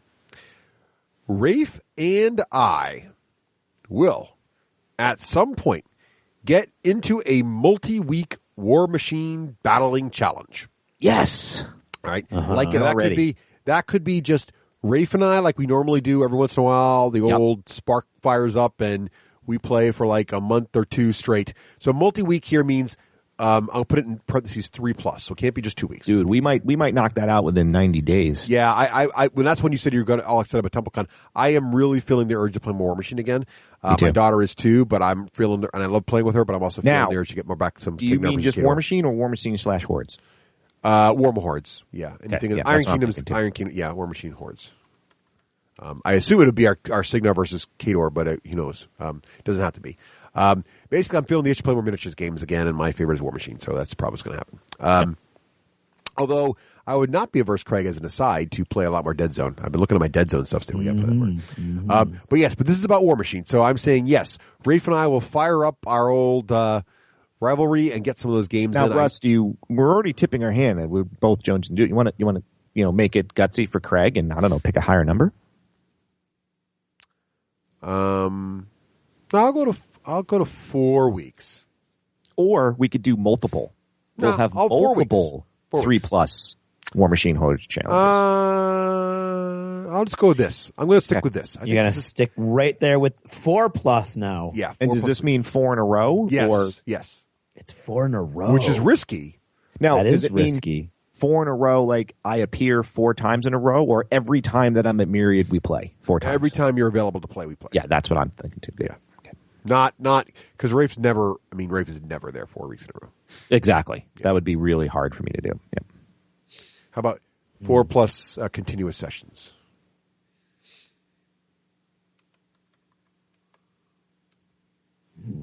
Mm-hmm. That makes it a little interesting for Craig, I think. It does. Okay, so Raef, you want to come out and agree or disagree? Oh, yeah, I agree. Okay, so Raef already agrees, Craig. I'm driving down tonight. Yeah, I know. Pretty much, right? I want an excuse to paint up Striker on a horse because Striker on a horse. Dude, and in the red versus blue battles that you and I have, they're so fun. Oh, they're so much fun. We just have a blast doing that. I disagree. Oh, I love it. Love it. And you know what's funny about that, Raef, is you and I never talked like it wasn't going to happen. We're like, yeah, that's totally going to happen. And Chris like, I know. Yeah, ham it up. Right, good. I love it. You know why? Because we can't get the pessimist out of Craig. No. That's the best part about it. No, because he knows how reliably we are doing. I don't He's know. grew. Man. 4 games. I know. That's a lot. It is 4 games. All right. In a row, too. Well, it's not in a row. It's when you're available. So it's No, like if I'm there, yes, we have to If play you're it. there, you can't be like, well, tonight, Russ, I kind of feel like playing Corona. Exactly. You can't be that. Oh, yeah, All right. it's done. That's a done deal. Done deal. All right. Craig, that was my final prediction. Yeah, so. this is my Christmas gift to you guys because now you know you will do it just so you win. Okay. Every time you could play something else, you're going to be like, well, we can't play something else. We got to play Let's just War bang Machine. this out for the prediction. Yeah, exactly. I don't know, Craig. You'll I'm pretty enjoy fickle. yourselves. I I could know, be like, but I don't yeah, care. I don't know. You've tasted victory now in the prediction game. No, that's true. Well, Craig, speaking of tasting victory, what is your final prediction? So we can't do sports predictions, right? We said that at the very beginning when we first did this, I believe. Oh, I didn't. I don't know if there's a rule about that, but I can't. I mean, I like, can't no, I don't understand the want sports to. ball. So. It was lame. I couldn't come up with a 7th. And I went online and I was like, who does everybody think is going to win the Super Bowl? No, I'm not going to do that one. Super Bowl. I'm not going to do that one. It was lame. I'm going to say, ready? Because I researched this while we were recording this session right now. Here we go. Games Workshop will make a profit in 2015 after losing money in the last 2 years. And it's a public company, so they publish their statements on PDF, and I just looked at the last 2, and they lost money in the last 2. Is that in a single quarter or over the whole year? That's the year. I have to tell you, Russ, that Doc reports GW sells like hotcakes in his store, especially. Yeah, but they have all along, and they've still been losing money. Yeah. You want to know what I pick, Russ? You want to predict first this time? Yeah. Yeah, go ahead. They're going to lose money. So you disagree? Disagree. Yeah, I hate to give you the holy grail here, but I'm going to just... Nice! 4 unicorns! Or 4 daggers to the back. Look, you're taking advantage of my intrinsic you don't like disgruntlement over DW. Exactly. Yes. I wanted to include it. I'm glad actually this snuck in here because I think it would be not a very good prediction episode if we didn't at least have some sort of GW prediction involved. So, yeah. Cool. All right. So, Raef, your final prediction for 2015. All right. I always have one about Russ, and I'm sorry, Craig. Only one. You already had one about me. I know. Every year I have one about Russ and one about Craig. This is Craig's turn. Okay. I'm sorry. These just come to me like brilliant flashes of lightning on a dark New England sky. Yes, right. See, that's me being a writer. That was a metaphor, by the way. Okay. I noticed. Okay. Here we Actually, go. it was a simile, but I won't get into that. There we go. It's not ironic. Craig, being a full-time teacher, a full-time father, a full-time husband, a full-time drama teacher, a full-time chaperone to kids in Europe, and a part-time writer for FFG, Spartan Games, and of course WWE, in comics, novels, short stories, supplements, and rule books. In addition, Craig not being able to field any of his beautifully painted models, albeit self-admittedly less detailed as before he had kids. He will not be able to field said gaming models in a good old-fashioned miniature game where he can mutter under his breath during a devastating turn against his beautifully and thematic army while cascading dice from one hand to the other that he hates insert name of game. You've got me pinned. Which in that moment he truly does hate, but only to win in turn 5 and 6, truly to his surprise. And on top of all that, after suffering the all above forementioned, when he finally does get to go to game night, here's my prediction. There's no one there because they're all off-site. And although he was invited off-site, he's unable to commit to off-site due to his hectic schedule, and he prefers to pop in on game night. Even knowing all this, with so little few friends available. And he will go and not get to play any games or even have a bite to eat. He knows this, but he goes anyway to suffer that very, very fate. Craig, after suffering all that, will finally crack. He's going to give everybody the double metaphorical middle finger, both on game night and electronically.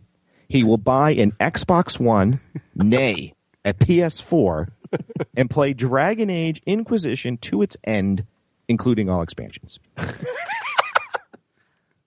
Okay, that's not the real one. I was going to stop. Wow, Come on, you did that twice to Russ. You made him write it down like that twice. All right, but that fine. did come to me. Sorry, Yeah. Russ. I switched over. I would have cut and pasted it. Okay, fine. Okay. Here's the real one.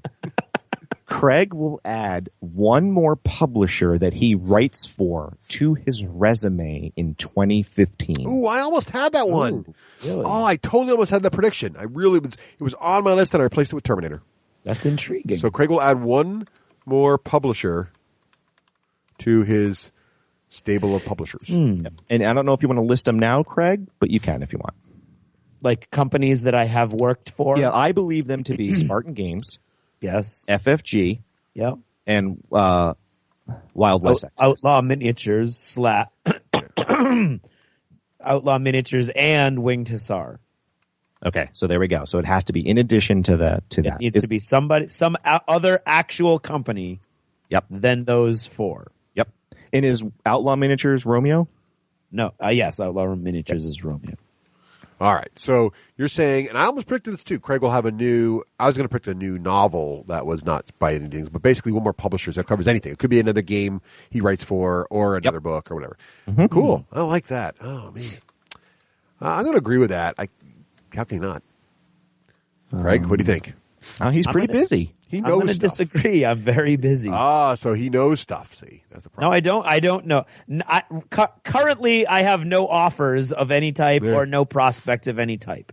All right. So there isn't something like I know it, and I haven't had people come and ask me and I've said no either. So right now things have been pretty steady and grinding along for over a year now. So I'll disagree, but it would be intriguing. All right, cool. So there we have it. Those are, well, finally, before we can end though, we got to make our bonus round predictions, which is, of course, who will actually win next year. Not who will win, but who will be ahead at the end of round 7. At this point. Because you could bring it back around if you lead. Yep. At end of round 7. Yep. And this is worth 1 point. Right. Yeah. This scares me. All right. Now, last year the leader was so far out that this didn't really matter. But this year we didn't give a lot of unicorns out except to Craig. So either Craig is right now destroying us.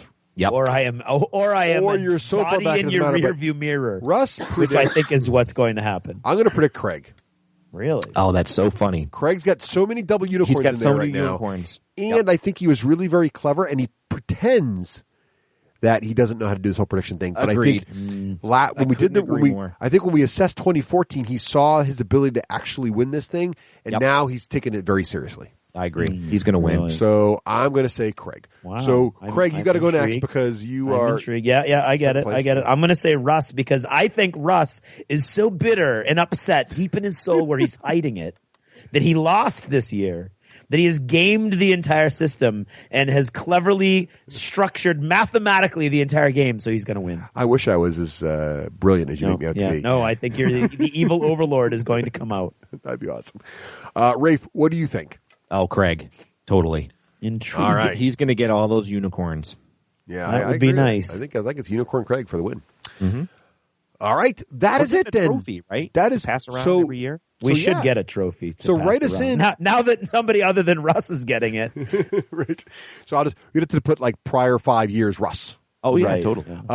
Awesome. So dear listeners and patrons, please write us in. Let us know what you think of our predictions. So were we right? What's Were we going wrong? on? Were these an easy ones? Do we have some zingers in there? Let us know, and don't forget to tune back in this time in 2015 / early 2016 to hear out how we did.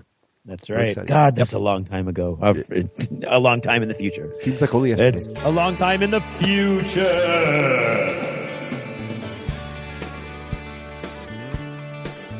This edition of Jever Notice is brought to you by Alan, Daniel, Joel, Al LeDuc, and Nicholas Oxley, and all of our other great patrons over at Patreon.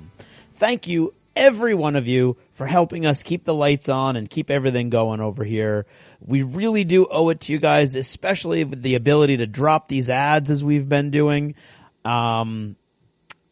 It's getting tight, and we'd love to have more of you on board. So please head on over, check out that video, that lovely video of Russ and I, and at the very least, you'll get at least 1 minute and 30 seconds of amusement. Anyway, thanks to those of you who have taken that step, and really, from the bottom of our hearts, we appreciate it. Did you ever notice how hard it is to get surprised the older you get? Now, I'm not talking about surprise parties because, of course, that's dependent upon individuals. Some are easier to surprise than others. I'm talking about surprised with, like, game gifts. Do you remember back in the good old days when you could open a gift and it was a game you'd never heard of before, a game you were surprised had come out, and it was just exciting. You had that thrill of excitement that you wanted to play a new game. Of course, there probably wasn't anybody around Christmas morning to play it with, but still, there was all that excitement, or new expansions, or new toys to work with your games. I remember a long time ago when my parents could get me stuff and I'd be all excited, or even my wife could get me something and but now it seems like we all know so much about the gaming industry that there's no one in our lives who knows more than we do, to the point where they can get us something cool that we would be surprised at. And of course, I mean, we've got to look at Kickstarter as a huge part of that, because now we're all we know what's coming out a year or 2 years or 3 years, or, and counting, depending on, who you're talking about. But we know so much in advance, and so many of these game companies are now going to the Kickstarter well over and over again. We know exactly what's going on. Not only that, we know exactly how many models it has. We know exactly how many cards, how many extra expansions it's going to have in the original box, because you got in on the ground floor. It just seems like we've somewhere along the line, or at least me, somewhere along the line, I've lost my innocence, I guess, as far as games go and what's out there. And I just really wish that I could, open a gift on Christmas morning, or, Christmas Eve, depending on, who's opening it or whatever, and just be like surprised and happy and yay about a game. And it's just not there, because I know too much. And maybe, I don't know, maybe it's because we're at the lofty heights of gamedom as a podcast. I don't know. I'm kidding. I don't really hold much to that. But I just wish, it's just, there doesn't seem to be any surprises anymore. And that really struck me this year because nobody can surprise me, and a lot of the people in my life are people who don't want to buy me stuff off a list I give them. I got no game stuff this year, except for my in-laws, who will still buy stuff off a list. Got me some awesome resin vehicles from Antennasetti's workshop. Some of the few things that they kept going during their Kickstarter. I love them. Little like APC buggies. Of course, even my in-laws feel kind of like, they're like, oh, we paid a lot of money for those 2 little boxes that we gave you. I hope it's worth it. And I'm like, it's worth it, because it's the only game stuff I had to look at Christmas night. But I wish there was, I wish there was some way that we could either there would be a surprise, or we could shut off our brains just like for the couple months before Christmas, instead of, like, for me, I was like, well, I don't know about you guys, but I'm getting Imperial Assault, and I'm looking forward to the Star Wars fleet action game and Armada, and so there was really nothing, and like everything I wanted this year wasn't even coming out except for Imperial Assault. So I was just left with clothes. I mean, seriously.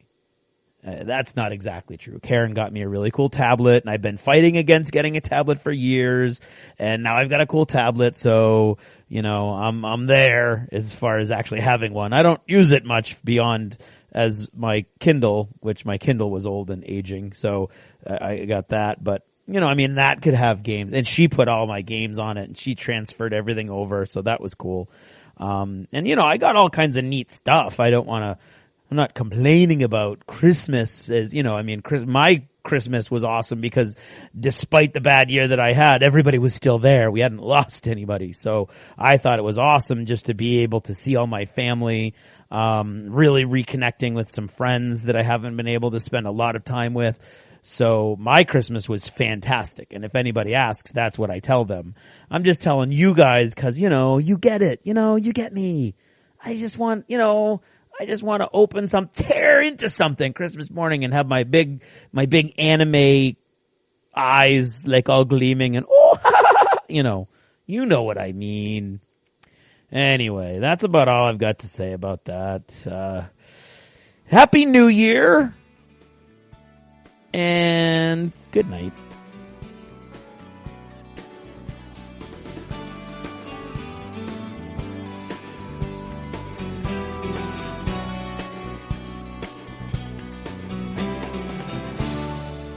Achievement unlocked.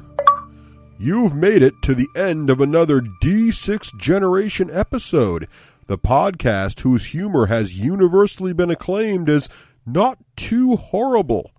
Please let us know what you thought of the show by either emailing us at info@the d6generation.com or by posting in our official D6G episode thread at the top of the DACA discussions forum on DACA.com.